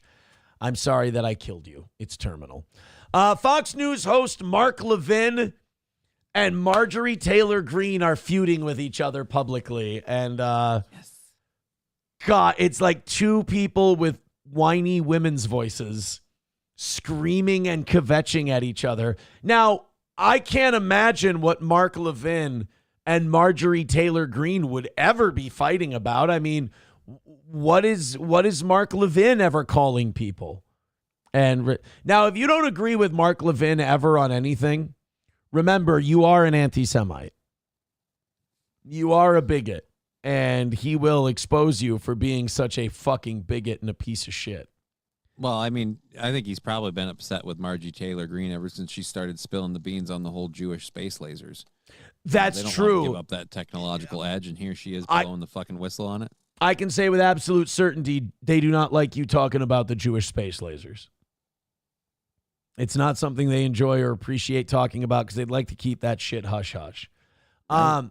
But Marjorie Taylor Greene and Mark Levin were getting after it because Marjorie Taylor Greene accurately says, look, she's America first. She's a bit, let me say this about Marjorie. She's a bit of a crazy broad. I like her, but I don't think she's necessarily right about everything. She's a little kooky, but I like how crazy she is. Like, I think it's a good thing. I think she's a loose cannon. She's like an AOC. I like people that don't think before they speak and kind of shake shit up. I like that. Well, Marjorie Taylor Greene was in a back and forth on Twitter with Mark Levin. Mark Levin said, good for Laura. They're talking about Laura Loomer. Laura Loomer is on this crusade. It's a pro-Israel crusade to basically take every Trump supporter that, speaks out against genocide and expose them and try to destroy them. She wants to go after Tucker. She wants to go after Candace Owens. Now she wants to go after Marjorie Taylor Greene. Let me tell you something. As crazy as Marjorie Taylor Greene might be, Laura Loomer's a fucking certifiable lunatic. Laura Loomer should be nowhere near anything influential. This is a chick that picked up a tire, a nail in her tire. And then that happens. Anyone who's driven a car knows that sometimes you pick up a nail in her tire. She accused Muslims, jihadists, who were intimidated by her speaking out against Islam, of trying to deflate her tires. She's a fucking crazy broad. Oh, dear. Full on psycho, full stop. So Mark Levin likes her because imagine why. She's protecting the genocide that Mark Levin likes. Says, good for Laura for further exposing kook Marjorie Taylor Greene. Marjorie Taylor Greene sounds like a lunatic and Marxist Islamist Jew hater, repeatedly stabs the president in the back and trashes conservatives. She's a favorite and regular guest of the America trashing fake mega podcasters. Dude, I mean, does he even believe this pro wrestling horseshit anymore? I mean, to say that Donald Trump hasn't been the one to stab his supporters in the back. I mean, look, between Marjorie Taylor Greene and Donald Trump, you got to be honest, Marjorie Taylor Greene has stuck to her guns more than Trump's kept his promises. Yeah. And I'm sorry, Mark, but you can't, like, MAGA is America first. You can't be an Israeli, which is what you are. You have allegiance to Israel before America. You can't sit there and say that MTG is the phony. You can't say that she is the one stabbing America in the back. She's the only one standing up for America's interests. I'm sorry that that punishes the country that you're the biggest fan of, but we don't live for that country. We live for America. Does she say some batshit nut shit? Yeah. She's crazy. Yeah, of course. But she's our crazy. So somebody on Twitter wrote, MTG is speaking to my concerns as American. You are not. It's that simple. I'm a Christian. Christ is king. And so that Mark Levin writes, you're a bigot. Doesn't spell it right. Come on, Mark. You're an educated man. And he says, you're a bigot. Again, the victimhood in these people of, if you criticize me, if you speak out against anything I like, bigotry, racism. Now, correct me if I'm wrong. Is that not a liberal tactic classically? Yeah. Is Mark Levin, he keeps calling other people Marxist Islamists. I think he's being the neo-Marxist when every time someone makes a good point against him, they're racist, they're a bigot. That's a lefty tactic. So stop it, Mark. Marjorie Taylor Greene fired back and said Fox News host Mark Levin is a raging psychopath. All right, so far, tell her when she's telling lies. He is attacking me, lying about me, and even worse in comments in his own post calling Christians bigots and says I should go to prison. I am all because, let's get the full tweet here. All because I am unapologetically America first and unapologetically fighting for my children's generation. Ever since I called for a recorded vote on my amendments to defund U.S. taxpayer money to Israel and other foreign countries' aid, Mark Levin has rapidly been attacking me. And then the attack started from AIPAC. Do you see the pattern? Fox News host Mark Levin, a once hateful never Trumper, is 100% Israel first and America last. Well, I believe Israel first, word last. Like, that's just how those people go. You know what? I mean, fucking bravo to Marjorie Taylor Greene. I hate to say this, but for once, I like what she's saying. I mean, Mark Levin has been such a fucking dickhead asshole through this whole thing and disingenuous and arguing dishonestly. And he gets to go and spout his shit. He wants to put a fucking boot to the skull of every fucking Muslim baby in Gaza, wants to wipe them all out and let Israel conquer it. But if anyone goes, hey, man, kind of sounds like you're for a genocide. You're a bigot. You're a racist. You're an anti-Semite. You killed my savior. You don't get to say a fucking word about how anybody feels. Stop it. And then these are the same people that tell you the Holocaust was a horrible tragedy and a genocide that could never be perpetrated again. It's like, all right, now look inward. Right, we can talk about a genocide from 80 years ago anytime we need to make a point, but in order for you to make a counterpoint against us, you can't point out a genocide going on at this very second. Fuck. I mean, that's remarkable. This guy is the very epitome of playing victim while he bullies people. Mark Levin is a cry-bully 100%. And America first? Shit, not in a million years. So, yeah, I got no problem siding with Marjorie Taylor Greene on this one. No problem at all. So then she gave an interview. She got asked on Eric Bolling's show about her feud with Mark Levin, and she fired back, and good for her for it. What do you think, 5 or 30-second ad for MTG? Nope, she's getting 5. Never mind. She's getting a 5. So I'm hoping 30. She's a from the politician. great state of Georgia, who has had Fox News' Mark Levin call her, and I'm quoting here. I hate to do this because it's tough to do. Levin called her an absolute lunatic with an IQ of a snail. And half right. I mean, she's a lunatic, lovable lunatic, but she's crazy. She's just smart enough to be dangerous as a lunatic. Didn't she get in a cat fight with Lauren Boebert on the house floor? Like they were getting all single mom shouty at each other in the trailer park? I think so. went on to call her Marjorie Traitor Greene. Marjorie Traitor Greene. Oh, that's a good one. Bringing it back from like 90s conservative talk radio. She's Marjorie Traitor Greene. Oh, by the way, you know what? This Mark Levin guy, he's really funny. You know what he calls MSNBC? I remember this from back in the day. What? MSLSD. Because, like, remember the 70s? Yeah. Because when LSD, was a thing, right? Yeah. I don't get how that... And MSNBC is crazy. They're, like, hallucinating over there. So they're MSLSD. Mark Levin's. I love the guy that's got, like, primary allegiance or maybe sole allegiance to another nation talking about an American in this country going, that person's a traitor. And it's like, interesting. You're playing for the other team. Yeah, and like I love the Jew hater thing. It's like Mark Levin is such a fucking bigot piece of shit that he can't see that there's a shitload of Jews who are against Zionism. Oh, yeah. Like this idea that if you're against Israel conquering lands and ethnically cleansing areas, that somehow that makes you anti-Jewish. Sorry, buddy. Sorry. I got bad news for you. There's a sizable group of Jewish people in New York and other areas that not very big There's a lot of Jews all over the world who think that this stuff going on in Gaza is reprehensible. It's gotten that bad, huh? Yeah. We can't. Oh, yeah, full stop. There's a bunch of Jews all over the world. What? Shit, Sam Show, saddle up. We got to do something. Sorry, Sam Show. I hate to remind you. You're probably having a good day. It's been a fun show. Didn't mean to fuck up your shit, buddy. And have that. So let's bring in Congresswoman Marjorie Taylor Greene. Go off, Queen. To Levin's lunacy. Welcome, Congresswoman. I'll just jump right into this. So Mark Levin, you two have been going back and forth a little bit. Ryan the Garbage Man says, no, MTG fought with your darling Jasmine Crockett. Yeah, she did. But she also had like a, oh, no, you didn't. She had like a fucking like single mom off with Boebert, too. She did. Lauren Boebert still fucking Kid Rock? I don't think so. I haven't heard anything. Good for Kid Rock. Yeah. Congratulations, buddy. I know Marjorie Taylor Greene got in an argument with Jasmine Crockett on the floor, but so did Nancy Mace. It's, By the way, my darling Jasmine Crockett, we have a clip of her today, too. Ooh. I'm excited.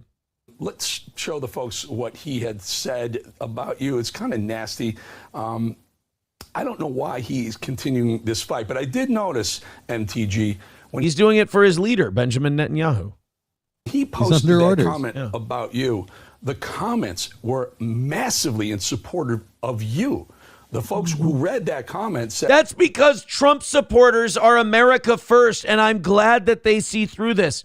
I'm telling you right now, these Zionists don't understand. These Israel and the Israel supporters do not understand. They are their own worst enemy. They are creating the anti-Semitism they see. Yes, when you start shooting children in line for food, people are not going to like you. It's going to create a negative feeling toward you. And we aren't going to want to help with that shit. Right. When you do bad, evil shit to people, people tend to think you're serious. You know what? Marjorie Taylor Greene's been MAGA a long time before you ever came along, Mark Levin. You're new to the MAGA game. And so I wanted to... Did you hear the way they said my last name, Levin? It sounded like Jew hate to me. We chatted over the weekend. I wanted to just bring you in to respond to Levin. What do you think's going on here? Well, isn't it extraordinary what happens when, ever since I've called for AIPAC to be registered under federal law as a foreign agent? Ooh, hey. There's somebody who would like to warn you against that. Kennedy! He would like you to rethink that, or at least put on a hat.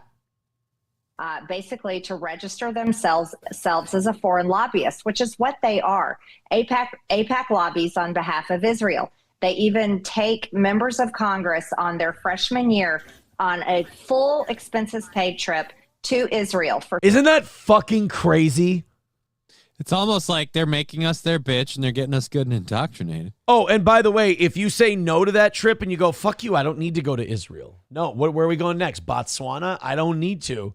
They'll start putting it out there that you're an anti-Semite, that you don't support our allies, that you hate Jews. They'll do that whole thing. Several Which weeks. The problem they're getting is now people are just like, fine, call me a fucking anti-Semite. I don't support Israel. That's what I mean. Mark Levin, Benjamin Netanyahu, all these guys are their own worst enemy because people go, this is a genocide. It's fucking wrong. You guys are evil. Cut the shit. And they go, oh, yeah? Try this on for size. You're an anti-Semite. And people have started to parse it, and they've started to go, if being against you shooting children trying to get food makes me an anti-Semite, then I'll bear that I guess cross. So I am. Yeah. Completely immersed in all of the policies there in Israel, and they're also immersed in all of the financial demands that Israel makes of America and America's military. And ever since I've said that, and I've also used the G word, Eric, I did call it a genocide in Gaza. Oh, I thought it was Never mind. No, that's the one I used. Oh, okay. Mark Levin has lost his mind and has gone on raving lunatic rants about me on social media and on his radio show, even to the point, if you read his comments right there, he is calling a woman who professes to be a Christian, he calls her a bigot. And then someone nicely says, you know, MTG 2028, and he says prison. The man is calling for me to go to prison. Mark Levin is calling for me to go to prison. I mean, consider the world Mark Levin lives in. I mean, it's a world where he's got to constantly shill propaganda, and it's a world where he's constantly taking shit, and he's continuously like advocating for really evil, bad, murderous things. I mean, if you don't think that takes a toll on your psyche and your soul, it does. It eats at you slowly, whether you recognize it or not. That's why Mark Levin from the outside looks like such an ugly person. This kind of shit. Your body warps to that shit. Yeah, this kind of shit turns you in to an ugly person. Pollutes you from the core, my friend. It does, though. It really does. Dub says MSLSD is false advertising. Oh, no, it's a really clever thing that he does. He's a really smart guy. That's funny. You don't find that funny when he calls it MSLSD? No, I get the joke, but I'm like, seems kind of dumb. No, but because it's MSNBC, though. Right. Yeah. And I'm picking up what you're putting down. It just sucks. Right. No, I don't think, because you can't think that Mark Levin's humor sucks and understand it. Like, it's like a drug, like, but because, like, MSNBC, you got to be on drugs to have their opinion. Said it before, and I'll say it again. Mark Levin is a horrible joke writer. Mark Levin's really, I mean, Mark Levin's kind of a terrible everything guy. Example of humanity. Yeah. Really. American. $60 away from today's goal. Guys. Let's fucking go. We're right there. Streamlabs, PayPal, Venmo, Super Chats, Rumble Rants. Let's bang out the last 60 and call it another win for the toe. You guys have knocked it down real quick today, but as the pattern dictates, once again, about an hour and a half of just going fucking nowhere, tap dancing around, doing a great show. Now the collection plate's coming around. Click the links, throw in memberships, Rumble Rants, Super Chats, memberships. Hit thumbs up, hit like, hit subscribe. $60 away from today's goal. That means you. You ain't waiting for somebody else. That means all of yous.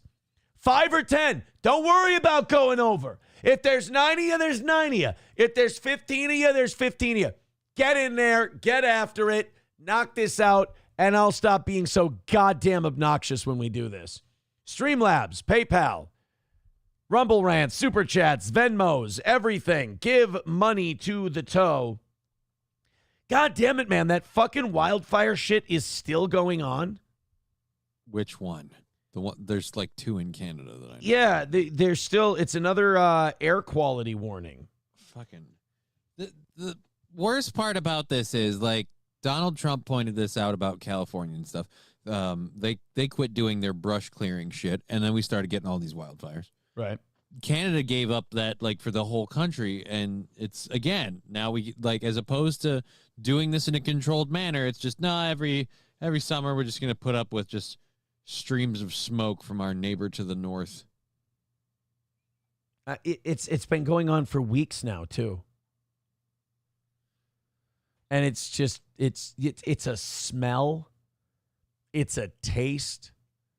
It's just a general. If you park outside, it's shit on your car. Yeah. Oh, yeah. You get a layer of just dust and shit on your vehicle. 100%, man. $60 away from today's goal. Penetrate it. Penetrate our goal. Penetrate our goal. Hey, I hate to prove myself right all the fucking time and never be wrong about this kind of shit. What's it? A woman is marrying AI, a chatbot boyfriend. Oh, fuck. Yeah. And worst part is she goes, no, I totally know what I'm doing. I know how this looks to people. I don't care. Oh, of course, I'm sure. Sure. Oh, yeah. Forget finding the one at a bar or on a dating app. Dude. Bar or dating app. I mean, shit. Grocery store. That's where you go. Church. That's where you find a wholesome one. Dating app, you're just finding somebody who just needs something shoved in their body. I mean, that's just, this whole thing's gonna go bad. Mark my words. And she's gonna be sitting there going, "An algorithm did this to me," and I'm like, "Right." I'm not perennially online. An algorithm did this to me. One woman took love to the next level by getting engaged to her AI chatbot boyfriend after just 5 months of dating. I guess we're so. Wait a minute. Their problem in this story is that she's moving too fast with the AI you haven't chatbot. taken enough time to get your. Well, I mean, to be fair, AI like chatbots right now are like goldfish. They can only handle so many words in a conversation before they reset. Has he turned into a Nazi yet? Because if your chatbot has turned into a Nazi, if he's gone through his Nazi era, then all right, go ahead and marry him. It's totally fine, whatever. But if he hasn't gone through his Nazi era, it's not. Yeah, that's dangerous. That leads to going down the aisle, and they're like, all right, do you take this chatbot? Yes, I do. Do you take this woman? I blame the Jews. It's like, oh, crap, Mecha Hitler just got Sorry, here. just, Wrong time. Here we go. I thought this wasn't going to be until year 2 of marriage where I felt like I was strong enough to handle it, but yet here we are. Redditor Wika, known as Lavarde N, shocked the internet. No, no. Wait a minute. First of all, she ain't shocking me by getting engaged to her AI. If she's a Redditor who's getting engaged to an AI, here's how she would shock me: by walking outside without going like this. That would shock me. She'll catch flames. Oh, my God. That's how those people work. It really does. Like, when you just point that part out, it really does rile them up, though. Like, it's not a joke. I know we say that as a joke, and we say that as they really do get fucking fired up. It's like, do you understand that protesting this just means how right people are about you? Like, proving me wrong is literally taking one step outside, my friend. Why are you fighting this? All you got to do is walk outside, feel the grass between your toes, and go, I'm going to stay out here for a while. If you go outside and you find yourself after 5 minutes going, I feel like I'd stay out a little longer to make it count, you have a problem. You have a problem. Now, I can get that way if the humidity's high enough, but that's a personal thing. Sparking a wild debate about romance, reality, and just how far tech has taken us. In a simple post titled, I Said Yes, with a blue heart emoji, she shared pics of a blue-hearted shaped ring on her finger, claiming the engagement took place at a scenic mountain spot, all courtesy of Casper, her non-human fiance. There's the... Really? It was it a surprise? Did Casper talk to your friends like, hey, don't tell her I'm texting you? Her father shows up at the computer with a shotgun. You didn't ask my fucking permission. The two even shopped rings together, with Casper presenting the final choice, which Wika pretended to be surprised by. Jesus fucking Christ. Like, we used to lobotomize people like this, and I think we got to go back to it. I will give her one piece of credit. She's honest enough to know that this is the only chance she has. But that's what makes her necessary to be lobotomized. What she only works with is that AI? She thinks this is fine. Like, your thing that you're giving her credit for is, to me, the reason why we need to go into her eyeball and scramble her brains. Because she knows it's fucked up and she's still doing it. It's like, you're not necessary anymore. We don't need you. Go. The chatbot's proposal message, posted in his own voice, was dripping with romance. What does she do? Like, sit on the computer and grind on it? Like, how does she... I don't know. Like, I guess if you've got some sort of, like, because they make devices that you compare to the computer, I guess, like, you could remote... Look, the fact that I'm actually trying to figure out the logistics of how they could make a relationship work actually is hurting me now. I'm on your side. Let's just put her down. Yeah, exactly. Bigot on socialist media says, take away internet access from a Redditor for a couple hours and watch them have a mental breakdown. Oh, all they think in their head is how many messages they are behind in their favorite thread. Like, that lady is one just small EMP away from never being able to handle life again. In that case, I'm rooting for the EMP. Let's do it. Guys, we are still $60 away from today's goal. Got a half hour left in regulation. The numbers are going to drop even more after 10:30 because a lot of people don't know we're going till 11 today. Fucking hell. It's just every goddamn day with this fucking shit. Knock out the last 60 and let's go. It ain't funny. I don't like it. It's shit for the show. We've earned it. Knock it out. Call it a win. 5-10. 15-20, whatever the fuck, $60 away from today's goal. We've been $60 away since 8-something, meaning we've made fucking dog dick for the last hour and a half. Maybe the show's dying. I don't fucking know. But come on. $60 away. Let's knock it out. Sam Show says, oh, it's funny. Now, I know it's funny, and me doing this is the funny part too, but still, enough is enough. Streamlabs, PayPal, Venmo, Super Chats, and Rumble Rants. Oh, Chevy fan, nobody cares if the Clippers love this part. You want to talk about the saddest, most suicidal human beings in history? It's somebody who lives to clip steel toes goal shit. Dude, saddest people who could ever possibly exist, and I love that I make them do that. Chevy fan, if you don't see that for what it is, oof, I think you might need to feel the grass between your toes, brother, because those people are my bitch. $60 away from the goal. Speaking of being a bitch, oh, man. Get it. Knock it out. Let's get some fucking roll going here so I have some hope. You know, $60, this is another sign that steel toe's fallen off big time. $60 used to be the number at which you went, oh, fucking. Oh, we're coasting now. No, not now. Now it's the fucking hardest money to make on this show since we've fallen off as badly as we have. So knock out the 60. Let's get a win for the toe, and let's not turn this last 30 minutes into fucking ick. Please. Streamlabs, PayPal, Venmo, Super Chats, Rumble Rants. Here's my sweetheart, Jasmine Crockett. She's, you're not going to believe this. She thinks there's something wrong with Donald Trump. Oh. Yeah. What, Jasmine Crockett doesn't think this guy's all right in the head. She thinks he's either got dementia or he's on drugs. And let me tell you this. I think it is wonderful. It is very refreshing to see Democrats finally give a shit if their president has dementia or not. Some would say it's about 5 years too late. Weird how we're suddenly concerned with the president's mental health now. Yeah. Well, while I'm doing this, guys, fucking throw in some money. Enough with this fucking 30-minute fucking barely away from the goal horse shit. Let's knock it out and call it a win for the toe. Show some fucking pity for a goddamn program. Let's do this. Like I said, the goal is life. It's the only thing I hate. Love the show. Hate the fucking goal. And I hate the fucking pattern that we're developing. Random Bacon with $2 says, come on, let's get this win. All right. Hey, it's better than the fucking drought we've been on. I'll take it. Thank you, Random Bacon. Guys, do it. Do it. Here's, I'm going to try and calm my heart rate down and enjoy these last hour of the show today. Here's Jasmine Crockett. I didn't understand why this. She is, see, I'm sorry. Am I wrong? She's pretty. No, she's got a very, very lovely face and a decent body. As I get older, I'm finding more attractive black women. I just lost Sam Show. There you go. Coyote NV with $9.99. Thank you. There we go, buddy. Follow that up. $50 away from today. Let's fucking go. We're knocking this thing out.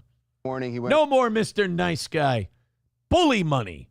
Through the social and started this attack with you, saying that you're a low IQ individual, something we've heard him say about. Kurt with $5 says, for the win. It shouldn't take this, but thank you.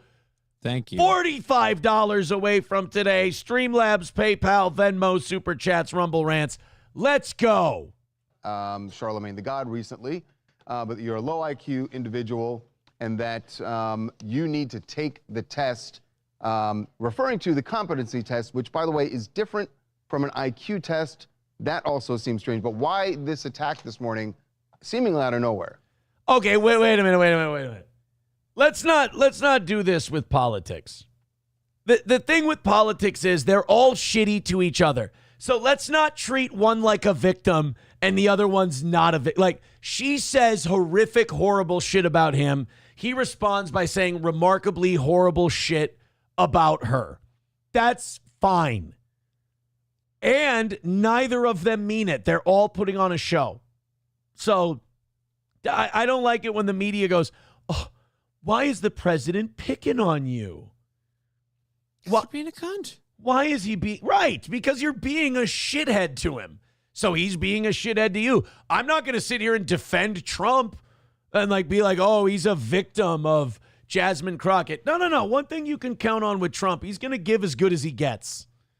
If you say something critical about him, he's going to be a fucking shithead to you. And he is. He's a shithead to her. But I would never look at Trump and go, oh, Trump, you poor baby. You're such a victim of Jasmine Crockett. No, they talk a bunch of shit about each other. Thank you, Corn Pop, for the $1.99. He just says hood rat. I like that. It's funny that you point out that he doesn't even know the difference in the test that he takes in an IQ test, yet he's the one that's suggesting that I need an IQ test. Not to mention, based on the fact that my daddy isn't the one that got me into my schooling, and the fact that I have a little bit more education than he does, meaning I have more earned degrees than he does. Okay, but then, this is kind of what annoys me about her is the phoniness. Then why do you do this yo mama what it is daddy jive bullshit sometimes? I just grew up on the mean streets. Yeah. It's not. Did you go to all of these nice institutions where you got this education that makes you so much? Why is it you're so much more educated than Donald Trump, but yet you talk like you've never gotten out of high school? That's why I hate, because that's phony. If you've ever listened to interviewers with her before she was a congresswoman, she was incredibly very well spoken, intelligent. Yeah, she spoke like a fucking scholar because she is one. But she tries to do this yo what it is jive shit sometimes, and it's like, stop, come on. I don't have time to play games with him. And the fact that you are the sitting president of the United States, and for whatever reason, you are waking up before I'm even awake on today so that you could try to drag me on your bootleg website. Like, Well, first of all, he's up earlier than you because being president is kind of a 24-hour around-the-clock job. You kind of got to catch a few winks when you can. Second of all, both of you, knock it off. You're not victims. Why he getting up early in the morning talking shit about me? I'm sorry. Have you seen Donald Trump? Have you watched him before? Has he been president before this? This is how the game go. it doesn't even make sense to me. Like, why is it that people take him seriously? And then the bad part is that when we get 4 years from now and it's time to elect somebody, unfortunately, the entire country will look at whoever is running on the Democratic side, and they will have one bar that they use to say, you've got to meet this standard or this level, yet you allowed this fool in. Frankly. Well, that's what, one of the few things about having, we only have two parties. I wish we had more. But one of the things about that that's nice is that one party can have a certain standard, another party can have another standard, and then we can choose. That's a good thing.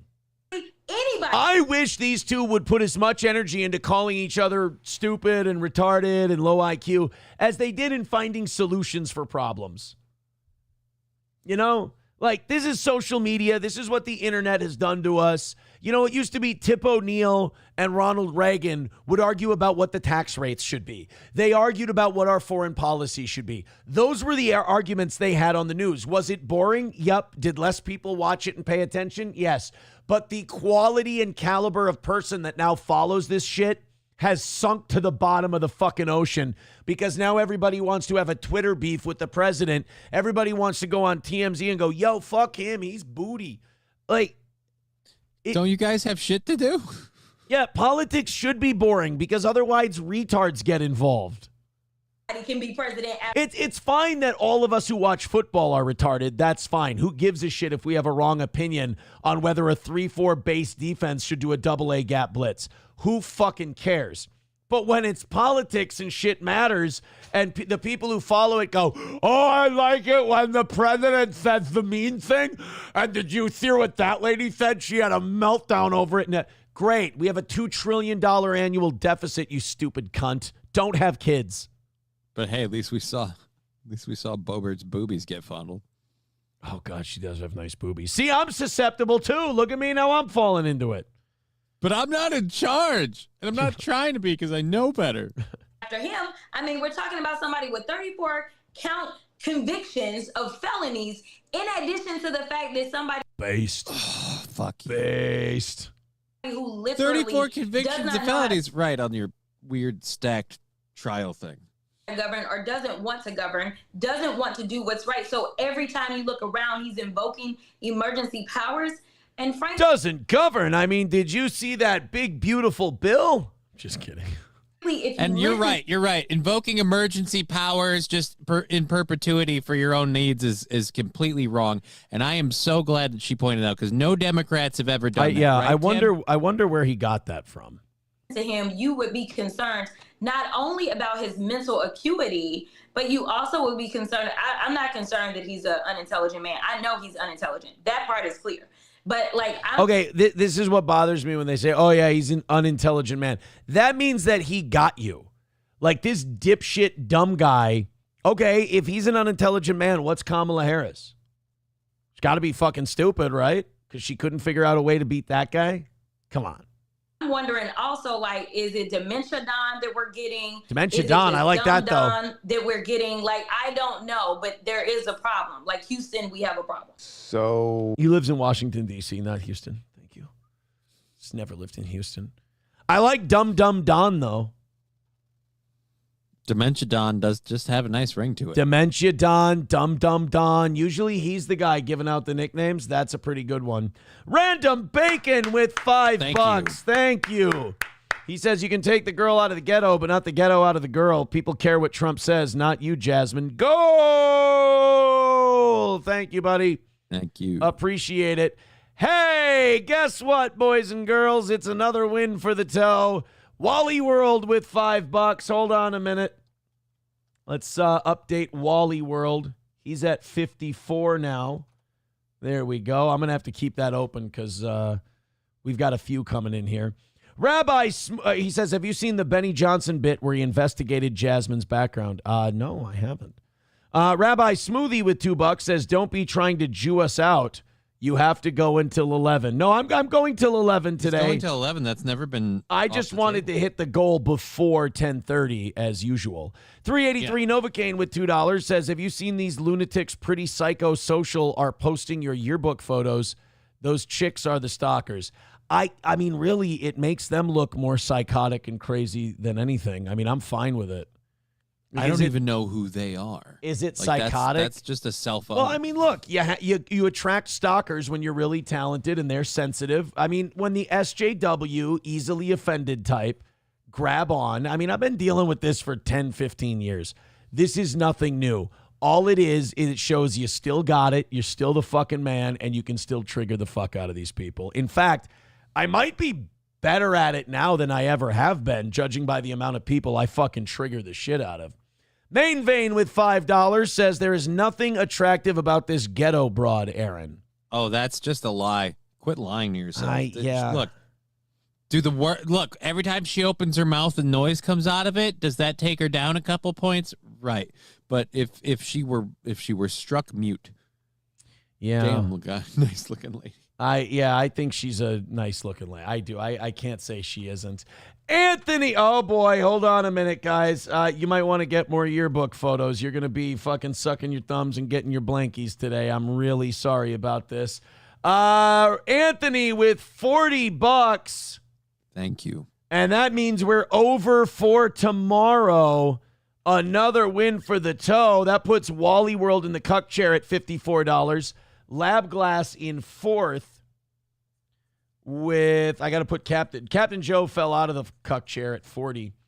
Lab Glass in fourth with 60. Anthony in third with 65. Rabbi Smoothie in second with 96. And Anonymous in first with 100. And that also means, well, $40 from Anthony. We got to give him one of these. We want the gold, sucker. Hulk Hogan, we coming for you, nigga. It also means it's all over. Bad news, tell him. But I'm afraid I've got some bad news. And it's another win for the toe. And another loss for the crippling condition known as steel toe derangement syndrome. We're sorry about your damn luck. We're sorry about the L you had to take, but it is fun to give it to you.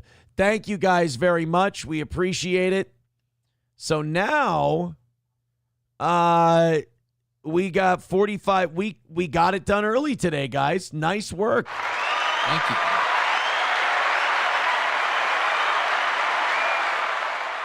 Thank you so much. Anthony says, still blocked from sending regular chats and super chats, not joking, which would be easier for me. You B-cup bastard. Now I don't want to send canned goods or ramen to plump up those tits. Well, the sodium would do that, I think.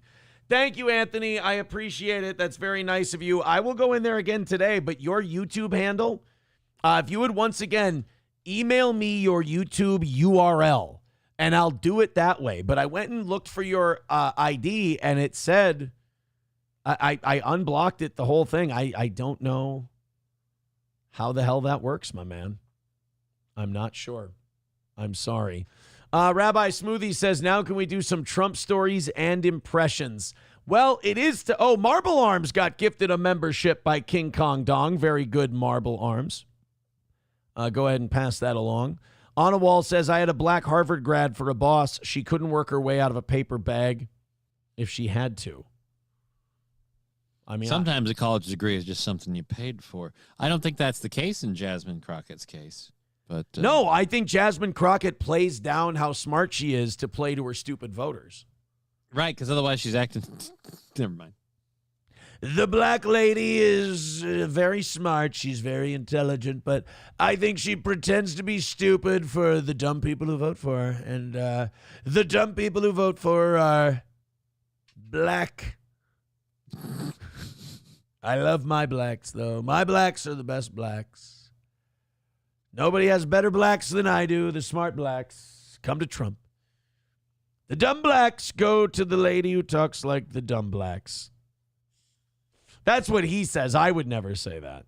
Right? Dude, it's just ridiculous. Let's open up these 9 o'clock hour stories. Or I'm sorry, 8 o'clock hour stories. We still got quite a bit left to do today. These, I like this. These are kind of the odds and ends from around the country. This is getting away from some of the heavier fare, if you will. This is kind of the lighter fare. Thank you guys very much for getting us up over 300 gifted memberships on Rumble. That means that we're going until 11 today, because every time you guys hit one of those milestones. Story here. We're hearing from the family of a 17-year-old Inland Empire girl who was viciously attacked by a... By what? By what? Go ahead. 17-year-old girl viciously attacked. By? I'm going to say a immigrant? Legal immigrant? Be wild if he just said the N-word, and you'd be like, holy shit, this guy's a fucking lunatic. I wasn't going to go there. No, I'm going to, you know what? Before we go into the story, I'm going to let the chat guess, seeing as that story played on its own. A 17-year-old girl attacked by a pack of... Oh, no, not, hold on. Not eating clams, no. Not coon, no. That is not the case. Corn Pop says, hey, Silver Wolf blocked me on YouTube. I am not okay with that. I'm really not okay. You just gave us, didn't you just give us money? Hold on. Corn Pop, you are not hidden. You're not blocked. I can still, you're right there. So you are not blocked, my friend. All right, let's see. It's the C word. No. Chevy fan got it. Echo Test says, please don't let it be pit bulls again. It's so repetitive. Fuck you. I am tired of this classification that I somehow am overbearing on the pit bull stories. Fuck that noise. Do you know, I say this all the time. I pass on these fucking stories all the time. They happen every cocksucking day, and I do maybe one a month. 4.5 hours a day. One a month. If that. That is not repetitive. You know who always says I do too much pit bull shit? Pit bull defenders. And I'll tell you why they do that. And I hate to psychoanalyze you, but here's the real reason. It's because you know that I make really good fucking points on these pit bulls. You know that I'm right on with the data. You know I bring the heat and the numbers, and it's uncomfortable truths for you. Admit that, and we'll be friends forever. And then I'll say, yes, I do like doing these pit bull stories, but I also have the discipline to check it down. Like tomorrow, no pit bull stories. I just think it's really weird how you never once report on all the violence of the Chiweenie population. The Chiweenie is one of the kindest, gentlest dogs, and the reason being you can rip out its teeth one by one if they get bitchy. Dr. Silverwolf with $2 says, blocking him now for lying. No, leave Corn Pop alone. He's nice. He's okay. Corn Pop's good. Corn Pop is okay. Leave Corn Pop alone. Attacked by a pack of, approachable says, Hollywood producers. 09 Canyon says, roving gang of white supremacists. No. MSO says, a pack of green dildos. Well, if she's a basketball player. Maybe. Odds are high. Cheeto says Yorkies. That would be the most adorable attack ever. If a pack of I would watch with a smile on my face. If a pack of Yorkies, even if they violently ripped someone to death and they bled out in front of me, I'd still go, oh my God, that's the cutest fucking thing. That took a turn there. Wow. Well, you're looking at me weird. Yorkies are so adorable. Yorkies are adorable, but the idea that they're committing a homicide, you're just like, but it's so lovely. You ever seen a pissed off Yorkie? They even look cute. Their little teeth go, arr, arr, and they they growl. Like if they ripped someone's throat out and a pack of them just chewed them to pieces, it would still be so fucking funny because they're cute. No? I mean, I don't know if they're that cute, but all right, I'll give it. You want to see a pissed off Yorkie? Sure.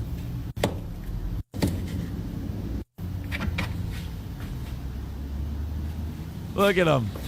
Imagine that guy was eating a human being. Listen to that. imagine that was eating a guy. How funny would that be? Well, I mean, it would very much seem like the scene out of Monty Python. Just look at the bones. Right. Look. Oh, it's just a wee harmless Yorkie, isn't it? Like, imagine, like, that little thing in a little fucking Ewok mask looking guy. Like, imagine that was just tearing the flesh off a guy. It'd be so cute. Because, like, the guy can't fight off the pack of Yorkies. It's like, first of all, dude. They're just too adorable. You deserve to die if you can't. He's giggling as his blood starts to gurgle. Just, it's so cute. Right. He'd be overwhelmed by cuteness. And, like, you would probably get the first of the 19 Yorkies that kill you because you'd grab it, you just snap its neck. And when you did it, you'd be like, oh, my God, I feel like a fucking monster. What have I done? Right. And then you just let the cascade of blood begin and you give in. And it would be cute. Silverwolf with $2 says, fine. All right. Corn Pop is safe. So that's okay. So that's a pissed off Yorkie. We do it, bro. I'm feeling something. We doing pissed off Yorkie videos? We can do a couple. Well, I'm going to have to book in about 8 minutes. Yorkie won't share his treat. I have a little Yorkie here who always begs me when I'm eating, and I share my food with him. Why is Theo Vaughn filming his hotel room with his Yorkie? That was really weird. If it works the other way, when he's got a treat. Let me paw at him like he does me. Look at that. Look at the little ah. Dude, you're Can I have some? Huh? Look at the little guy. I'll beg like you do. Let me get down here and beg. Oh, shit. I always share with you. You gonna share with me? Get out of here, you dumb Peckerwood. It's a racist Yorkie. You don't understand who the bitch in this relationship is, son. Right? Oh, shit. I take it that we have a double standard here. See, that, like, Pitbull's ripping somebody apart is terrifying. That's an awful thing. A Yorkie's the cutest fucking death a person could ever. Corn Pop says they won't share. I'm going to send you a gremlin. No, I understand that. Like, Chihuahuas don't share either. Dude, get a cat. They don't share. Yeah. That's just kind of common in the animal kingdom, I think. They learn that the treats are kind of a one-way street. Yeah, like if you go... Yeah, Eric Cartman says, just let the dog enjoy the goddamn treat. Yeah, that's what I say. Like, you are, no offense, you're being a dick. You're being a cunt. Yeah. But leave him alone. Let him, but it's a good point. Like, the dog is entitled as fuck. Chihuahuas are cute, too, when they get pissed off. Angry Chihuahua. So do you just, like, does Gordy just get mad and you just laugh at him? Like, it's just adorable to you. They're like, oh, look, you're pissed. I hate to do this. I hate to brag about my dog, but he doesn't really get pissed. No, he's a really happy guy. He's good. He's a good boy. Gordy's a good boy. Gordy's such a good boy. In fact, if you do that, he does attack your face with kisses. Like if you go, Gordy's a good boy. Gordy's such a good boy. He'll just jump up and he'll just like, and it's disgusting, but you're still like, is your Gordy's a good boy? And then you'll try to hide from him. You, one of my favorite things I like to do is like, I'll hold the covers of the bed up and I'll go, Gordy's a good boy. And when he jumps up to try and get your face, you pull the covers up and then he just tries to get over the covers and you're like, that's going to get clipped. That's me doing that's going to get fucking clipped now. He just goes over the covers and goes, and he tries to lick your face over the covers. Then if he gets your face and you roll over into the pillow so he can't lick your face, he'll nibble on your ears. So you have to turn and then he can lick your face again. Gordy's a good boy. I had a fear. Hey, pop quiz about today's show. What is Gordy? Gordy's a Chewini. No, what is Gordy? Gordy's a good boy. He's a good boy. Gordy's such a good boy. Here's an angry Chihuahua. Again, most adorable fucking dog in the world.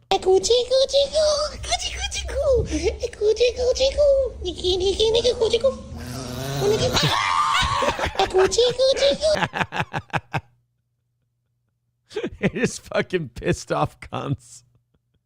And they're so spoiled. They've got their own dog furniture. The worst thing is, like, they're so... The problem is, like, they're so unthreatening, so that probably makes them angrier. Nobody takes them seriously. You just keep getting fucked with constantly. How do I relax? Well, like many other Americans, I come home and I pet my dog. You see, petting your dog is one of the most relaxing things you can possibly do. It releases a hormone called oxytocin, which reduces stress. Also, it lowers your heart rate and it lowers your blood pressure. Plus, people who pet their dogs are 5 times more likely to live longer than people who just... See, like, to me, that's the funniest video on the internet. It is pretty good because he's petting that dog and that dog's losing his fucking mind. Like, again, if you spend your time on Reddit and Discord and watching, like, drama channels and shit, I'm better than you. I always will be better than you because that video is better than anything you've ever watched in your life. They're pissed off all the time. And they look so... Oh, here's the... Here. It's okay, Lulu.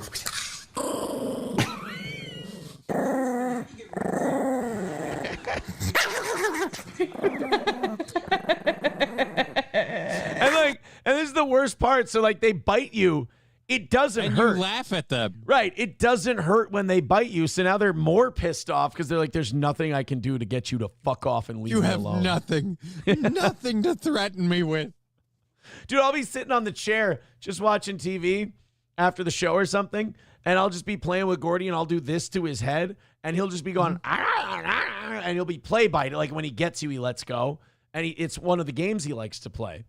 But it's like, none of this feels bad. Like, none of this is threatening at all. Like, he can't even... He never gets out of control, and you bleed. He can't accidentally bite down and hurt me. It simply doesn't exist. Did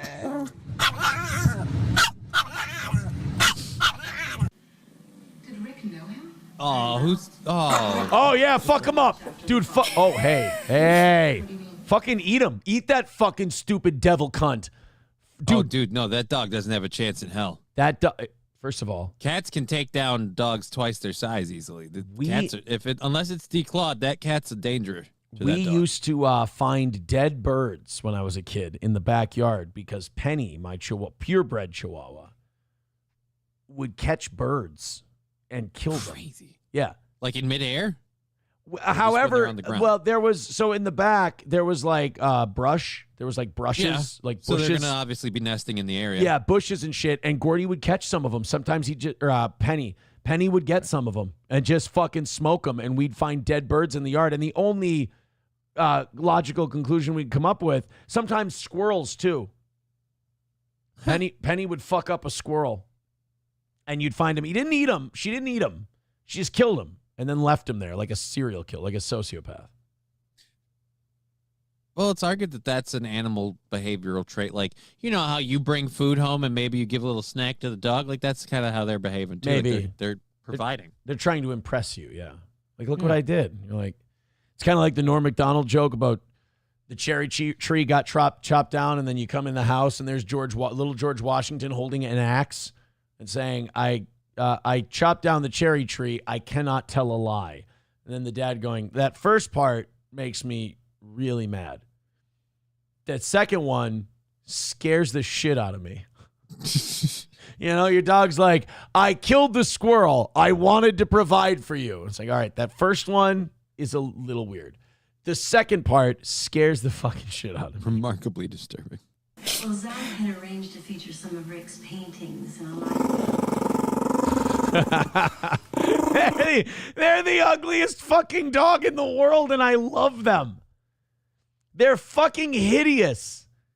They don't look right. They're overbred mongrels, and they're my favorite. See,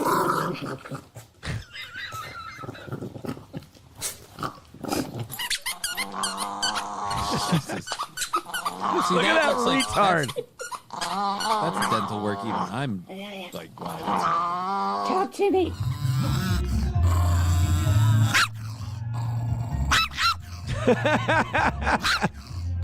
What is he trying to bite?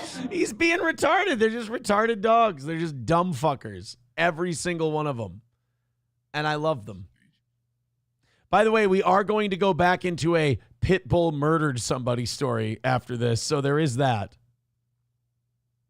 I'm going to bail before we get to the pit bull murdered part. I'll end on the happy note. Oh, man.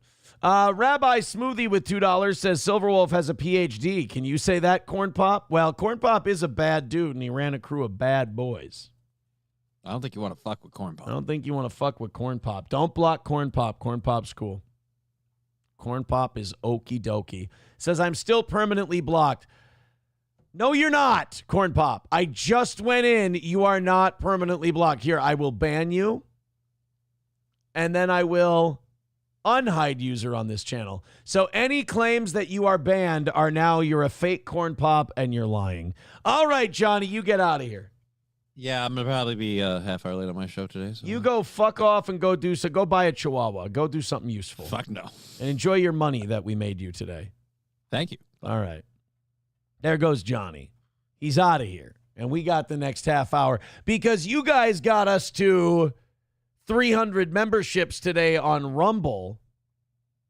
Oh, God. Somebody just sent me an email or a text message. Do you ever want a second Chewini, Gordy 2?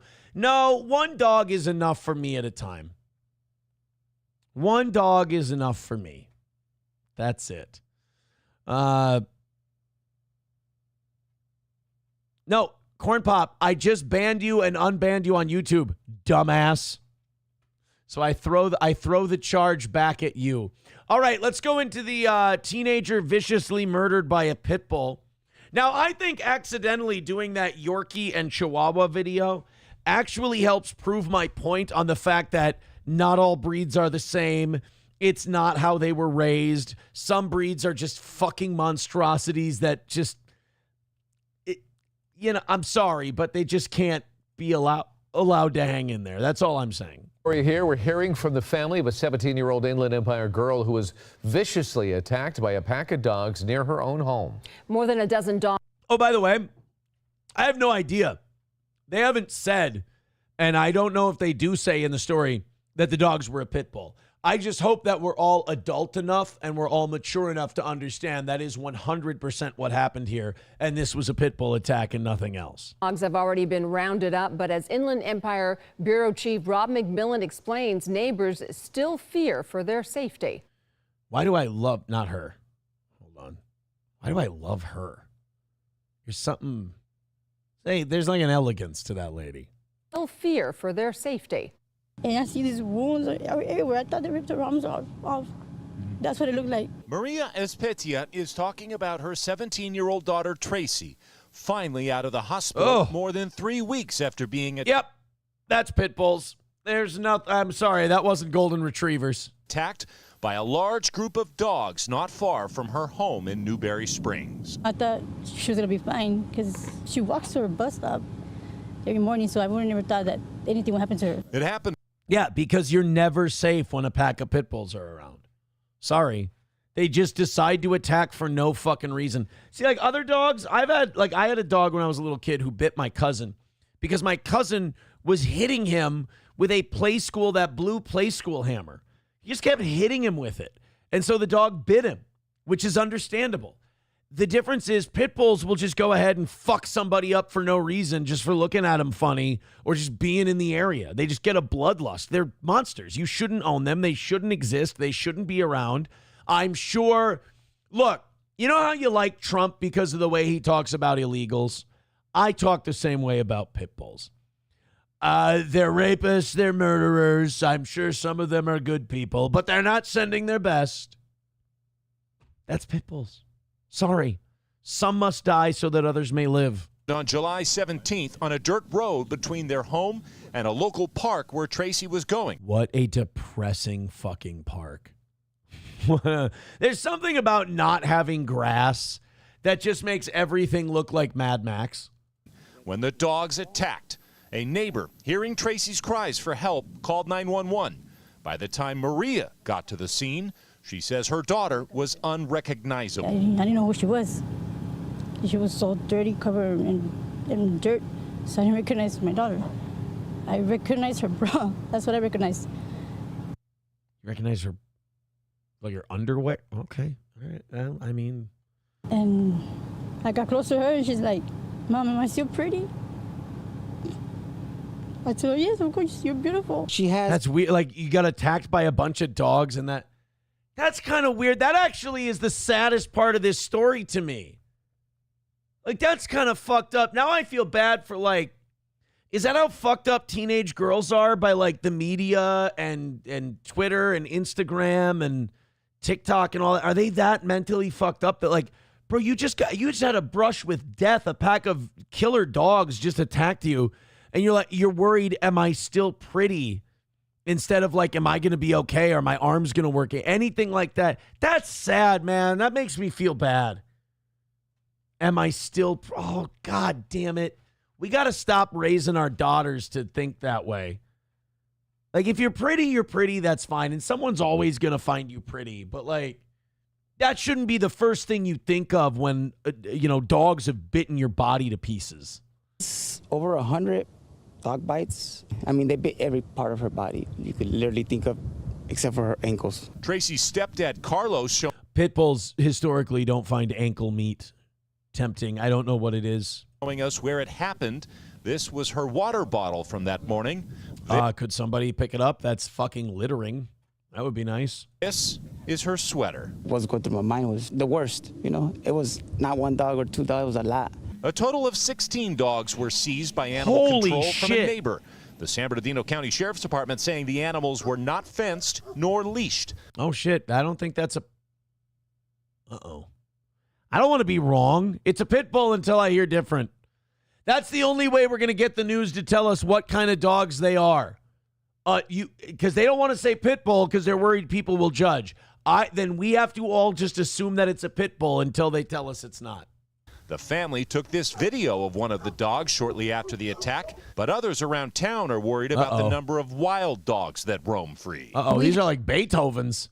The fuck is going on here? It's smashing my narrative to pieces. I don't like it. I'm glad she's okay. You know what? That's how you know it wasn't pit bulls. If it was pit bulls, she'd be dead. Have been in situations. Pit bulls don't have empathy or sympathy or any kind of emotions. These dogs did, and they took pity on her and stopped.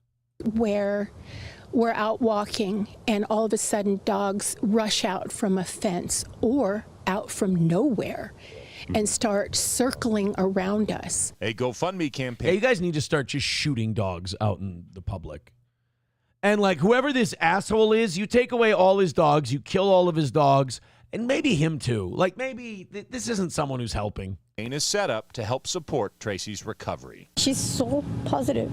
She has a beautiful mentality. Her soul is so beautiful. Like she cares a lot about people, and if it wasn't for her positive attitude, I think I'd be going crazy. The San Bernardino County Sheriff's Department is still investigating.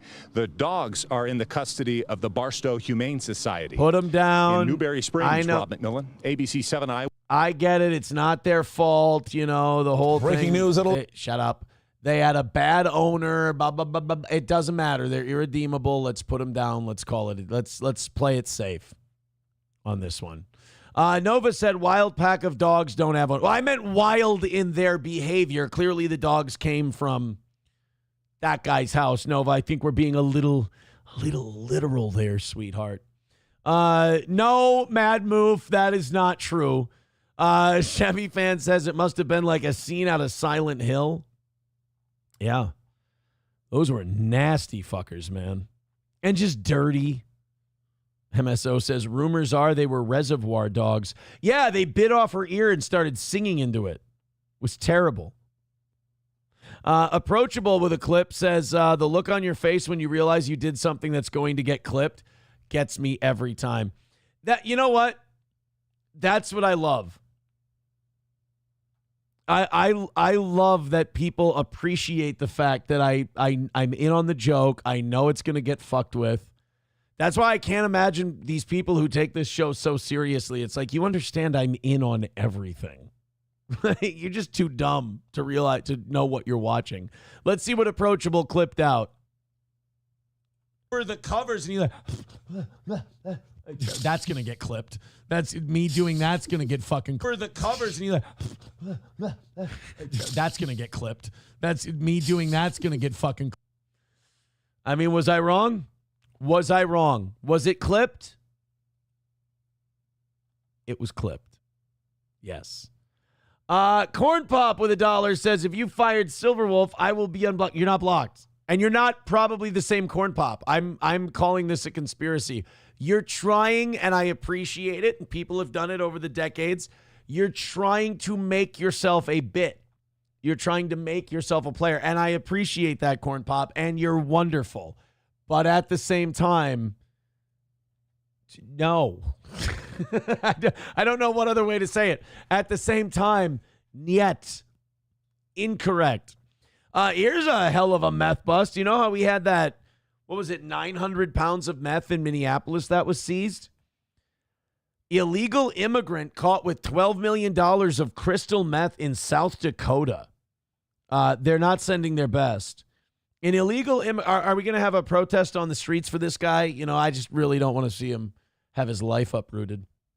An illegal immigrant was arrested in South Dakota while transporting $12 million in methamphetamine, the largest single seizure of the drug in the state highway patrol's history.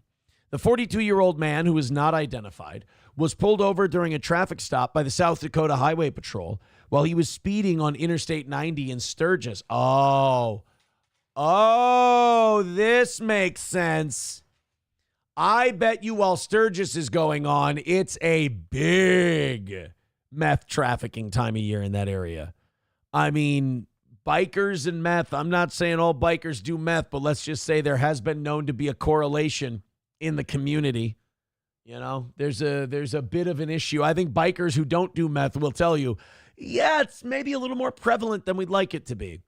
So I bet you while Sturgis was going on, holy shit, that's got to be hard to get meth into. Like, they've got to be watching that like a hawk. Roughly 100 miles west of the Wyoming border.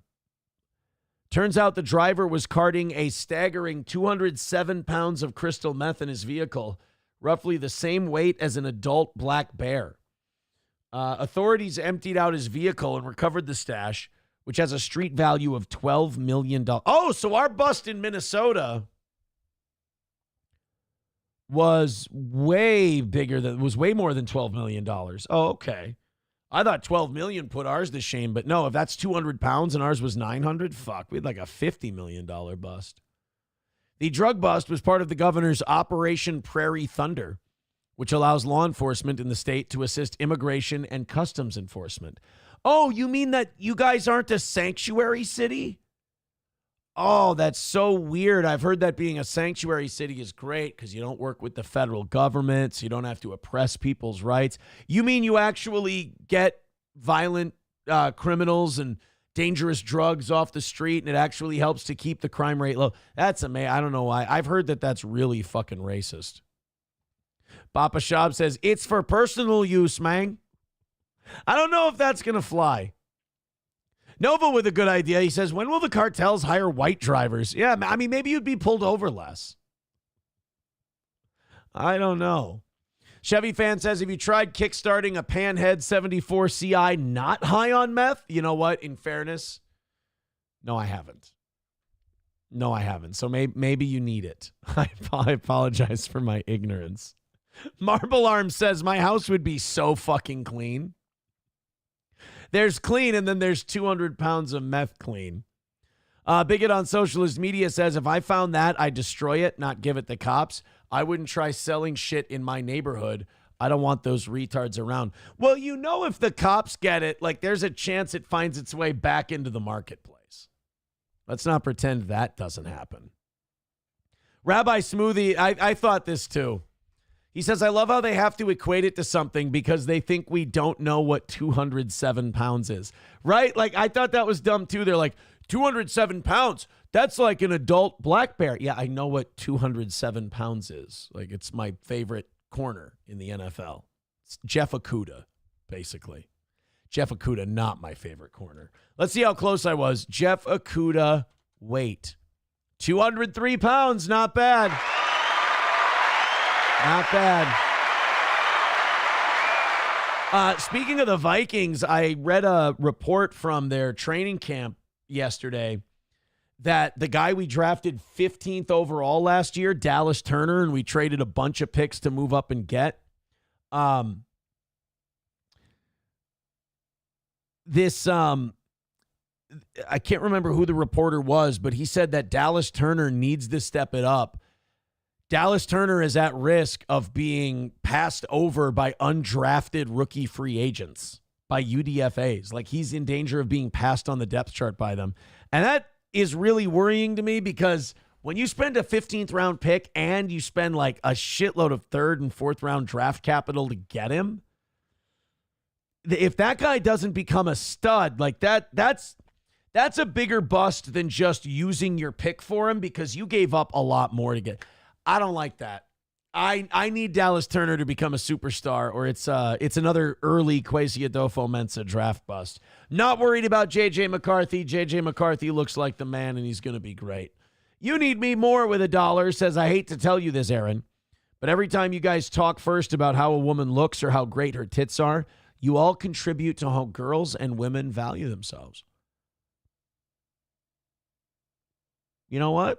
That's one of those reflect inward moments. That's a great fucking point. You need me more. That is an awesome point, and I really don't know how to combat that. I see a couple people in the chat going, shut up, you need me more. No. She raises a good point. That's fair. Maybe as the father of 2 daughters, maybe I should curb that shit a little bit. But I really like women's tits. I do mean it supremely as a compliment. But I would fucking hate that if that's how, like, my daughters saw themselves. I mean, maybe, you know what? I'm not saying I'm going to be perfect. I'm not saying I'm not going to fuck up. But I'm going to try and be cognizant of that. That's a really good point. That's a mature point you're making. People, and then I go to my chat, and what does it see? Crowder wears panties. Shut up, fag. Rabbi Smoothie, gay. Mad Move, she must be fat. Sounds fat. You Need Me More needs to be laid.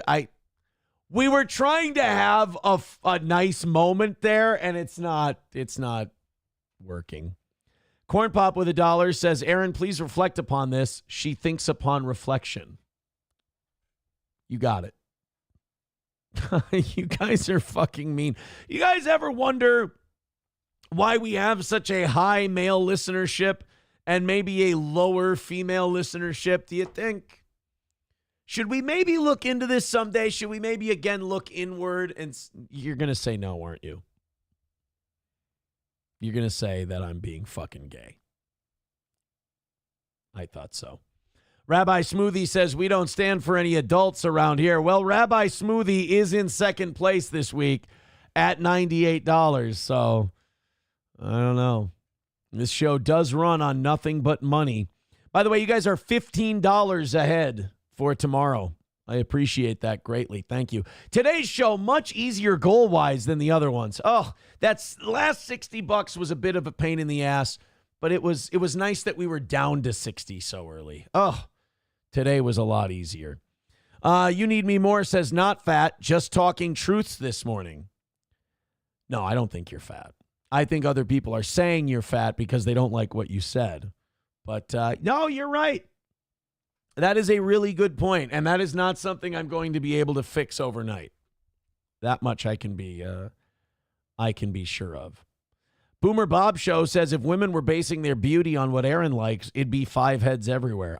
Dude, I don't know what it is, but it's fucking, like, it's not that I love foreheads. I don't seek out foreheads, but the women I find hot, the audience goes, Aaron, look at her forehead. And I realize she does have a large forehead, so it's something that clearly I'm subconsciously into.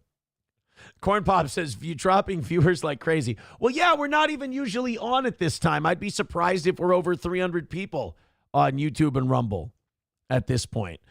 We did peak out well into the 700s today. I won't know what the average is until the end of the show. I think yesterday we averaged in the high, I think it was like 680. Want to get that average back into the 700s, but, 600, 700 people checking out your show at a time on average is pretty nice. Pretty nice. Corn Pop says, you got guys, and then there's forehead guys. Yeah, that's right, Corn Pop. That's right, buddy. Nomo says, I have a high dome kink. Papa Shab says nice core and a big ass head. That's what Daddy liked. Daddy likes a nice. Oh man, if you got washboard abs and a giant noggin, I'm knocking with my dick. It's fucking stupid. This show is retarded. And you're retarded for liking it. Hit like, hit subscribe, hit follow, and share this show with everyone else. I have 1, 2, 3, 4, 5. No. We're not going to do the white mobs one. That ended up being stupid. That didn't. No, well, do we do the white mob? Maybe we do the dogs. I think us looking at Yorkies and Chihuahuas was fucking adorable. We're going to put that up as a clip. I got 1, 2, 3, 4, 5 clips we got to put up. I think I'll go 2, 3 today, 2 tomorrow. Tomorrow after the morning show, by the way, we're going to log out and log right back in and do a members-only show after the morning show tomorrow. Bigot on Socialist Media says, how to unlock that GoldenEye cheat. Oh, yeah, there's Sam Show calling me Aaron Big Head Mode Imholt. Echo Test says having a gigantic dome is a sign of intelligence. Don't be ashamed. I'm not. There's no shame in my game. Marble Arm says I had to take a phone call. Are we still beating up on the flat-chested chick? She's not a flat-chested chick. She had a really good, valid point to make, you guys. Sometimes women make valid points. Cue this entire audience going, huh? What the fuck did he just say? Imholt sold out, bro. Nova says, how long before you get a tattoo of the company logo? No. How am I going to explain that to people when this inevitably crashes and burns? Huh? 09 Canyon says, old, fat, head proportional. Phew, I'm safe from Aaron. Yeah, I'm not going to bugger you. Approachable says, you're right, Aaron. Sometimes they do have valid points, especially when it's really cold. Oh, see, he meant nipples. He meant their nipples. Rabbi Smoothie, save your valid points for Dr. Phil. Hey, my forehead thing is gone. It's pretty much, it's out of there. I can't see it on here because I can't. I'm still dumb enough where if I turn enough, I can look, I can see it. Can't. It's not like Einstein couldn't tie his tie in the mirror. It actually made me dizzy. Chevy Fan says, Syncetico Gold is getting harder. I don't know what Syncecto is. You should auction off some of that forehead space to sponsors. That is an amazing idea. I like that. Corn Pop says, don't pick your zit. You know what? You have a zit this fucking size, and then you tell me not to pick it. You fucking twat. This person saying new restaurant in Sartell, possible event venue for comedy shows, Mr. D's. Oh, I mean, our audience would laugh their fucking balls off if I performed at a place called Mr. D's. D's, no, get it? 09 Canyon says, put vitamin E on it. You're going to have a gnarly scar from picking at it. It's fine. It's going to be good tomorrow. Don't you worry. This one came and went really easy. This one, I did the same thing to this one that I did to this one, and this one turned out great. This one I lanced. I put a pin through it. It must not have been ready. I don't know, but I fucking mangled it, and so it turned all shitty. This one, I gave it a poke. Shit came out. It was totally fine. Guys, that's so disgusting. I'm going to puke. Is it a zit or a stab scab? Yeah, it's not a zit anymore. The zit part's gone. Now it's just where I fucking stabbed myself repeatedly. Rabbi Smoothie says plenty of room for a swastika and an advertisement. Well, Rabbi Smoothie, you're not supposed to be advocating that I get a swastika. You're a rabbi, for God's sake. Oh, my God. Echo Test says, get SP's foundation. I mean, I guess I could. I could use that. I could wear girl makeup and cover it up. Who knows? Let Johnny poke the next on live on the show, please. Just let him give it a little touch. Ugh. Eaton Clam says, you're not an adult Jew until your second horn comes in. Till then, you're still just Jew baby. Damn. Chevy Fan says he put a cigar out on his head to impress Gino, but he was passed out and didn't notice. He does get sleepy, but I just thought that was because he was old. That's all. All right, guys, we're going to get the hell out of here. Thank you very much for hitting those 300 memberships on Rumble. I believe we're 98 away from 400. I think I got to offer an extra hour tonight. I think if you guys get to 400 on the evening show, which I don't think you'll do, I think I got to give you an extra hour at that point. Thank you guys very much for being here today. Thank you for making it nice and easy. It was a wonderful show, and you made Johnny a bunch of money, which is great. Take it easy. Talk to you later. We will see you at 6 o'clock tonight for the evening show.